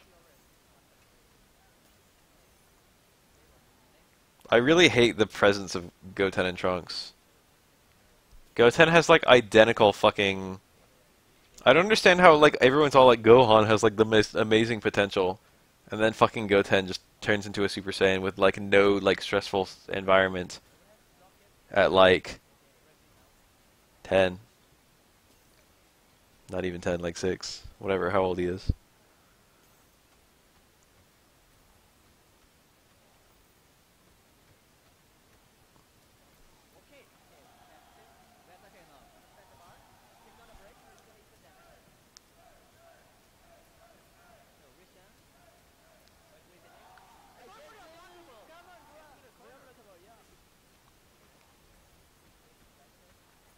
Like, when you watch fucking The Future of Trunks, and, like, all the fucking shit that has to happen in order for Gohan to go Super Saiyan or whatever, right? All the shit that has to happen for Trunks to go Super Saiyan. And then it turns out that Trunks can just go Super Saiyan from when he was, like, 7 years old.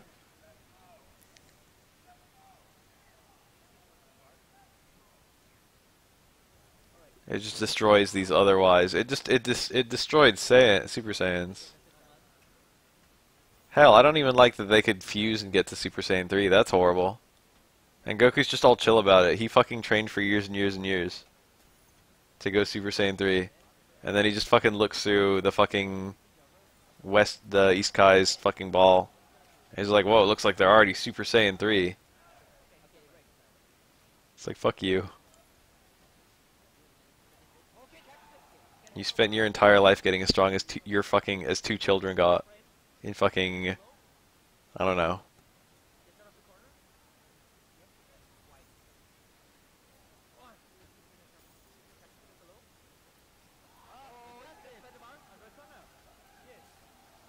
Goten's the fucking one with all this potential.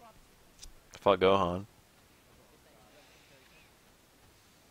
It feels like for the entire of Dragon Ball Z, they're building up to Gohan eventually doing something really badass, and then he never does. There's like so many scenes that are just like, Gohan, you're gonna be so strong, and it just leads to nothing. I guess it leads to Cell dying. You can't even say half Saiyans are weird because Gohan's a half Saiyan too.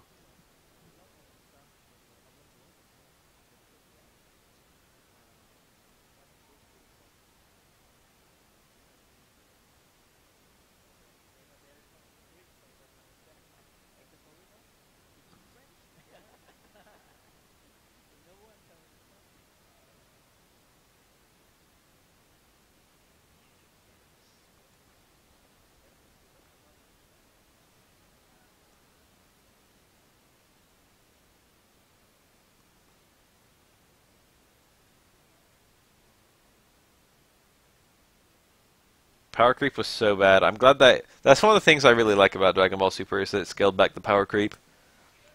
It like made Goku and Vegeta weaker, and it made like the side characters stronger. To make it less like, you know, literally problems can only be solved by Goku and Vegeta.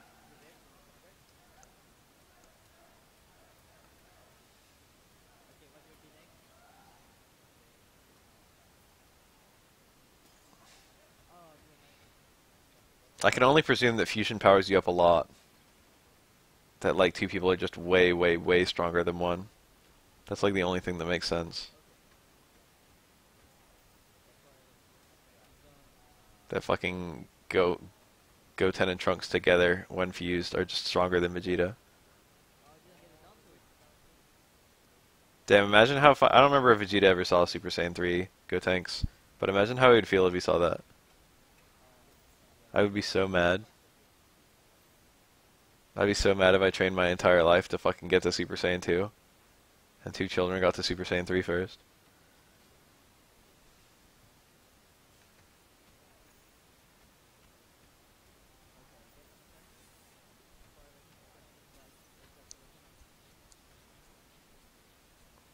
How they actually it feels like they had it feels like Toriyama had like 5 different plots on how Buu was gonna end up dying, and he just kept on like extending it.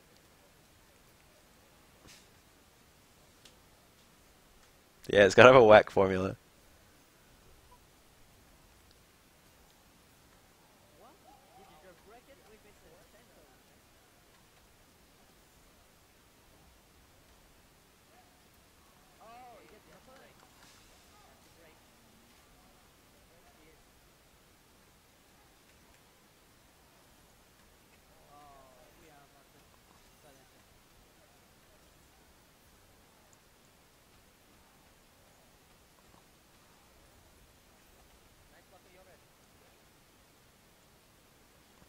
I can't think of any more except no. I mean, Buu ate a shit ton of people, and then there was Cell too, I suppose.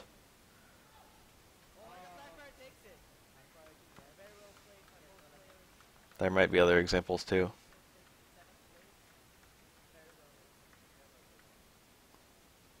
Reminder that that Fat Blob plus Garo were supposed to be the androids that Trunks foretold of.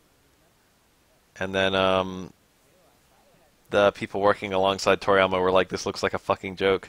Design better androids. And Toriyama was like, oh, okay. And he made it so Toriyama made it so that Garo and 19 brought 17 and 18 back to life, and then they became the new androids.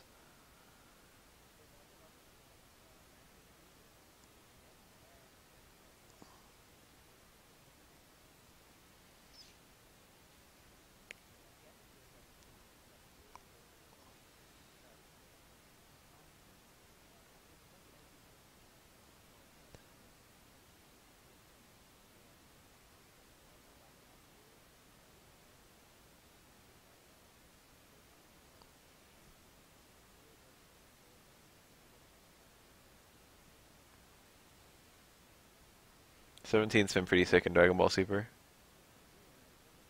I like what they made him. He reminds me of Sniper from Yu Yu Hakusho. I forget that character's real name. It was something very Japanese. Why am I watching this in between?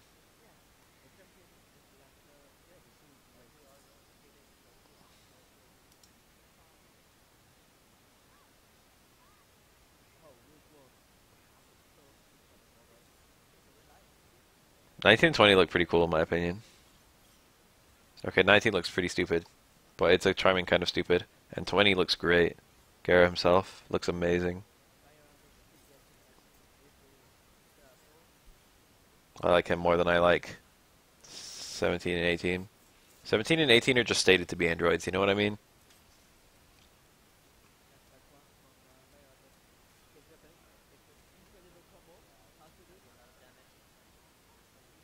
Nice, broke the surrender. They'll still get skilled in that context, so they're not just like unskilled enders or anything. But it's still nice to break them if you can.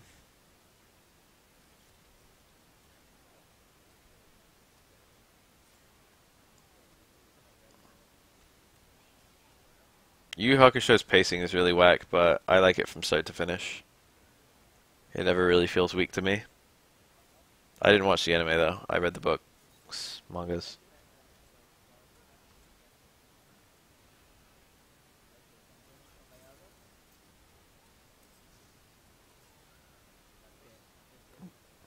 GT is overhated, but I don't like it. Well, I like it, but like it's not good.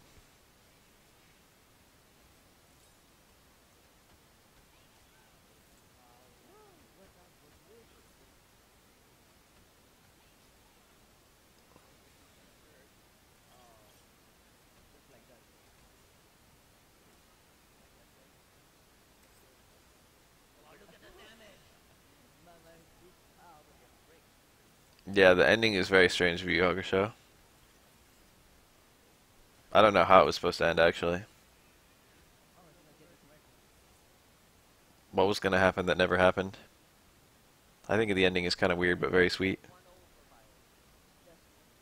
There's a whole bunch of out of nowhere stuff right at the end, but that feels very appropriate. It feels like throwbacks to like Yu Yu Hakusho. It feels like throwbacks to the really early stuff. Like Yusuke when he first becomes a spirit detective or when he's doing ghost stuff. Him doing the bomb defusing and him doing him investigating like mysterious appearances.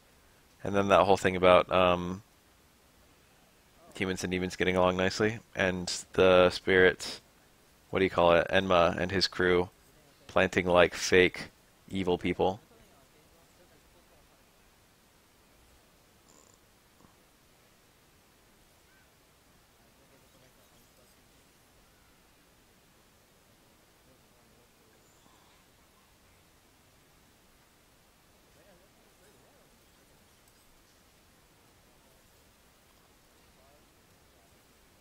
Reminded there was a demon early on in Yu Yu Hakusho whose name was literally Goki.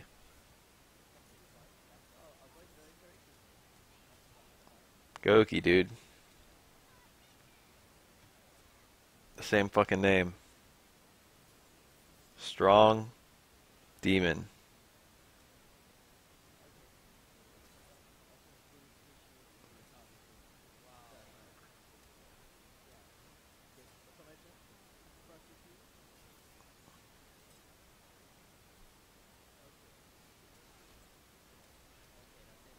Kaboom.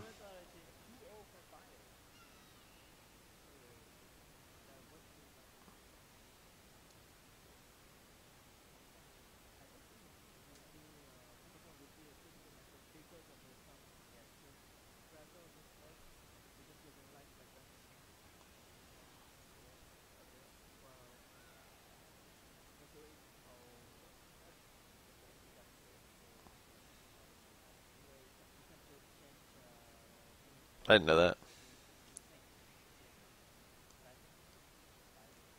Shit. Gotta reread now. Gotta reread start to finish. Genkai was... I liked her. She's actually one of my favorite characters. Dude, Hiei is insufferable from start to finish. How is he the most popular character in the series?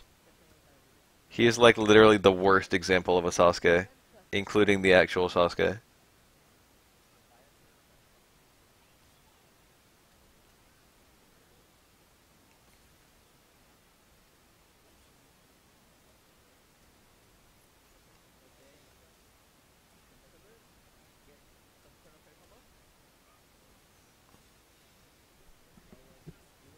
Hiei's entire character is so stupid.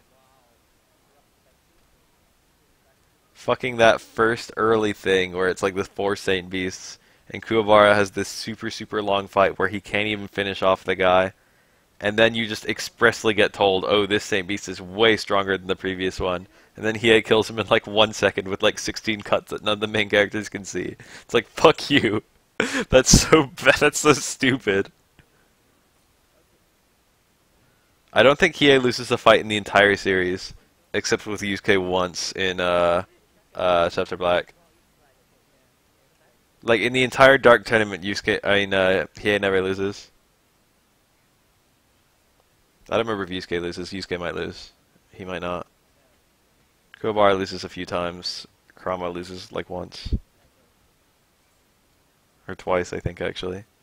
Loses to Baku and then loses to the fucking bomb guy. When you remember Baku's name, but you don't remember the bomb guy's name? Karasi, maybe. Oh yeah, he loses to the guy. But that's more, I don't know if I call that a loss. I guess I do. I guess he would have been dead. He like more refused to play than lose. But you could say that refusing to play made him lose.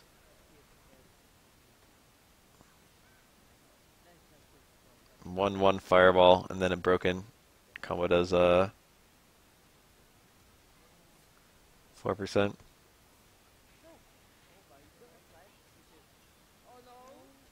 Yeah, he loses to it. I don't know if I'd call that a loss either.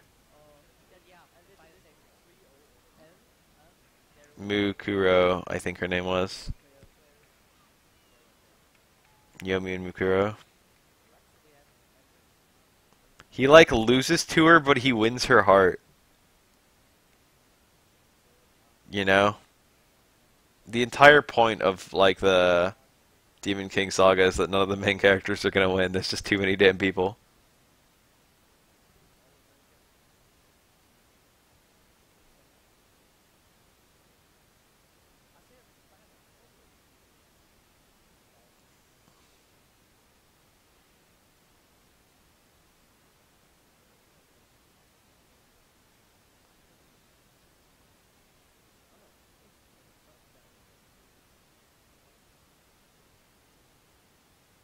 Yeah, that is a nice part of the Three Kings. That's probably the best part. From a storytelling perspective, I feel like it was quite good. They finally got to a point where they were just utterly outclassed. One Piece is like, there are parts of it that are like, you know, you can be anyone from anywhere, and if you try hard enough, you can succeed. But then there's certain other things that are just like, oh yeah, Luffy's the chosen one. Like him having the Emperor's Hockey or whatever. I never actually played Dark Tournament, whatever, the PS2 fighting game. You're a Meshi! It was Enki who won. Enki was lit. Enki was the best demon. He was the one with the wife who fucking badmouthed him.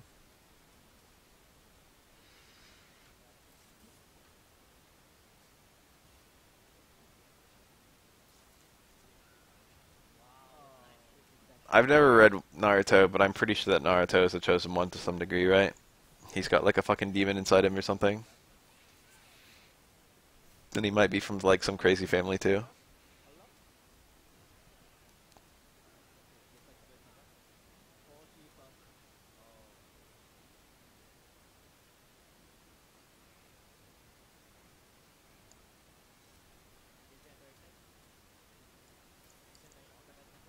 Goku wasn't the chosen one. He was just a random guy. There's nothing special about Goku at all. It's Gary Stu, or Marty Stu, depending on who you ask. Or Marty Stu even.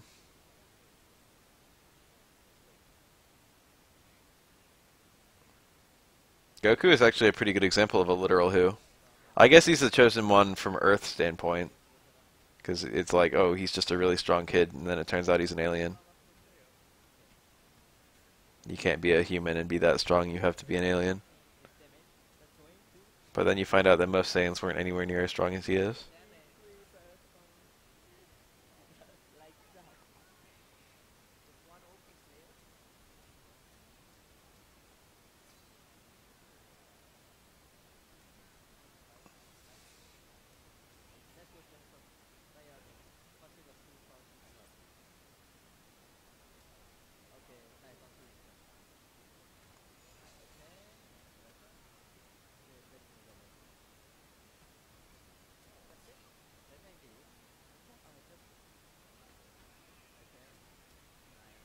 Kaboom.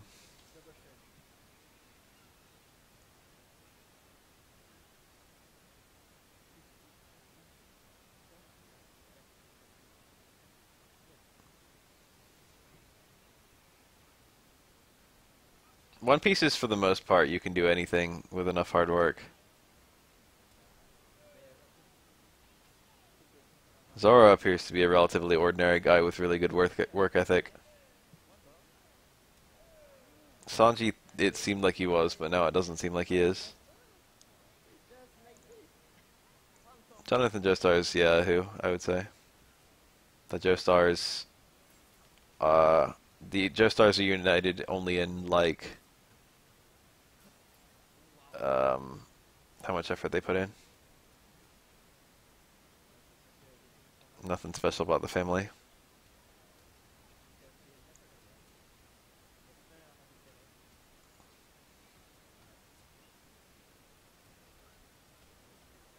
Most of the Straw Hats are literal who's. Most of the characters in One Piece in general are literal who's. It depends on what they do with the Will of D. Depends on what Oda ends up doing.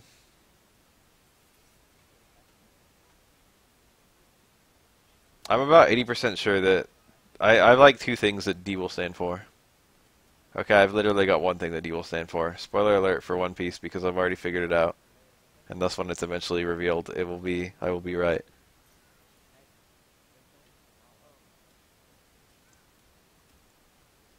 D is gonna stand for Devil. This will go on. This will work nicely with the Devil Fruit theme of the entire game.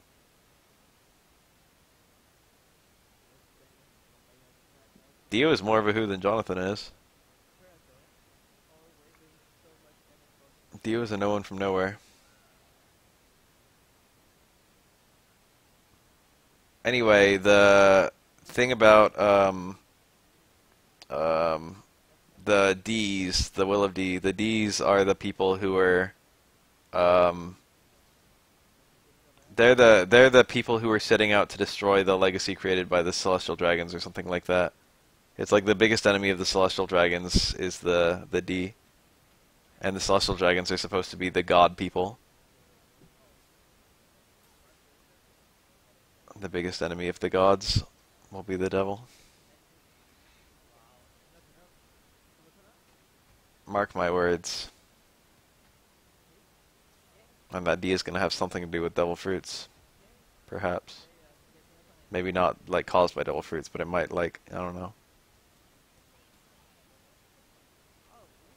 How do you know to call your kid so-and-so D if no one knows what it stands for?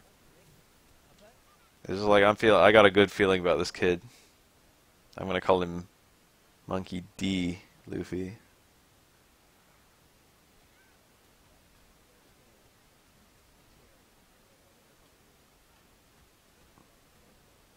I got JoJo spoilers I figured out too if you want JoJo spoilers. It concerns part 8.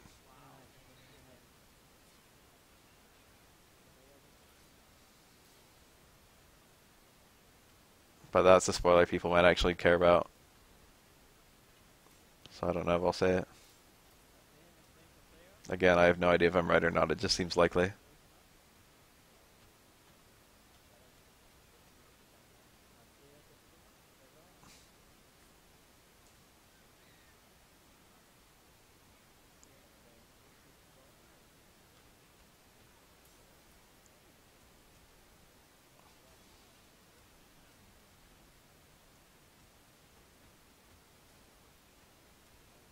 Alright, I won't spoil.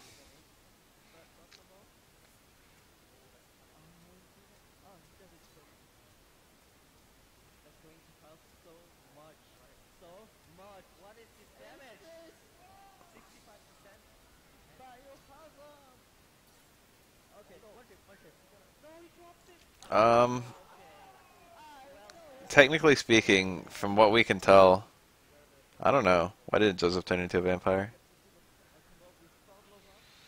I've never read Saint Seiya, but one time I watched a TV show called Knights of the Zodiac, and I don't even know if that's the same series. Or like a spin-off or what.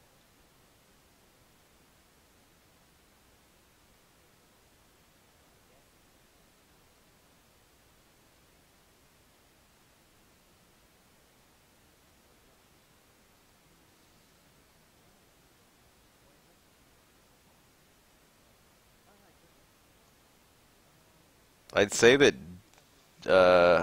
Joseph was immune because of Hamon or whatever, but technically speaking, Strizo had Hamon. And he still vampired out. Did we know if he could still use Hamon after he became a vampire? I don't think he ever gets shown using Hamon. Strizo. After he vampires.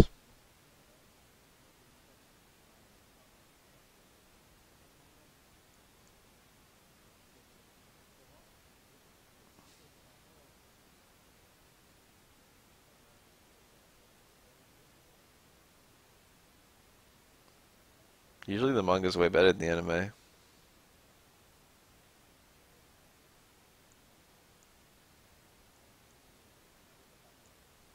Oh yeah, that's right. He Hamoned in it. He died. I remember.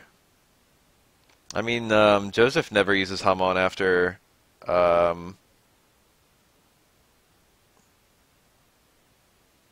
3, the end of part 3.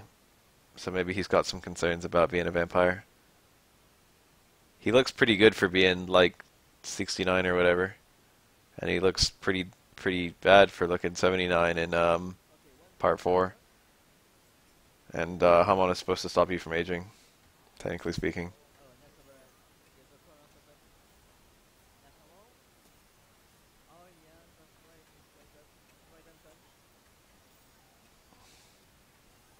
Okay, I understand why Joseph was like, I've already done the one thing I'm ever going to need to do with my life. When he like beat the Pillar Man.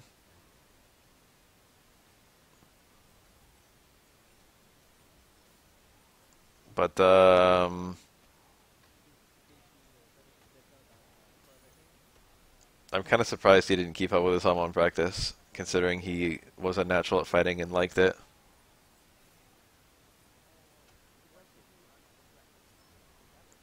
And you know, it prevents you from aging and shit.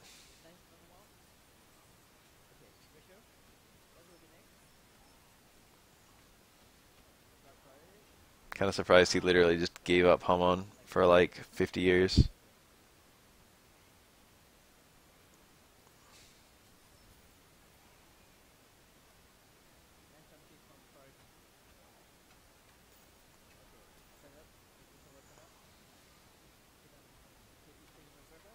That's true. Being a vampire does stop you from aging.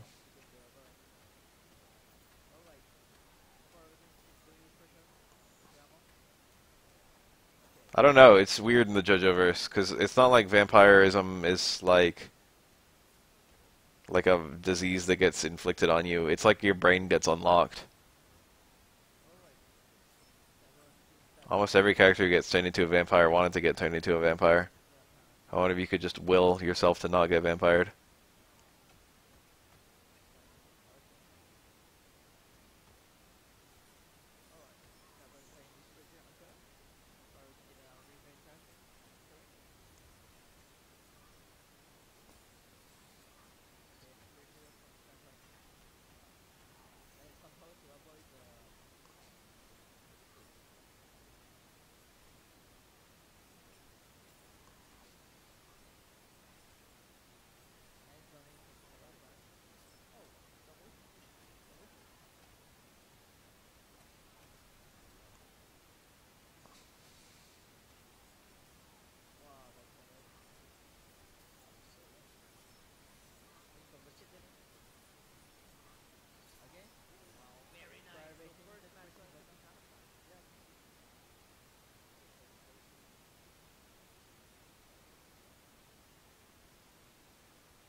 Vampires don't even bite.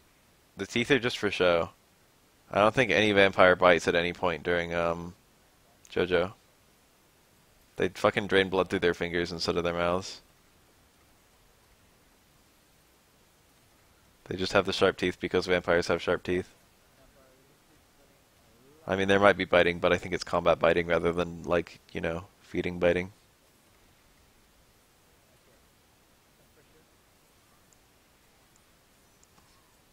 That's actually a good case, though, because Dio also had to die to become a vampire. Or I don't know if he died.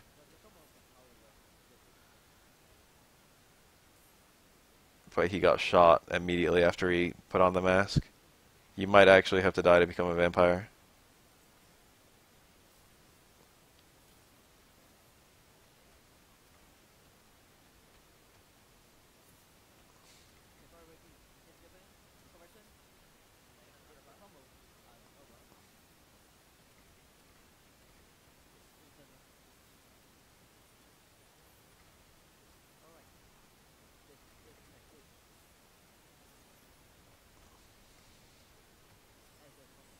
Yeah, now that you mention it, the mask might kill you.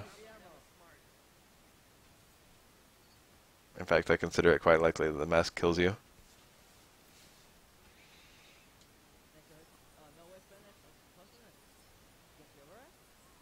Katana's a really lit character in this game. I like watching her. I don't understand why Josuke was so unwilling to believe in a alien when he was literally interacting with stands and also a ghost on a day-to-day basis. If you ask me, an alien is much more believable than a ghost.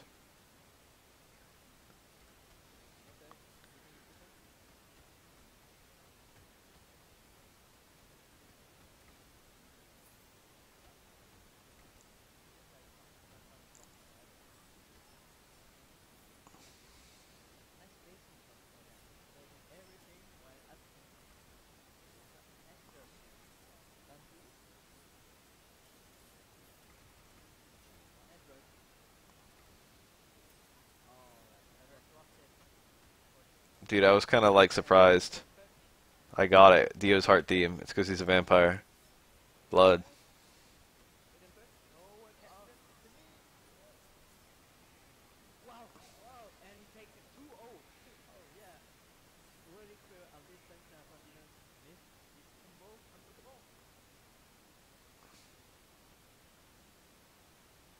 Dude, why is it always a ghost of like someone from like 300 years ago?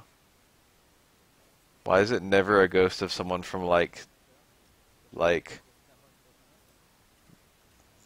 than 5 years ago? I guess sometimes it is. Why is it never like the ghost of a caveman? Why is it never the ghost of like someone 20,000 years ago? You think there'd be hella caveman ghosts?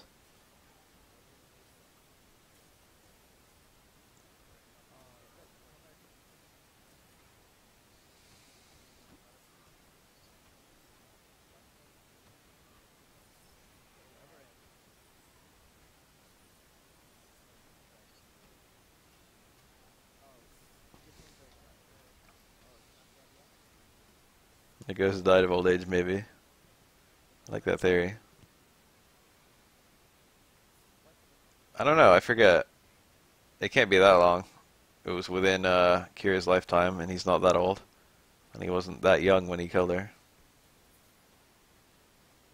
So it's probably less than 10 years, I feel. But I don't remember if they say or not. Kira appeared in something after part 4. Like a side story kind of thing that Araki did, I think.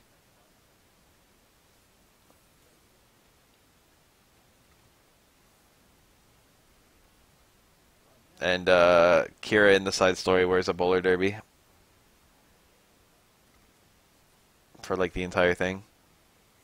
And it looks kind of cool. And got me thinking, like, the ghosts in the JoJo-verse, they don't, they keep their wounds from when they were alive. Raimi had that giant fucking nasty wound on her back that we never saw. So Kira probably has a pretty good reason to wearing that hat.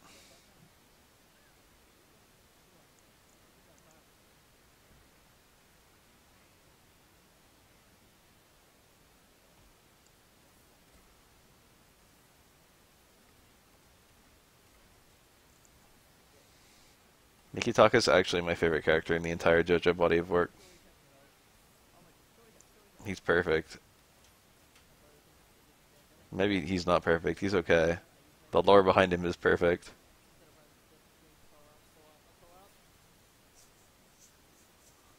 Also, Earth, Wind, and Fire is a good band.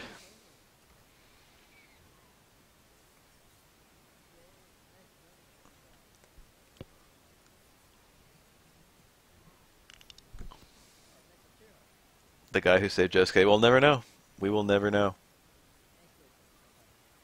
Just a guy. Random dude. Came from nowhere. Went to nowhere.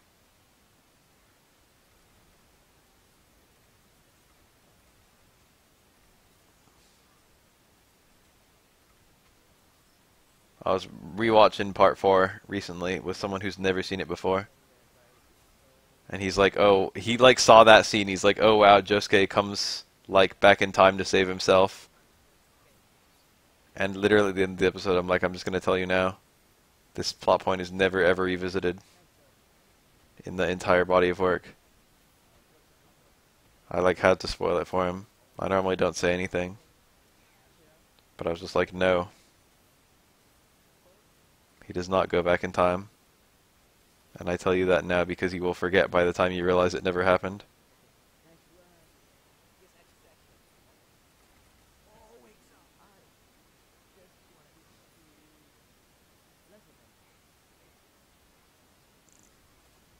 Reminder that Josuke is already like 4 years old during part 4. Reminder that Jolyne is already like 4 years old during during part 3. And Jolyne is already like 4 years old during part 4. Jolene's already born in part 4. That's like really strange to me. There's like zero acknowledgement that Jotaro is a married man.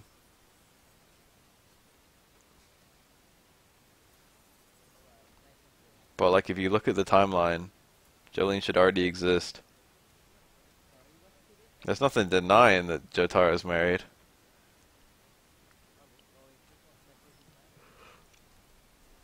But you know. Nothing. Nothing happened to the invisible baby. Her name is Jo. Jo Joestar. Her name is Shizuka Joestar, but Shizuka can also be read as Jo.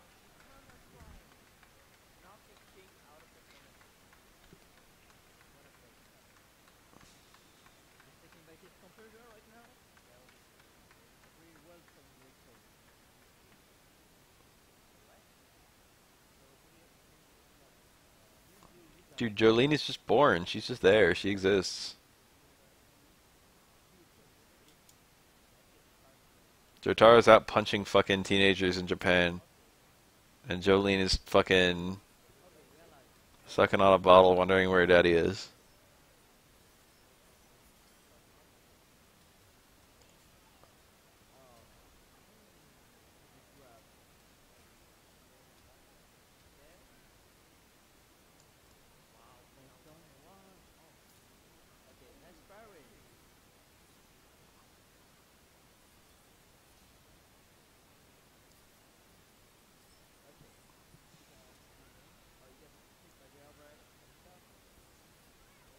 One thing I kind of like is whenever Araki's drawing all the JoJo's together, he often draws Giorno and Jolyne in a kind of lewd position together.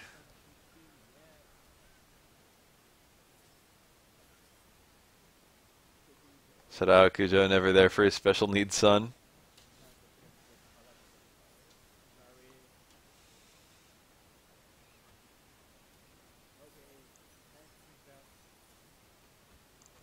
JoJo 8 will have to like grow the haircut.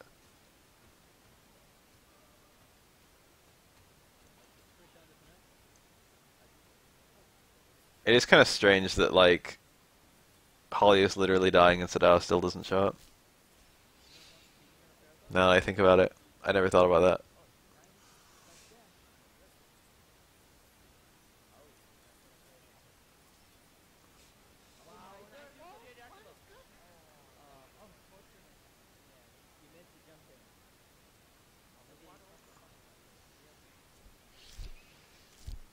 I really like the theory that that little riff that plays whenever Jotaro's beating some ass.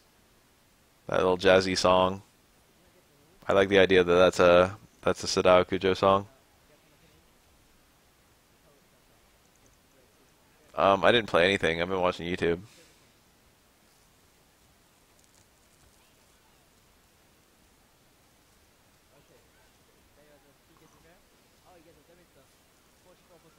Josuke 8 is actually my favorite JoJo, and then Jolene. Josuke 8's like the funniest JoJo.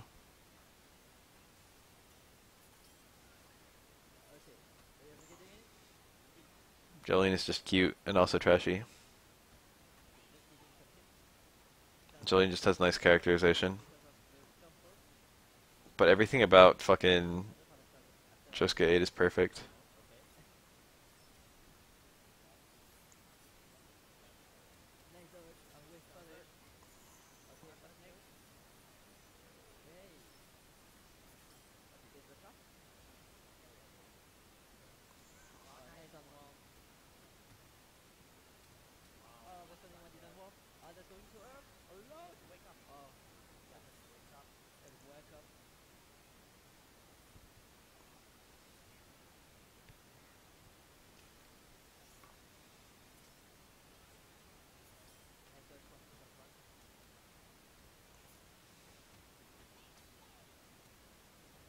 Royal Storm, Assassin, Mournful? I feel like I almost always see Mournful or Royal Storm. It's kind of cool seeing Assassin. I think she doesn't have her lift, fan lift. No, she does. She's been doing it. What does she not have from Royal Storm? What is it that she lacks? Snacks or fossils? You can do both. Pick the fossil snack. I don't think there is a fossil snack, is there? Does Relicanth count as a fossil Pokemon? The thing about fossil Pokemon is they're always half rock type. There might be one that's full rock type, but I can't think of one. And the thing about Relicanth is that it's not, you don't need to bring it back to life because it never went extinct. Like the actual Coelacanth. Ancient fish that just still exists. How wild is that? It's like the Florida Keys or some shit, I don't remember. I don't remember where Coelacanth is supposed to be. But how wild is it they're just fucking there and no one knew? They're not even super rare. They're not even like dying.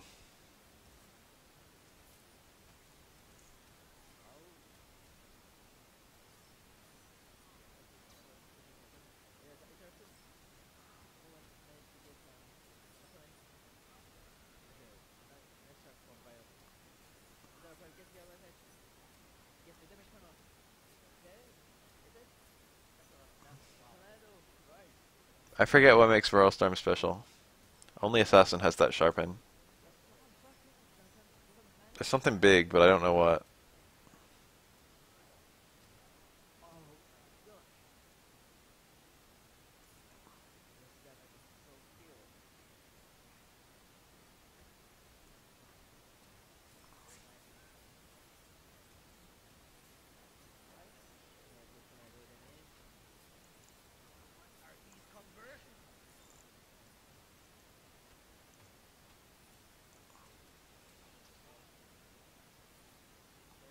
Relicanth is based on a living fossil. But you can just find Relicanth in the fucking ocean.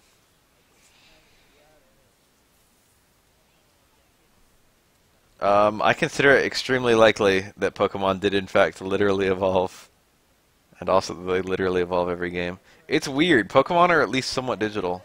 That's an overhead. Pokemon can be like turned into data in a universe where the technology isn't super advanced.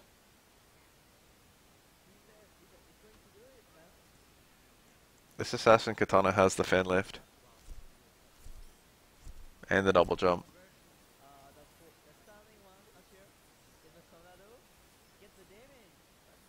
Katana's the aura of this game.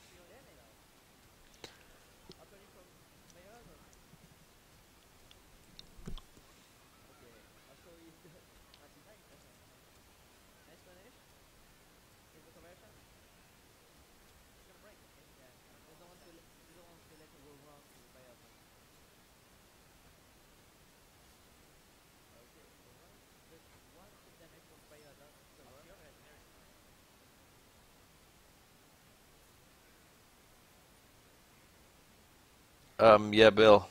Bill is trying to. I don't think he's trying to transform into himself. I don't remember what he's trying to do. I think in the game he's just straight up a Pokemon. Needs help getting back, but in the anime he like got halfway. In Pokemon Adventures manga, I think he turned himself into a Rattata, or like a partial Rattata.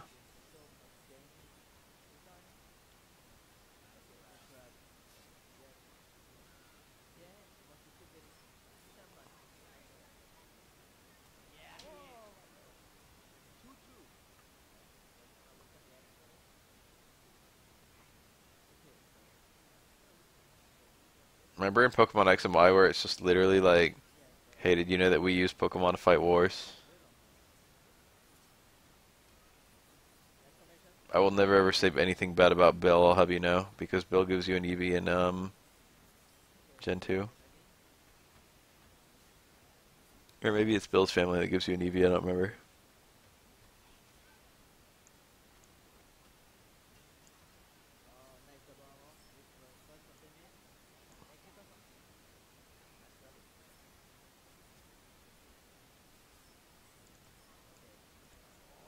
Yeah, we knew that from Surge.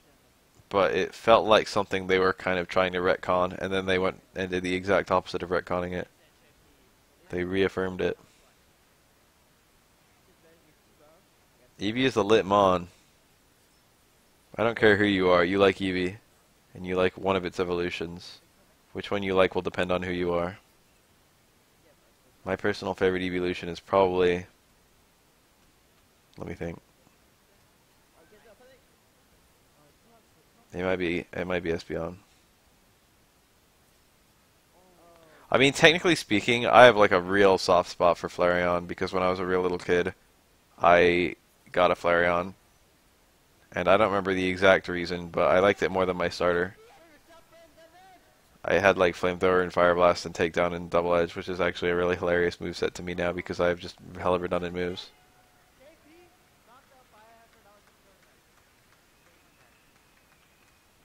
And I got that Flareon to like a retardedly high level by fighting the Elite Four over and over.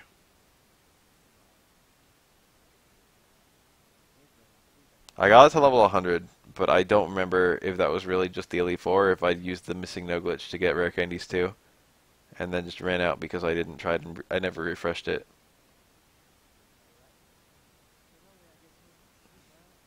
Shut up, there's not a person in this world who doesn't like at least one evolution.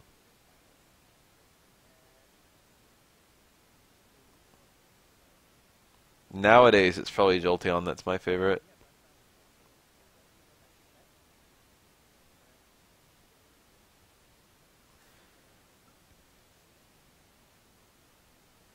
Design-wise, I don't know, it's hard to say. They all have good designs.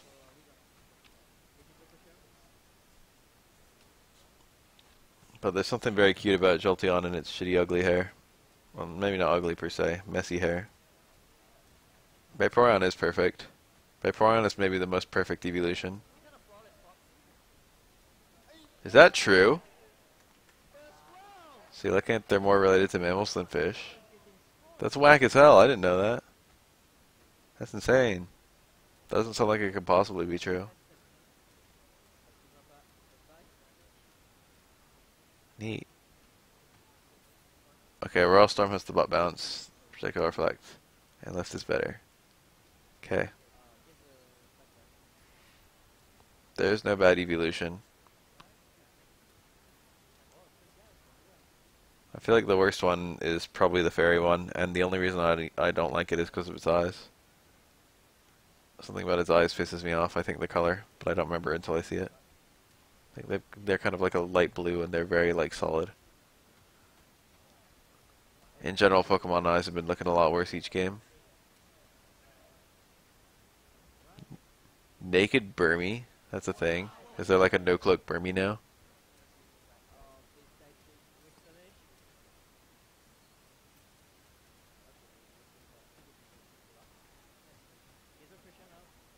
Serene Glace. So that's like a 20% chance of freezing with Ice Beam. What else does that give you? What's dank about Serene Grace Glaceon?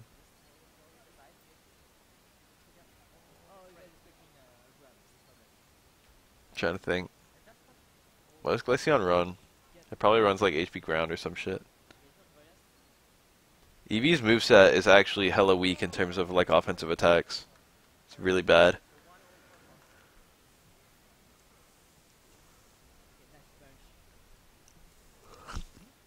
Most Eevees have like a 0 coverage. Leafeon in particular is a sad, sorry state. Leafeon has like a bunch of grass moves, a few normal type moves, which is like you would never do, but you might because Eevee's like Leafeon is that bad. It's got like X Scissor, and it's got like Iron Tail. That's like it. It's like you want a bug coverage move or a fucking steel coverage move. Power to you. Otherwise you got normal and grass. And it's physical too, so you can't even run hidden power. Leafeon would be a good mon if it had a better move pool.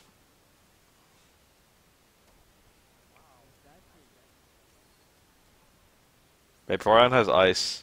Like every Watermon has like ice moves. And Vaporeon, I guess you could run hidden power grass too if you really cared, but water and ice is good enough for it because it's defensive. People almost always run like Scald, Ice Beam, and then like Toxic or something like that. Perhaps the rest. And Sleep Talk.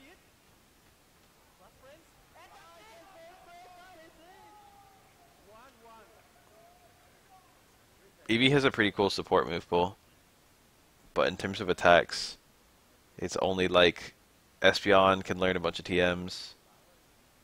I guess I'll have a backup today. Espeon can learn a bunch of TMs, and Vaporeon can learn like a couple. And then most of the other ones can't learn TMs for shit.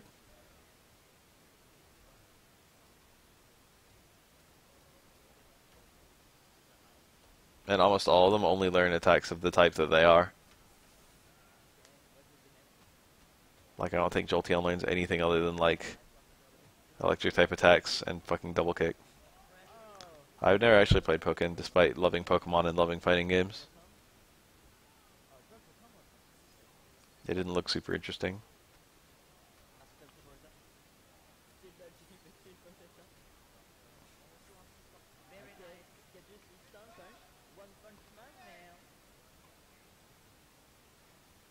I didn't know the history of competitive pokes because I know everything about Pokemon.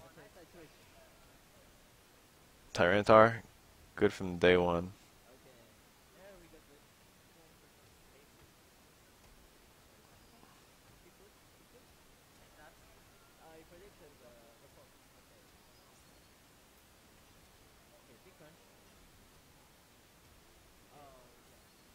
It'd be kind of good to like be like in the afterlife and just watch, like if you get like to watch the entirety of like Earth's fucking existence.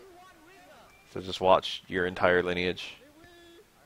Like if you just follow the family that went on to create you before and after.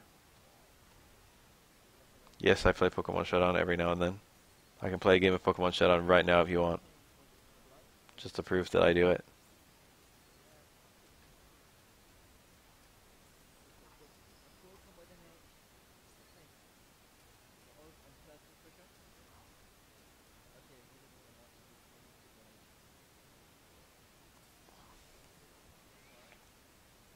Gallade is okay. It has a Mega Form. I got hella teams. None of them are that good. Let's see what we got.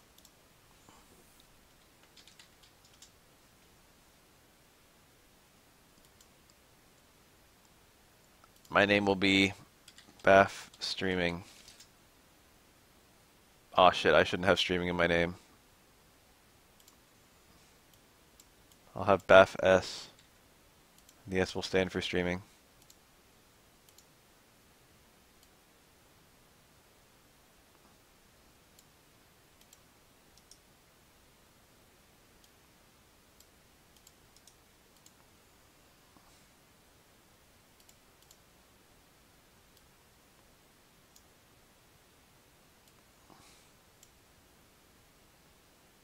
Okay, that's probably good enough, but I don't know. We won't know until I get into a match. Wait, now I can do it like this. That's probably good enough.